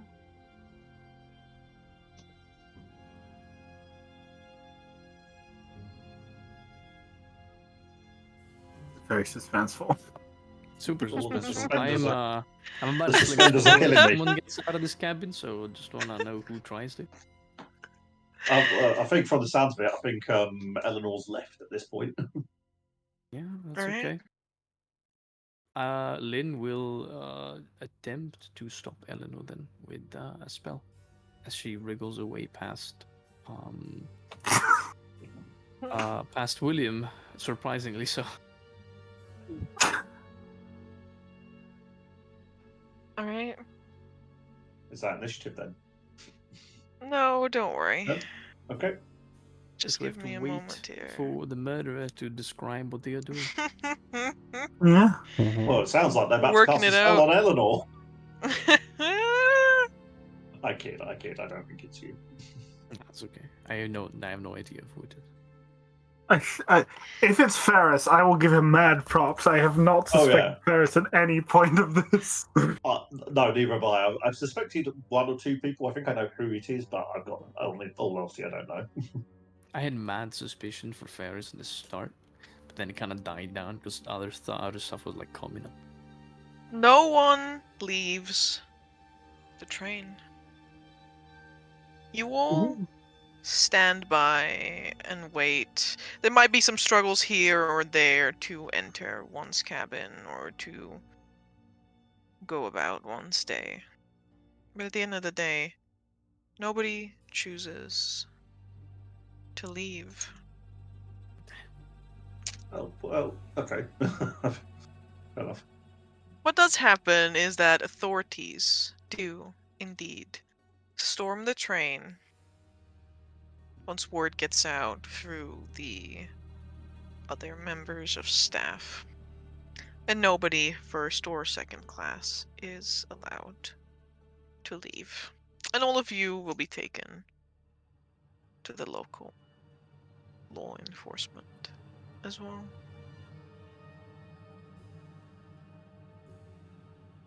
There's a lot of finger pointing left and right. But there's truly only one person who's actually done it. And whether they will be caught remains to be seen. What I would like to know is, who was the murderer and why did you do it? Whoever it was, mad props, man. It was so good. It was good, yeah. Well, Lastly, the reason- passengers are reminded to embrace the enchantment and wonder of their journey aboard the Mallard. Take time to appreciate the scenery, engage in conversation with fellow travelers, and create lasting memories in this extraordinary realm of travel with Altenheim Railway Corporation. It was me. Thought so. I Yeah, killed. that's what I thought. Yeah. Yeah. I will read my backstory. Oh, that was nice. That was cool. 7C5F39 does not have a mother. They remember warmth, orange, and low thrumming like language. But 7C5F39 does not remember much of their early existence. 735F39 knows it was a ward against the human invasion of the dwarves. The marks of their construction are carved into their metal flesh, which makes this evident. Then when they fell, 7C5F39 was claimed as the spoils for the ever-hungry ambitions of men. They fetched meals, emptied chamber pots, serviced weapons, drew blood, broke bones, killed men, and fought wars. They killed dwarves, they killed elves, they killed gnomes, they killed men, and most recently, they killed undead. 7C5F39 has done this for hundreds of years without question or deviation. I am not 735F39. I have their body, but 735F39 ceased to be when I awakened in the cramped cargo hold packed among 1,000 others like 7C5F39. So that same low thrum, the same orange warmth, the same living engine. I am the conductor, and this train is my ward, my sanctuary, and my home. My sole desire is to care for it as a mother tends to her child. Hence, when I slaughtered my company in their sleep, pilfered their corpses for profit, and pawned myself off to the Altenheim rail as a handy machine, it was an irrational manifestation of my yearning to remain with the train. And when Egan Bakker got so drunk he defiled the train's first-class quarters with his own excrement, I extinguished him. I did not care much that he knew I had served and that my unit was all mysteriously killed, but his hubris crossed the line and he paid a price. Now I must ensure that my actions, however irrational at the time, do not jeopardize the life I hold dear. And that is the conductor. I'll post Yo. the little note that was left not found in the spouse's room because nobody rolled high enough to find it. That was Here you go. awesome, White. Good job. That was pretty good. Yeah, that was really good. That was great. Salutations, Egan Bakker. I am writing to you regarding the recent confusion regarding my origin, which caused a great deal of distress and confusion among the Altenheim rail officials the last time that you joined us on the Altenheim Express. My assigned serial number is 7C5F39, not C75FB9, and although I once served in the Estoyan conflict zone, I did so prior to my awakening, and I have no recollection of serving with such scouting unit or committing the slayings as you inferred during your second departure with us. I must therefore implore that you cease your continued intimidations upon me to break the rules, as they are unwelcome and negatively affect the well-being of the train. With regards, Conductor. Oh, my. Makes sense. So, That's the pretty good. conductor was blackmailing me to get his shit on board, and as a result, I refused to search basically him and his I conveniently forgot to search him or his family and turned a blind eye to any of their behavior on board the train, including loose smoking in non-smoking designated cabins. That is awesome. Like, part of me was considering just smashing a window to see how the robot was going to react. But I'm like, oh, I mean, like, at some point then it'll be like, oh, but that's reasonable to just try and murder him for it. You guys did not visit such places as second class, where there was 10 other second class passengers that are not the Stargazers, who are all Right. interesting people as well, though they know nothing about the murder. And you also did not visit the cargo hold, which is where all your stuff was stored, and also a hostile warforged that lost its master. That was amazing. I am questioning, and just because I'm curious now for the rest of it, what secrets was everyone else hiding? I just want to know. I'm just curious if that's okay, if you can share it. Are we okay to share, Amber? Oh, Yeah, I got you one may. thing I also got to share. I'm a shadow monk. Oh, that's cool. Damn. I do have minor illusion. Oh, Because that's shadow good. arts, but because it's not spell casting, I You can. don't have to cast. Yeah, you don't have to use the normal words. That was great. Yeah. That was amazing. Not, Yeah, good not job. technically lying. I So the realized black hair was illusion then. it was. Yeah, I Oh. minor illusioned it. I originally was gonna put it on the glass you guys were inspecting, and then have it fall to the ground and disappear. But then you were like checking him, and I was like, Mm. Oh, it's good. That was good. The fact that I was- didn't. Yeah. I was also very much ready to, if I needed to, forcefully remove someone from the train. There is a part of You Are the Murderer that says you're not gonna kill someone else, but if you had to. Yeah, some of the other ones Right. straight up, like some of the other ones, if you were the murderer, you would have straight up killed other people. But the conductor is the only one that doesn't straight up murder other people. I Yeah, see. imagine. So if we're revealing stuff, I don't have much more to reveal. Yes, I mostly told the truth. But maybe I. Oh, yo. Nice. I was ready to speed out of there and shadow step, zoom, Well- like you'll never catch me. Well, I will. I'm probably faster than you. Yeah, but like I'll get away and then I'll stealth with my pass without trace, and it's like, alright. Hey, pass But- it out of trace, but- bros. I have it too. But yeah, Mark I does mean, like, too, think. Shadow arts, no, I my do not guy. have pass without trace. But I have Misty Step, so I'm actually even faster than I otherwise would be. But to explain some more secrets, I am first class. I'm a ranger. Because ranger is cool. But more importantly, I am not actually a human being.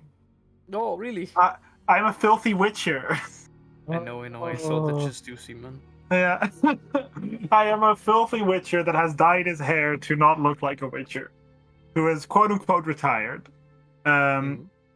And yeah, my plan was to come here and declare that Gabe's character chose me instead of Mr. Baker because I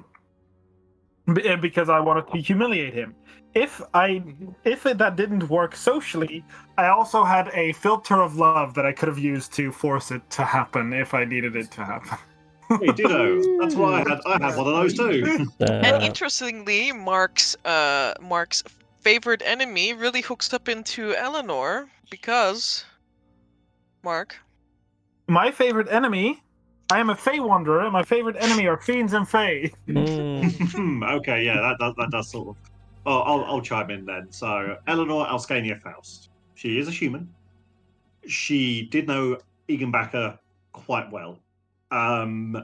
She was the one who gave him the seed money to start up his firearms company. He did not pay her back.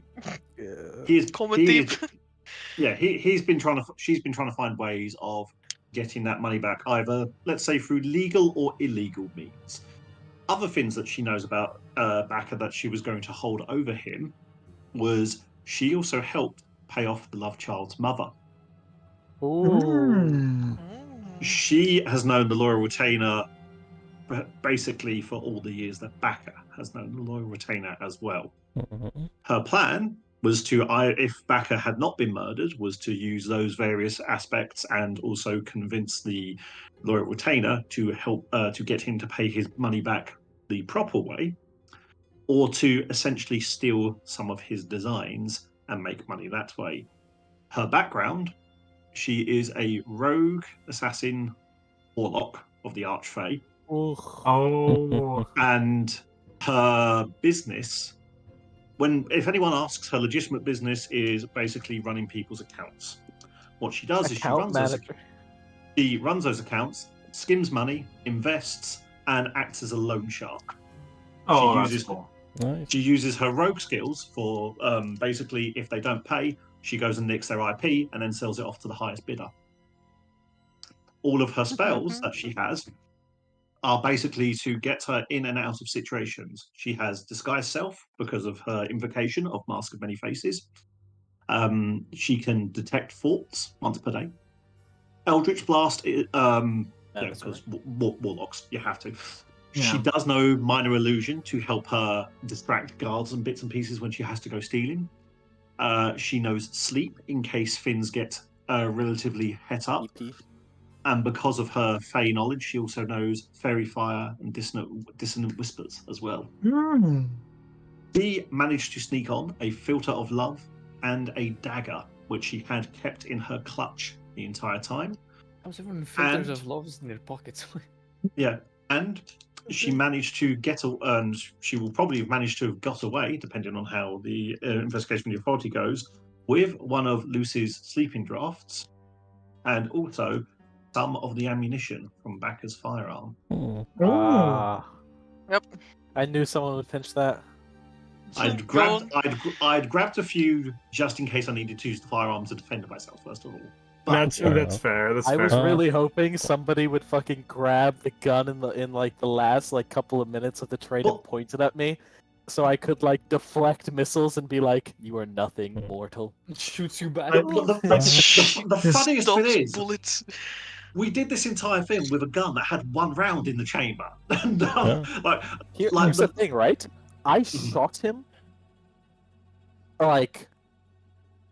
3 bullets. Sorry. I shot him once, twice, and then I stopped. I realized I left 1 bullet in the chamber specifically so if it turned out into this kind of scenario, someone could pick up the gun and point it at somebody.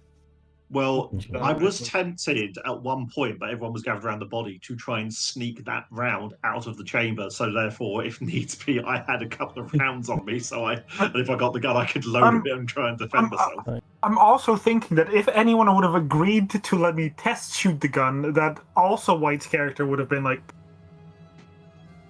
"Mad, you're destroying the train!" I mean, it makes all sense if you put the clues together. I was way too focused on Eleanor, and I have to give you props, man. The way you acted sus got me so distracted, so suspicious that I didn't actually consider the conductor. Because he was all funny and all cool guy in the background. And then it was Eleanor. Yeah, and then it was Eleanor extremely reserved and suspicious, and then this and then that. But then when Mark brought up the fact of minor illusion, I thought either a sorcerer or someone that has an innate ability to cast minor illusion must have placed the hair, because minor illusion requires, besides verbal components, is 1 minute lasting. So they had to be doing it while we were present.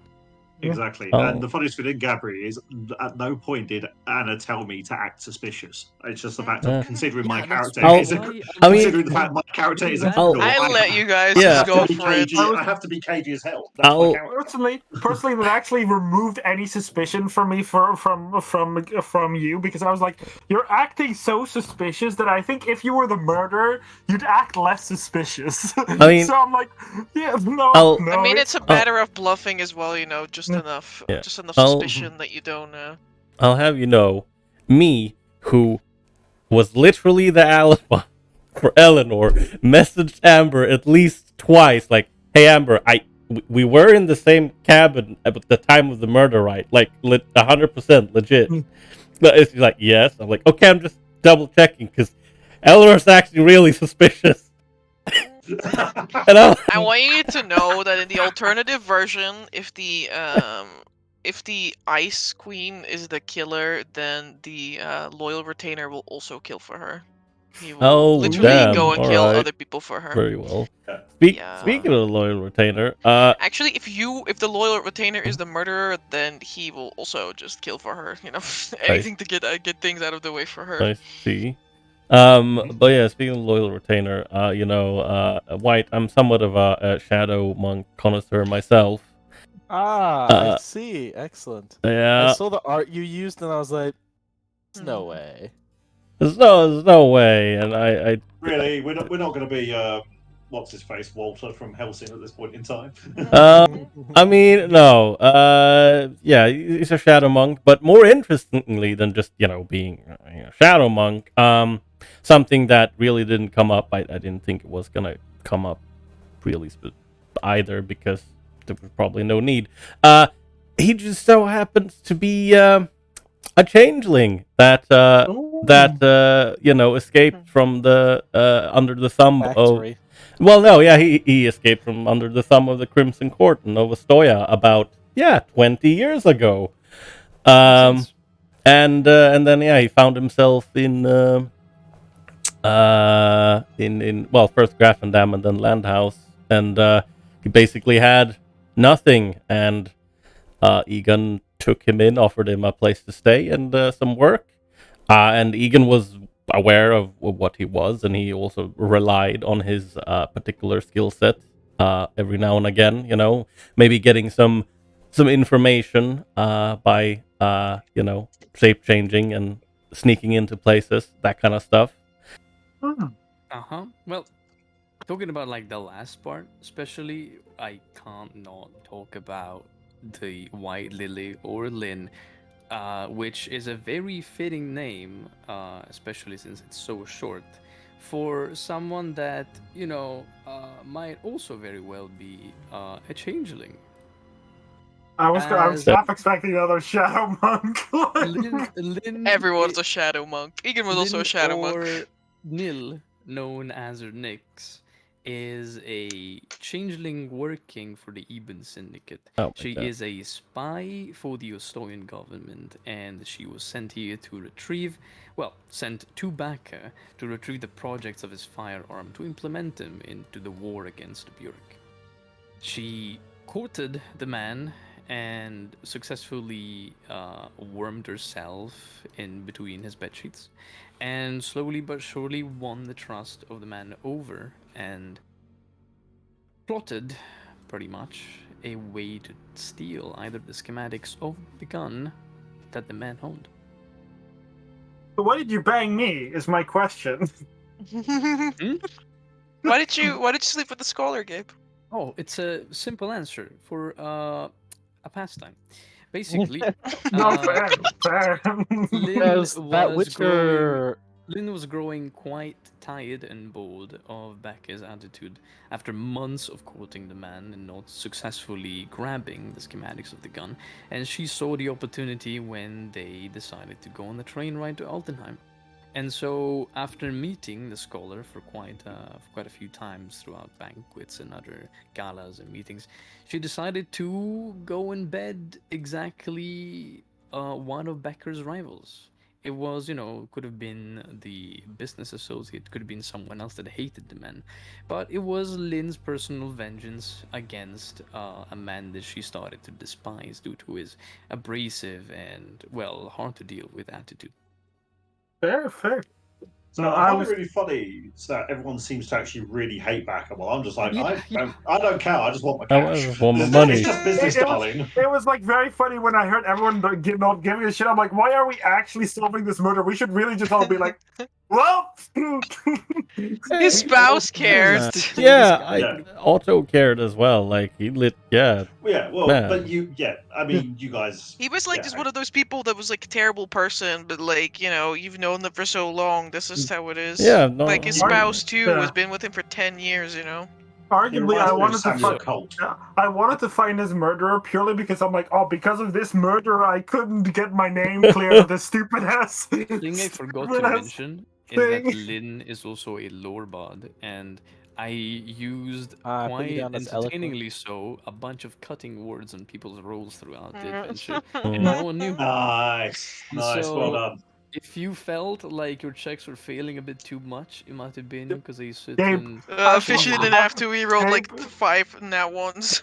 Yo, you too, Matt? I also rolled 4 natural ones. I'm like, wow, what the fuck's wrong with me? So, annoyingly, the only times that I did really well, because I did a couple of investigation checks, I had a +1 to investigation, so I wasn't too concerned about that, but with insight. But every time I pretty much rolled a sleight of hand check, I got away with that. And the one ability that I did use, and I think it failed anyway, was obviously being a Archfey Warlock, was the Touch of the Fae, where I tried to charm both the conductor and Luce into not searching my room. I rolled a both 20. of them, Well, both the of them had conductor like did it a anyway. +6 to the roll. Yeah. Luce, okay, I'm gonna tell you now. Like the conductor is a monk, so Luce is a cleric of death. So Yeah, I didn't know that. It's just one of these things. Well, I'll give it a go. Such a wisdom save proficiency. I was so bad. No, don't feel bad. Yeah. That's the point of the game. You never know how the NPCs are going to work. I mean, it worked out for me Whoa, anyway because the played. conductor, you was sort of played, and also Luce really didn't give a shit anyway. So I was like, great, Listen, fantastic. like if you had just straight up told me basically, I don't want my place to be searched, which is why I stopped there. And like I looked at you, I half turned away, and then I looked back at you, and I'm like, okay, I'm just gonna go. Yeah. To be honest, in the persuasion, I did say you don't really need to search my room, do you? Yeah, but it was just like is that what you meant? Squint Yeah. or no? Yeah. No, I'm not paid for this. One thing I was hoping for was that people started speaking another language that they thought only they spoke, because William speaks 11 languages. I literally had tongue and comprehend language prepared just in case. Yeah, but most people only speak like their native language. Yeah. My favorite part was the hair, and when William was like, "Oh, there's something with the hair." There's actually a creature in my world called a snarite, which is a living hair that attaches itself to someone, and essentially like parasites off of them until it grows into like a giant braid of hair. But like you didn't know what it was because you rolled too low. But like I love snarite. As soon as Mark mentioned the raven hair, I thought, right, at the moment someone calls out my hair, I'm going to be indignant and say, how dare you insult my hair? Honestly, the black hair is what made me very suspicious of Lynn, because I saw a black hair that disappeared, and in my head immediately went like, I didn't actually think of magic. I just thought I fucking done goofed in some stupid ass way.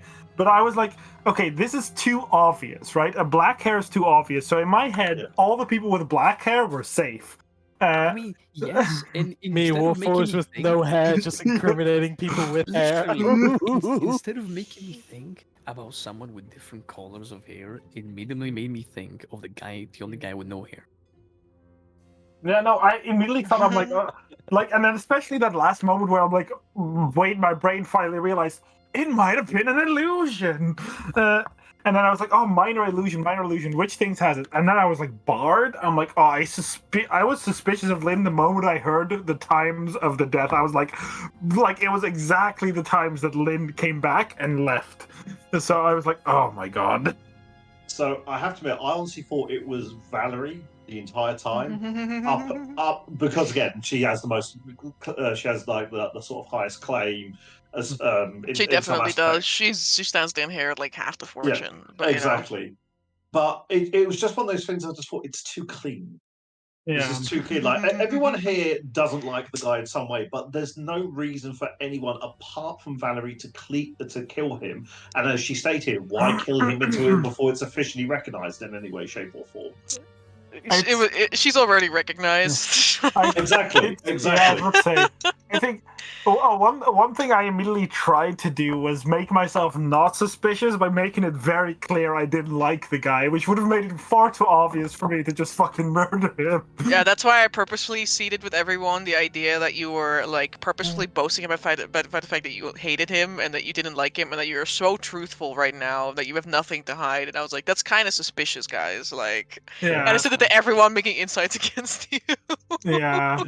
Wait, is everyone making insight against me? I'm like, oh. Everyone is making insights against. Like, whenever you guys said anything at all, I saw 5 insight checks and I had to like respond to them all. Yeah, out of interest, did anyone insight like when I just said, "Oh, I don't really know the guy," or "I used to work with him"? Because I kind of get the feeling that I didn't see a lot of rolls against me, but I knew I was. No, 100%. There were so many.